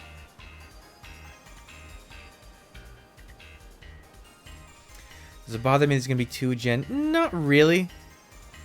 I think it's a little unfair to other generations that they pick 2 from Gen 2. But then again, the Gen 2 starters need the most love. Like, Cyndaquil getting Hisuian and Typhlosion was a huge boon, because Typhlosion before that was just worse Charizard. Meganium is kind of lackluster, so it getting any kind of love will be great. Feraligatr was always solid because you could do like sheer force Feraligatr and it was pretty kick-ass. But there's still some potential on the table there that they can really play with. Ah, now when you say battling in Scarlet and Violet, are you competitively battling or just bullying Pokemon?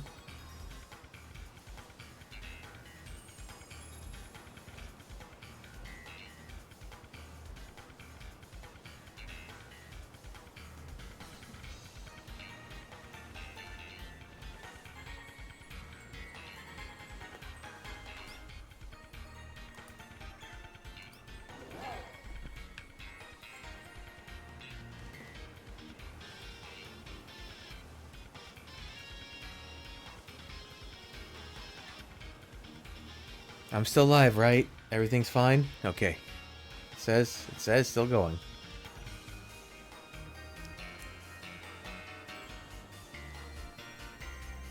I am just wondering, are they going to make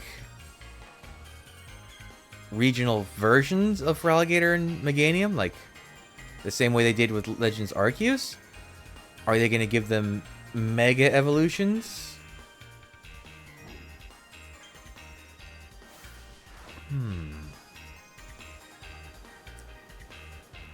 I remember there was a rumor for a little while that they weren't going to use old starters, but they were going to make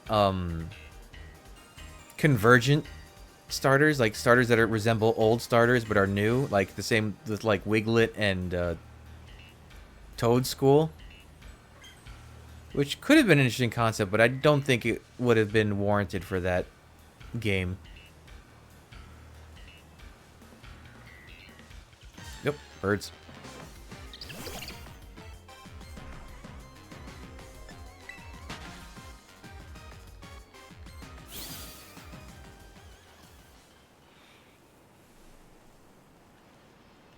Oh, did Diaper Boy leave? I wanted to see what they were doing.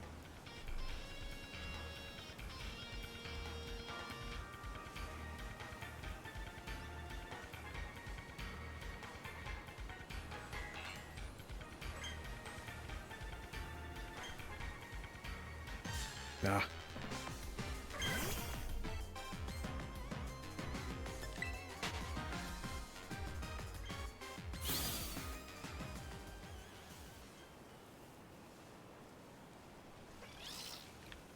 Excuse me? I like the sounds the Pokemon make in this game, because sometimes they make some really off the cuff, like, I don't know what that was supposed to be, noises.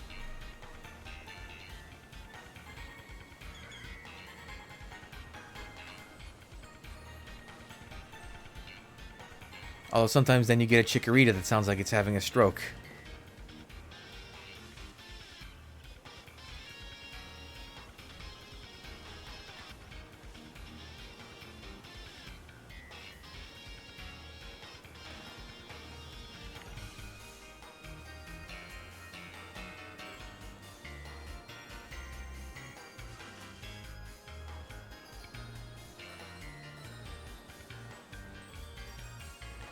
Yeah, this has been such a shiny deprived hunt. I think I'm averaging 1 per sandwich, which is very low considering this is an outbreak. Do I have a favorite shiny? That's a good question. I really thought about it.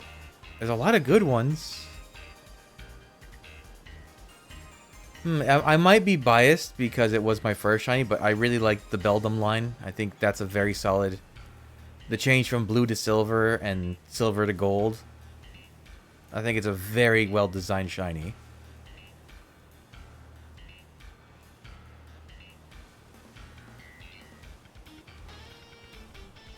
I like shiny Mega Gengar and Gigantamax Gengar because they are actually different than Gengar's otherwise lackluster, very subtly different shiny. But yeah, probably I would say the Beldum line in general for favorite shiny.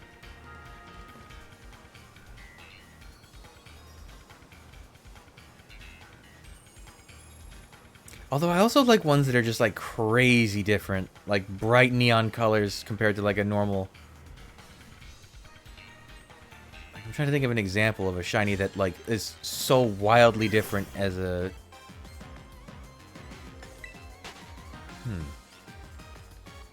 Like Toucannon's a good one. Toucannon has a very different, like the beak colors are totally different, but still kind of have the same like rainbow. That's a good one. I like stuff like that.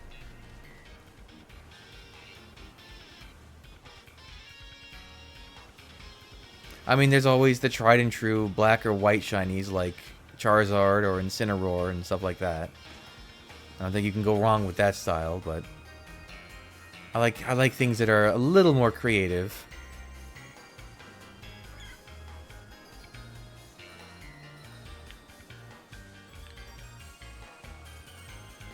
I'm just running them through my head. Oh, you know who has a good shiny? Solgaleo and Lunala. They have great shinies where they become like that, like red. Those are good.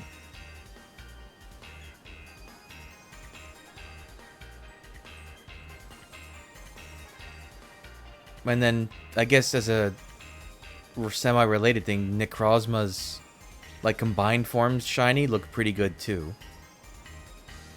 Because they get that like blue diamonds with like pink energy form aesthetic. Man, now I'm just like trying to run through all the shinies in my head. There's a lot to go through.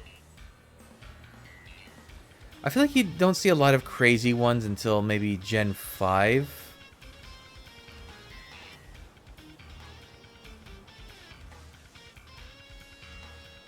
Oh. Oh man, that was like early anime too, with like the Charizard place, right? What was that like the Sevi Islands arc or something like that? No, that might have been a little later than that. Well, they kind of had a similar idea. They had like the Pikachu place. Yeah, he left them there, and then he occasionally came back. Orange Island. Yeah, that was it. There was that kind of like Pikachu park, similar idea in Sun and Moon. But yeah, one with like the Charizard would be awesome.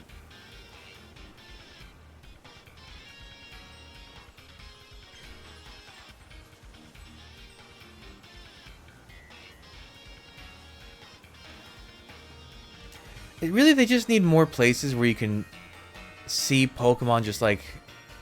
They did things in the right direction with this game, where it's like you just encounter the Pokemon walking around, they're not just hidden in grass.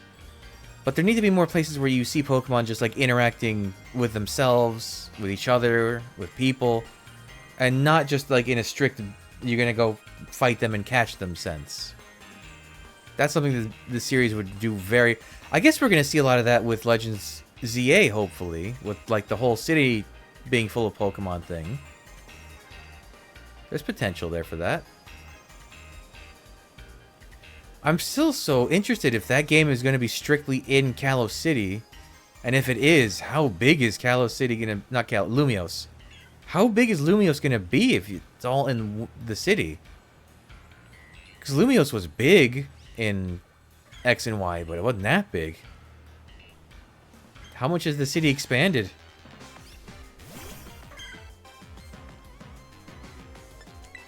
It's going to be like if New York City became the size of New York State.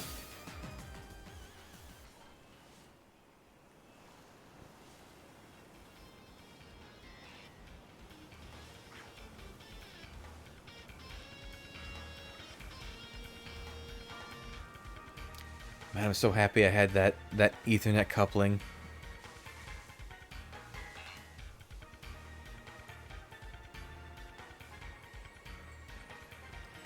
Yeah, it does kind of seem... I would say starting with... maybe even Sword and Shield, but it does feel like they've been trying things and like then iterating on it a little bit in the next game and a little bit more. Because... Sword and Shield had the whole like open area, you can encounter Pokemon, but there's still like the hidden grass stuff, and then Legends got rid of the hidden grass altogether and expanded more on the like Pokemon on the overworld thing, and then this expanded on it even more. So if they keep moving in that direction, we could see some cool stuff. The only thing that's going to be difficult going forward would be how they like mimic the movement of this game, because you know, frame rate and performance issues aside, this game has pretty good movement. Like when you're riding around, you fly around, you climb the mountains. They can't just keep introducing a new Pokemon that does what Koraidon and Miraidon do every generation. It's going to get a little weird. Well, I guess they could just do it kind of like they did in Legends, where they're like pseudo HMs. What would be really cool is if they let you pick Pokemon that let you, like, there's a selection of Pokemon that can be ridden on, or a selection of Pokemon that can climb up, or a selection of Pokemon that can fly. Like, someone might ride a Tauros, or someone might ride a Rhyhorn, or someone might ride a, what's a big mobile, an Arcanine, stuff like that. It's basically just more customization. We've got the groundwork here that's solid, it just needs more flavor.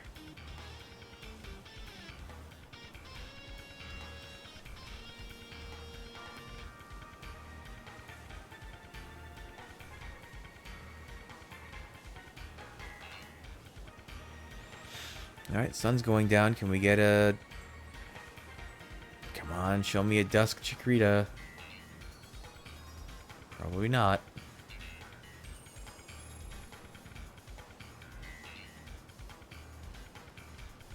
Although this DLC did introduce the whole flying, like, better flying mechanic and not just gliding.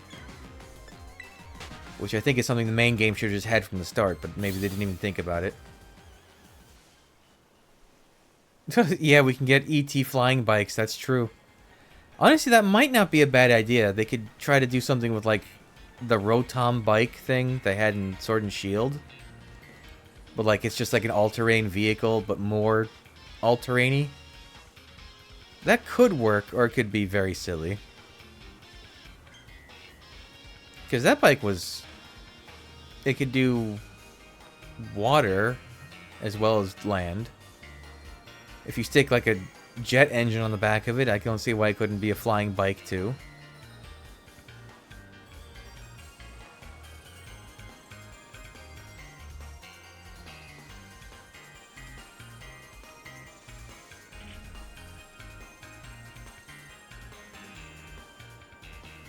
But yeah, if they just had like a separate group of 6 Pokemon you can choose, and just like one for riding, one for flying, one for swimming, one for climbing.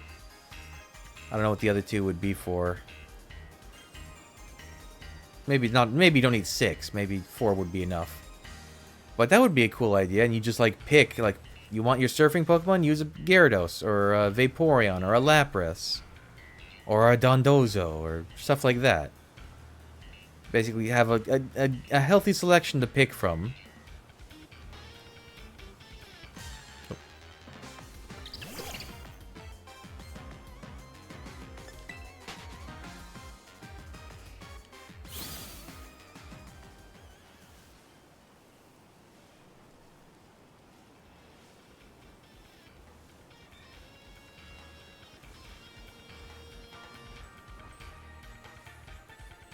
Oh, Miraidon and Koraidon.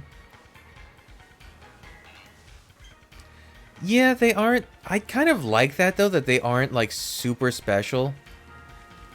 Like, there's multiple of them. I like that because I was tired of legendaries being, like, so plot central.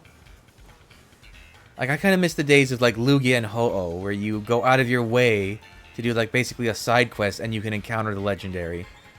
And then in Ruby and Sapphire, they just became like, well, here's the plot important Pokemon. We're going to focus everything on that. It's a cool thing to do occasionally, but when every game does it, like Ruby and Sapphire, you have Kyogre and Groudon, and then Diamond and Pearl, it's Dialga and Palkia, and then Black and White, it's Reshiram and Kyurem, and X and Y, it's Xerneas and Yveltal. It's just, it doesn't need to be that way.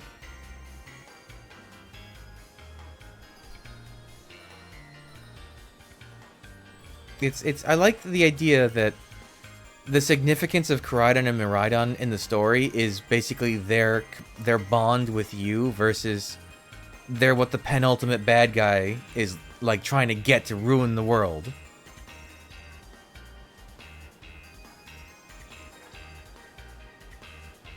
I mean, they kind of still do that because there's a lot more legendaries than there used to be. Well, they've kind of cut back on that finally, but like if you think about Generation 5, you had the 3 sword, the 3 musketeer Pokemon, you had the 3 forces of nature, you had who else? There was a bunch, actually 4 also had a bunch of legendaries. Like you could go out of your way to get those guys, but it didn't feel the same as when you get Ho-Oh or Lugia. Like these were such gigantic powerhouses that like if you went out of your way to get them, it made the rest of the game so much easier.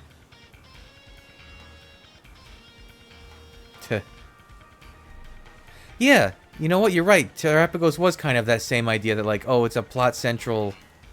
It was kind of quick to get to the plot for it, but it was kind of like, oh, it's the, like, the antagonist wants to get it to take things over or be the strongest. Ogerpon was kind of like that too, but it went its own way with the story, which was good. I do kind of like Pecharunt because it was a totally different thing. It was the antagonist. That's something I don't think they've done. I think Necrozma was kind of like that, but not a lot of Pokemon can be described as antagonistic from the get-go. Eternatus, but Eternatus like doesn't seem to be very sentient. It just seems like destroy things.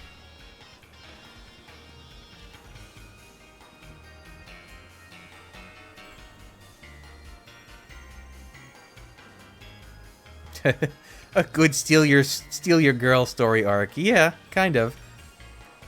But again, that kind of just plays into Kieran's whole plot where like he thinks it belongs to him even though he has no real connection to it. But that is a very funny way to put it.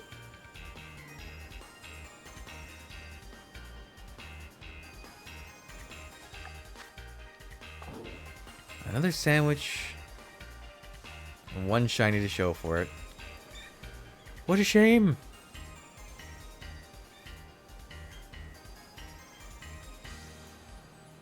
Come on, we haven't had a buzzer beater yet.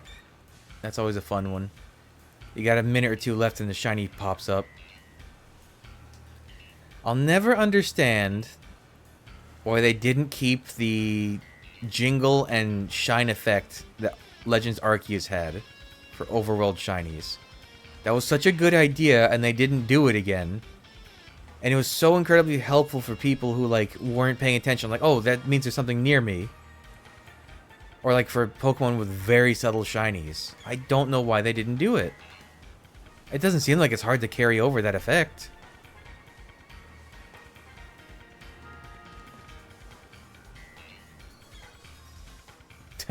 You felt more like Gary in Scarlet and Violet with Kieran. That's funny.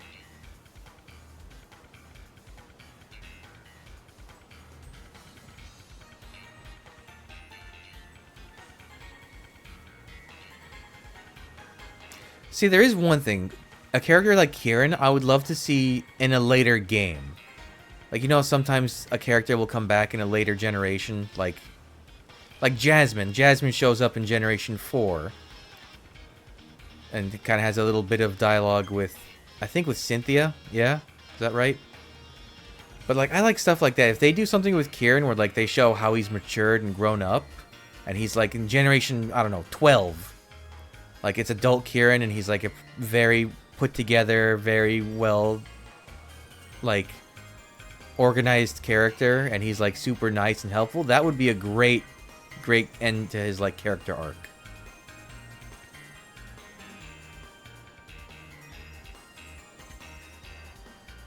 But as it is now, he's basically an angsty teen who had a meltdown because his not girlfriend didn't even want to go out with him, and then he got better.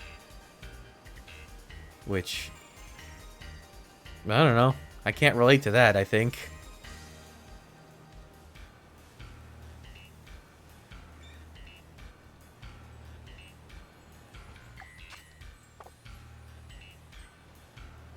You know what was a cool pair of characters returning was in Sun and Moon when you go to the battle tree? Is that what they're called? And you can fight Red and Blue. Or, yeah, they're Red and Blue in that game. And it's like, that was one of the best battle towers in my mind because the build up to the character you fight was so cool. It's like, oh, you can fight Red again. And it's like Red and Blue, and it's super nostalgia for like when you played Heart Gold or Gold and Silver. They were hard. I remember it took a long time to beat them in the battle tree. But they should do that more. I mean, make the universes really feel more connected. Like, you see characters from other games pop up now and then. You know who should make a return, actually? Looker. Looker needs to be in another game. He hasn't been in one since Ultra Sun and Ultra Moon. Make him, like, a retired old, like, graying detective. Looker's a great character.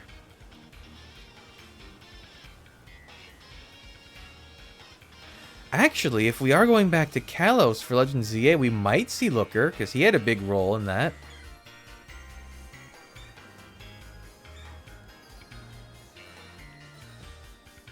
Yeah, and his bureau was in the city. I'd love to see Looker again. And maybe Annabelle too, if she's... I don't know if that's... See, the problem is Annabelle, I don't know if that's the same universe as this one, because the Sun and Moon stuff started getting weird with universe stuff.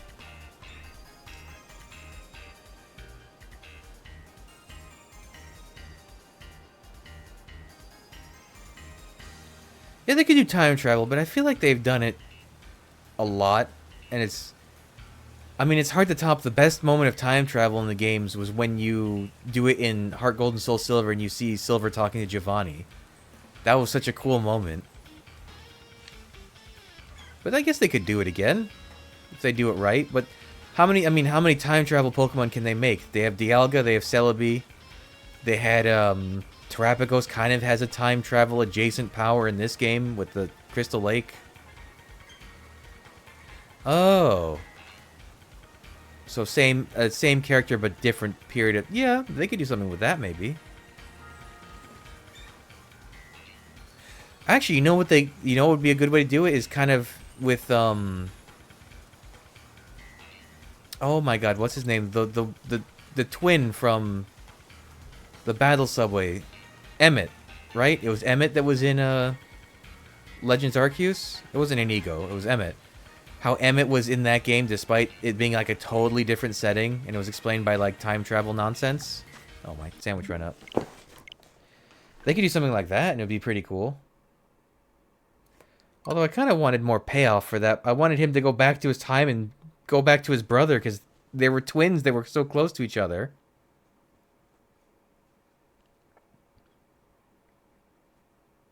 The subway bosses. I don't think I ever beat them when I played Black and White.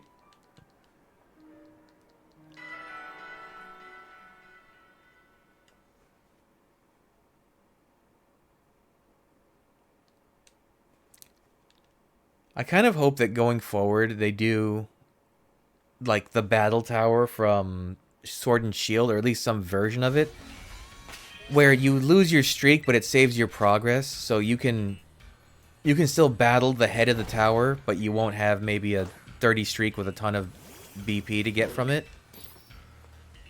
Like, because you can basically lose fights in that and you'll still get to Leon eventually. I would like if they did that, because it's a lot more lenient for just if you want to interact with that boss. Otherwise, you have to do so much grinding and get lucky and hope you don't encounter a Jinx that has a moveset that completely locks you out.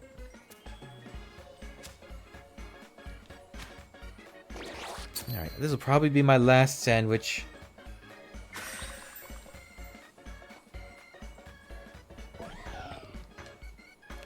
Well, okay, let's see. If my internet goes down within the next 10 minutes, it's not because my connection is bad, it's because they are doing maintenance.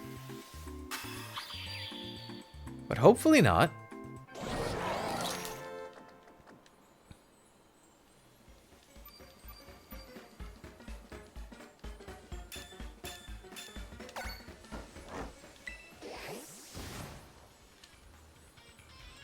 You know, it would be nice if it started raining, because then that gives me a chance for a rainy mark.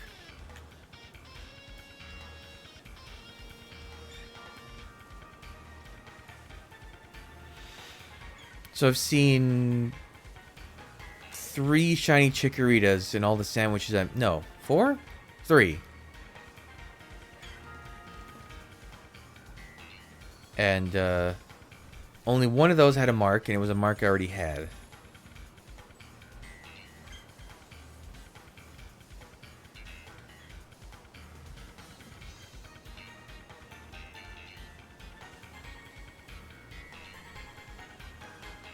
Oh! I haven't watched any Florida teams in a long time. I mean, I don't dislike sports, but I don't really make time out of my day to go to watch it. I'll check things occasionally. But, yeah, when I was young, I rooted for the Dolphins. Although that was a very different team back then. I like the Orlando Magic, too. Miami Heat.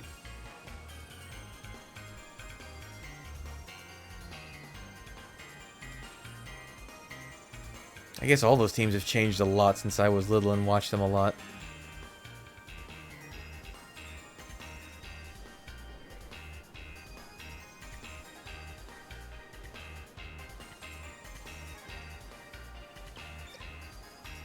I think I had... I might have had a...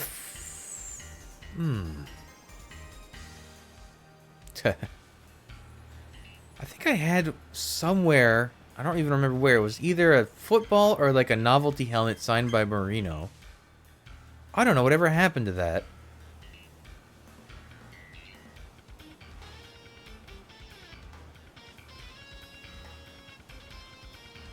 It has to be somewhere. I should see if I can find that.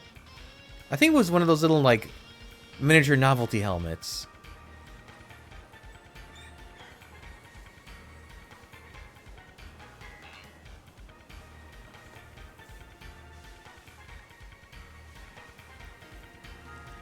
Why stop it? What'd I do? Don't say things like what?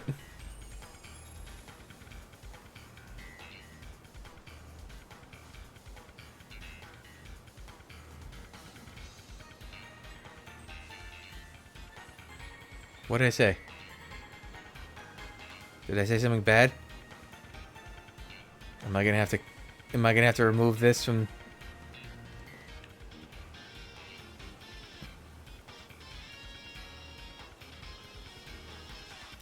Oh, the fact that I don't know where it is? I know I have it. I'm not saying I lost it. I'm just saying I don't know where it is.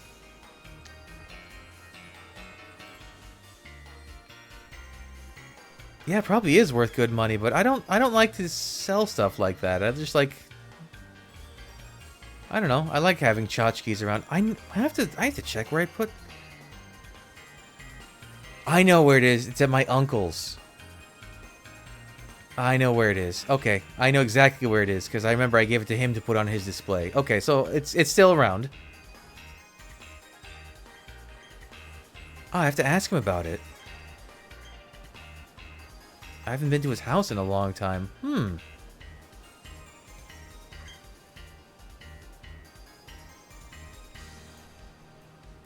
Yeah, I remember it was one of those little novelty because I remember it was the white with the green. Yeah, it was a helmet. Yep. I have it in my mind's eye now. Wow, that's I've jogged a memory. It's like when an old car that hasn't worked in 10 years starts up again. That's what that was in my brain. I had a baseball signed by someone on the Marlins too. I don't remember what that one I don't remember what happened to. I think that one got stolen. Because when I was little, we had a break-in. They stole that. They stole a bunch of stuff. They stole my TV. They stole my Mario 64, but they left my Nintendo 64, so I guess I should have been grateful about that. I don't know why they took Mario 64 without the N64, but... Yeah, I don't remember who signed that baseball, though.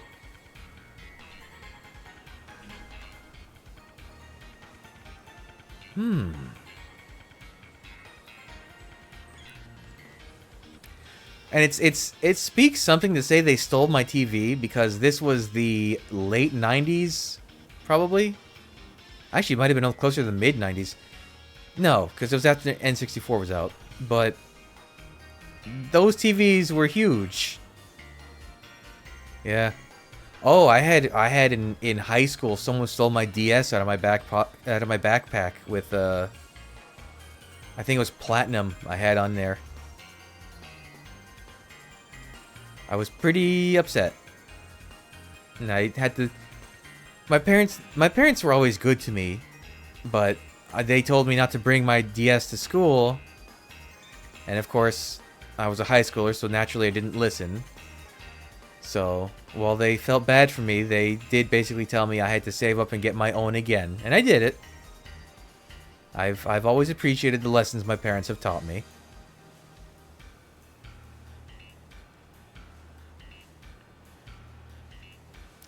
And then, oh gosh, I remember in college, I had a 3DS, one of the original models. I think it was a 3DS. It might have also been a DS Lite. But I lent it to a friend, and it got stolen from their bag in one of their classes. With another Pokemon game, come to think of it. But my friend was good for it. They bought me a new one to replace it.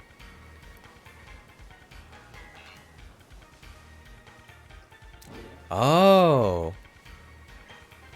Yeah, I guess that is, because those TVs were so heavy. Those old tube TVs.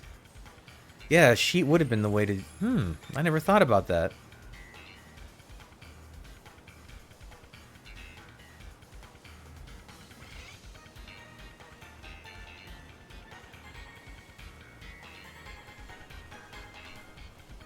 Is the stream frame rate okay? Yeah, it's just choppy on my OBS. Well, hey, this Ethernet cable's working out. That's good. Wow, what a trip down memory lane you've sent me careening down. Now I'm just thinking about all the things I either was stolen or lost as a kid. I remember I had a Generation 2 Optimus Prime with like the little speaker box that would say, "I'm Optimus Prime." And I lost his hands. So like I just had to use this Optimus Prime with like empty socket hands for the rest of however long I had him. And I had a G2 Devastator that my grandfather bought me. And I remember I lost Hook, which is the guy who forms the, like, neck and shoulders. So I couldn't put Devastator together. He was just a floating head and sitting on a bunch of loose parts. Oh, man.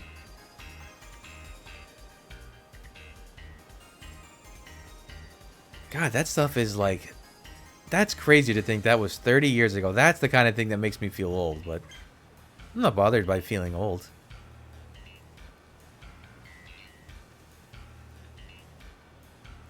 Wow.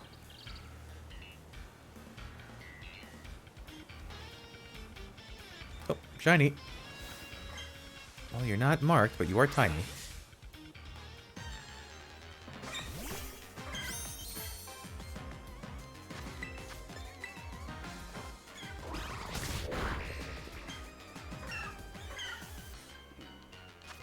Yo, hypnosis. Of course you avoided the attack. Oh, don't start healing.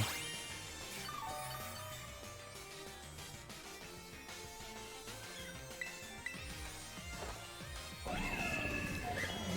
wish there was a way to have lower level wild Pokemon in the Blueberry DLC, but... Or the Indigo DLC.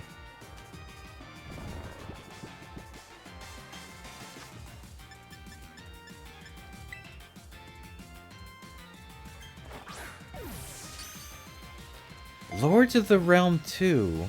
That sounds familiar, but I don't think I know that game. Oh, but I know Backyard Baseball and Pokemon Crystal. I know those. Wow, Backyard Baseball. Lords of the Realm 2. What is that? Describe it to me. Maybe I have seen it.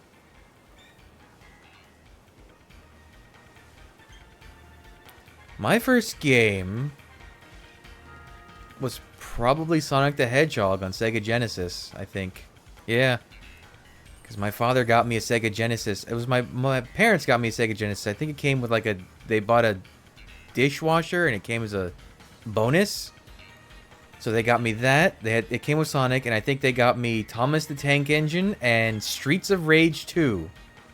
Which was kind of an odd game for me to have. I never had a Dreamcast. I had a friend who had a Dreamcast, and it was such a cool console. I wish it had survived. Oh, there was so much potential in that system. The Dreamcast was so cool.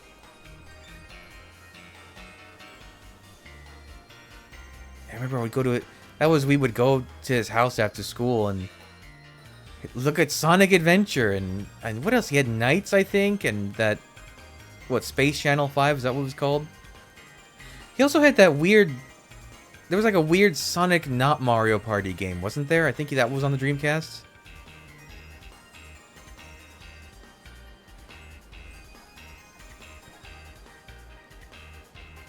Yeah, I had a buddy who had a Dreamcast, and I had a buddy who had a PlayStation and PlayStation 2. That was how you did it as a kid. You had friends who had the other systems, and you could all just play the games.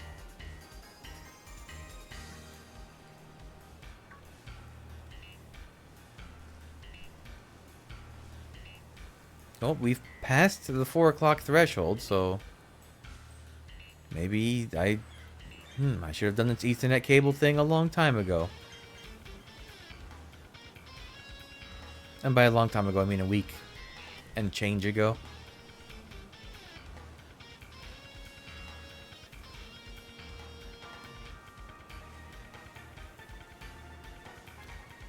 Oh yeah.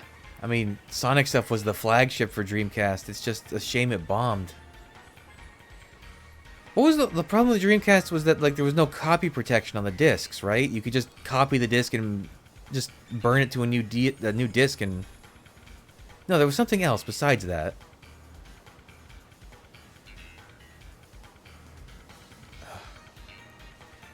What a great system ruined by terrible people.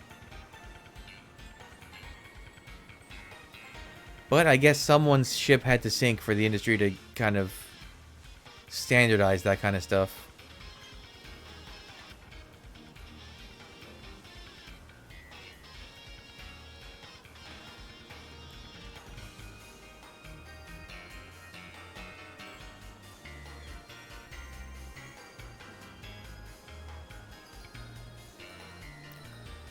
Man, the days of the Nintendo 64, the PlayStation 1, the Dreamcast, early PC games. What a time to be alive.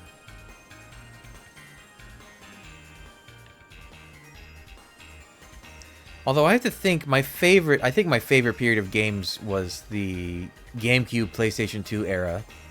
There was a lot of good stuff on those systems. And they haven't quite captured the magic in the bottle from that era since then. Lords of the Realm 2, classic PC game from 1996. I think I don't wonder why.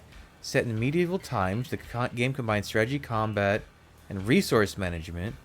To create a truly diverse, immersive experience. Players must manage their kingdom, build their armies, conquer neighboring. Oh, so was it kind of like an Age of Empires thing? It had a fun battle simulator that had good tech for moving individual units and large. That sounds, or like kind of StarCrafty.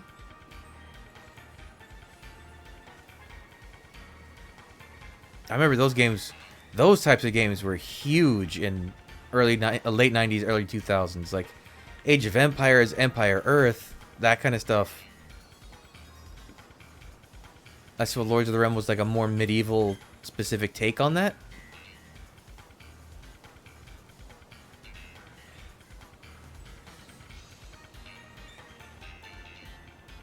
It was basically the frontier of that games until basically Civ took over and... Oh, I'm sure it wasn't. It's just because the game wasn't necessarily gigantic and popular doesn't mean it was not a great game. There's a lot of sleeper classics from that era.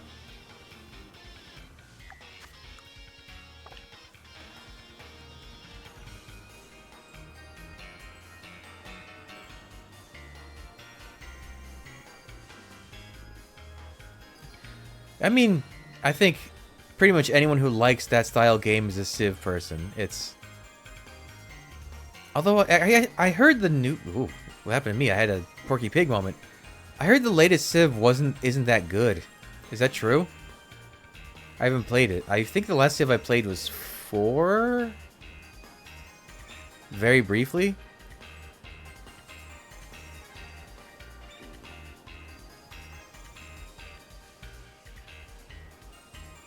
What's the story with the latest one? I heard it was kind of like the Diablo 4, or... Yeah, Diablo 4 equivalent of like... Oh, it's not good. That's a shame. Does it have potential to be good if they do some adjustments? That's the question. Does it have a Fallout 6, No Man's Sky kind of hopeful future, or is it just flat out probably not going to be great?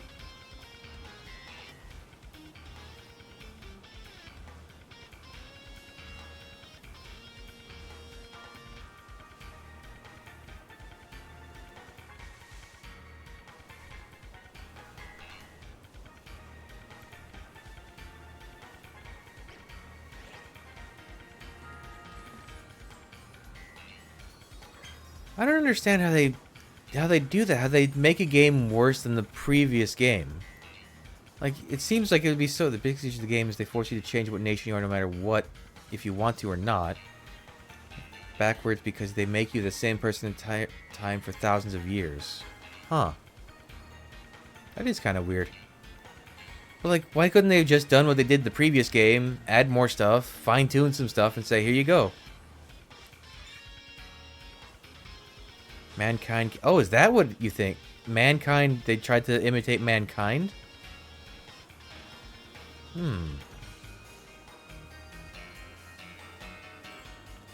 Yeah, that's always a problem when they try to stick their fingers into another, like, genre or game style when they were fine where they were. That is kind of what happened with Fallout 76. They were like, well, everyone's doing online stuff. We should do it too. And it wasn't good. And then they started adding back single-player element stuff. I was like, oh, it's good again. Or it's fun again. It's not good. Fallout 76 is a hot mess at times with how it performs. But it's fun. 98... 70% of the time.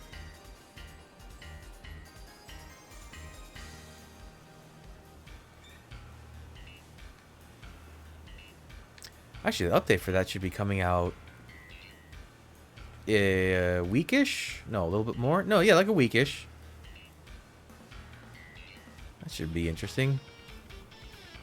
Maybe I'll stream a quick little bit of that.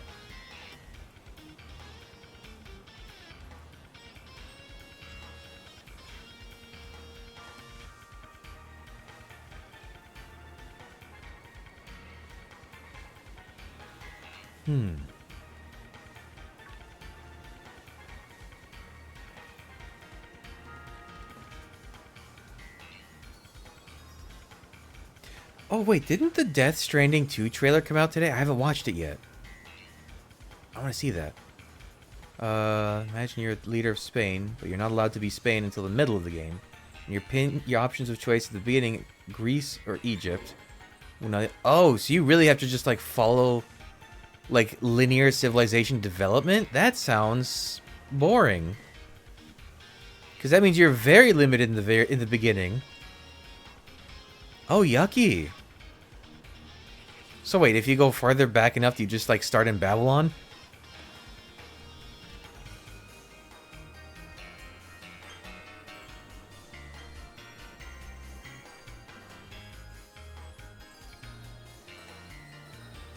That's weird. I mean, I guess, like, if you're being a obsessive historian focused style, but that's so limiting. Wait, and then the end game, you remove Spain off your game, become some end game civ like Mexico, but Spain still exists. Why would... What? Huh? That's really weird. Wait. That's so limiting to player choices, though. Why would they think that's a good idea at all?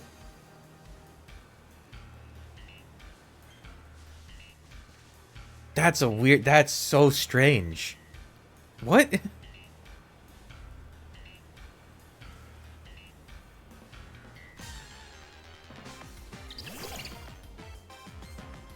Oh, and the whole time you're Isabella of Spain. Because there haven't been other leaders in Spain? That's... Do they just not want to shell out for the voice acting? Is that what it is? I mean, nothing's wrong with her, but... There are others.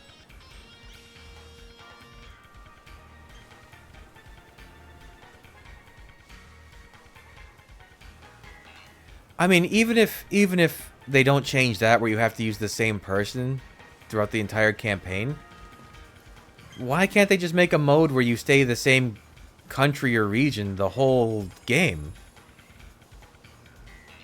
That's... What a weird choice. Oh, I'm gonna have to look into that, because I haven't been interested in Civ in so long, but to hear that they do that kind of thing, that's really strange.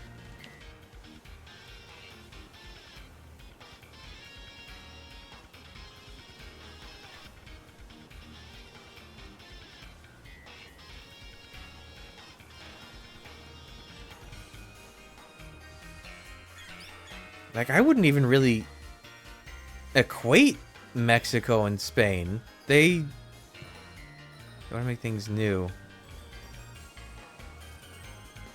Well, how's this? Is it still... Can you still go back and just enjoy 6? Or has it soured your opinion on the whole franchise?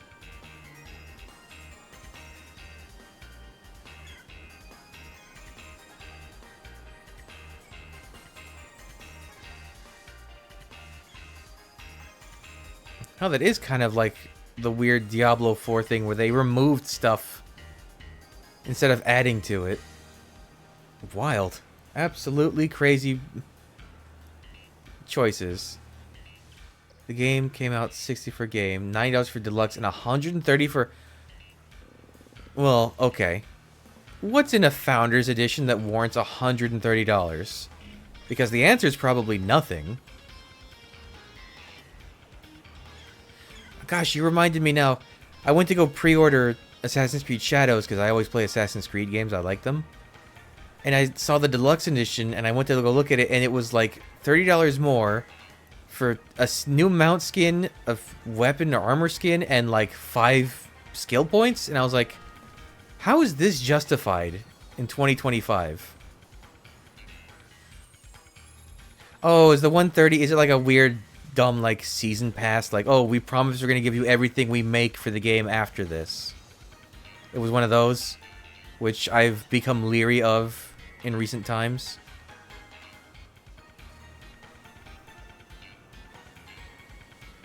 Ever since Tiny Tina's Wonderlands did the, oh, we're going to give you a season pass, except, whoops, they're actually 4 crappy DLCs that aren't even worth, like, probably $3 a piece. I have been kind of wary of promised season pass content. Ugh. Wait, so what's in the deluxe then? If that's the season pass, what's the $30 difference for the deluxe? It's just like a premium, you can be a special country or something?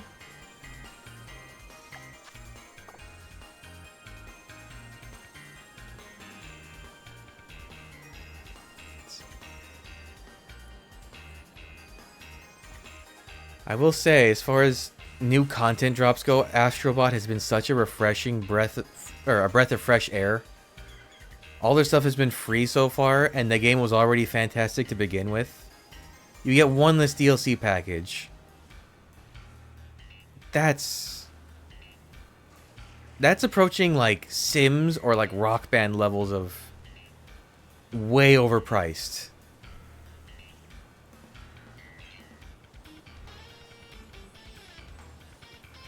Huh.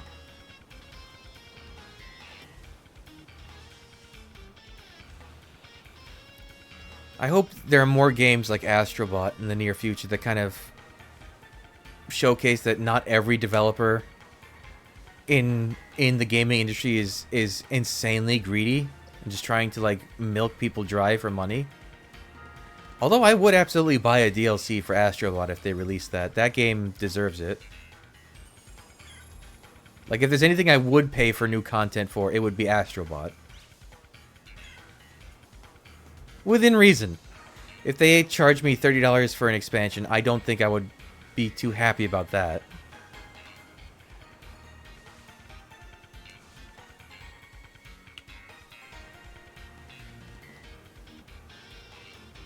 Oh, the final Astrobot level comes out this week. That's right. I forgot.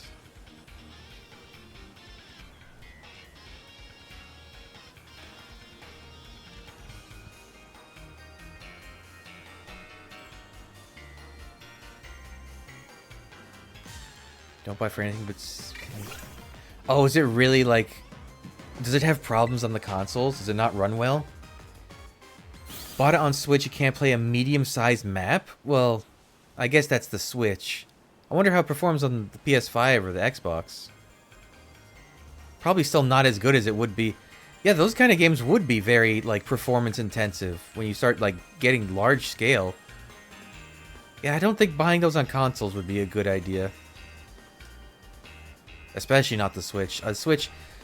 The Switch has basically, for me, just become a dedicated Nintendo machine. Or, like, indie games. I don't think I would buy any AAA, quote-unquote, games that weren't developed by Nintendo. Or for Nintendo. Or with Nintendo. On the Switch. Because didn't they try to do that with, like, Skyrim? And it was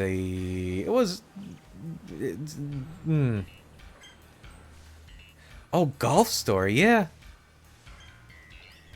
But that kind of falls in line with what I'm talking about, like, with indie. Like, that was technically an indie game, wasn't it? Wait. Was it? Is Golf Story considered indie?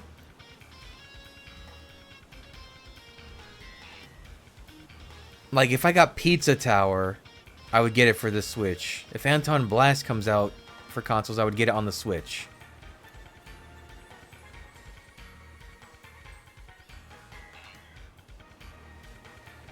I remember trying to play Skyrim, and I got probably 15-ish hours in, maybe a little less, and the performance just really started taking a nosedive.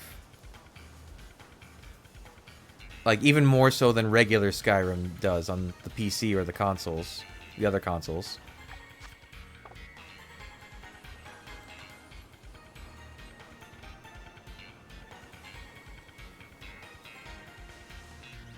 Oh, what was that? Oh.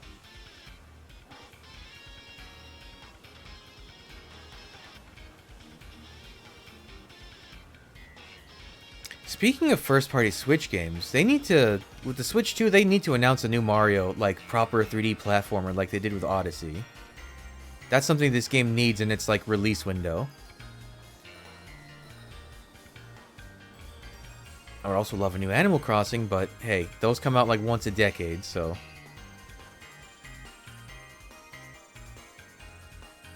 Oh god, I would never even try The Witcher on the Switch? No way. Wait, I didn't even know the Switcher was on the Switch. The Switcher? The Witcher was... The Switcher? The Witcher. The Switcher. The Witcher. I didn't even know that was on the Switch. How did they make that even remotely work? That's... ambitious is the word I would use for that.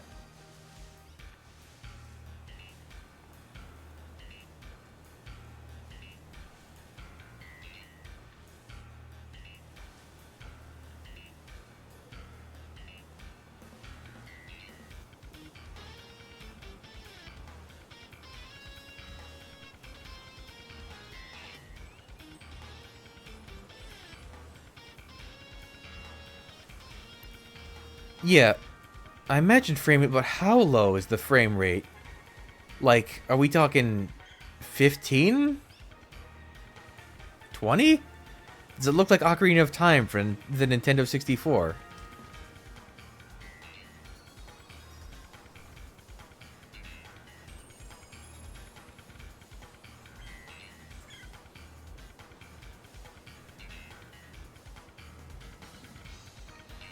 Whose bright idea was to... That's insane to try to put The Witcher on Switch. Oop. The Switch is not a high-performance machine. It's... I mean, just look at what I'm playing now. This game has frame rate issues, and it was made for the Switch.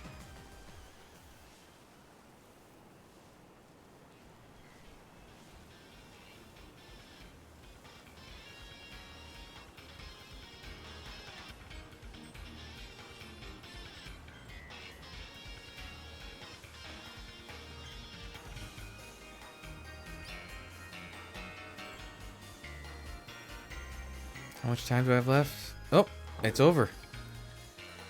Dang. Well, let's see if this... Maybe get lucky and this last chikorita I caught is a tiny. But it's not likely.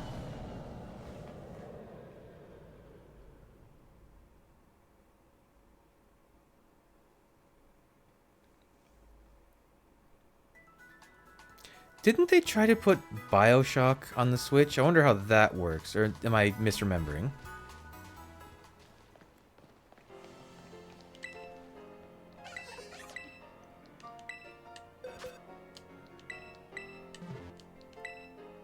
Oh, it's not a tiny. Well, that was a wash. Nothing great. And besides all the internet issues, compiling. Truly unfortunate.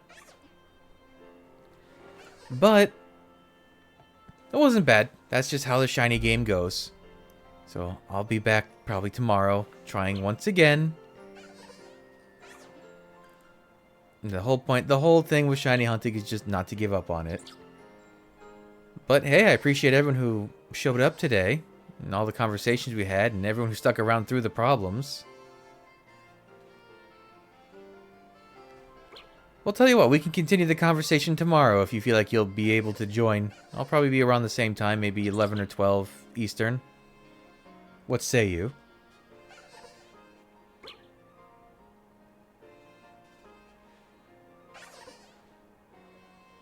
Ah. Please don't shoot Bagon.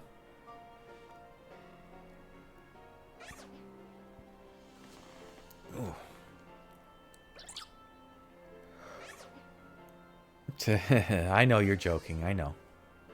I hope you are. I'm confident you are, let's put it that way. But, yep, thanks everyone for joining me. I'll be back probably tomorrow. My goal is to stream Monday, Wednesday, Friday, Sunday. But we'll have to see how that fits in with everything.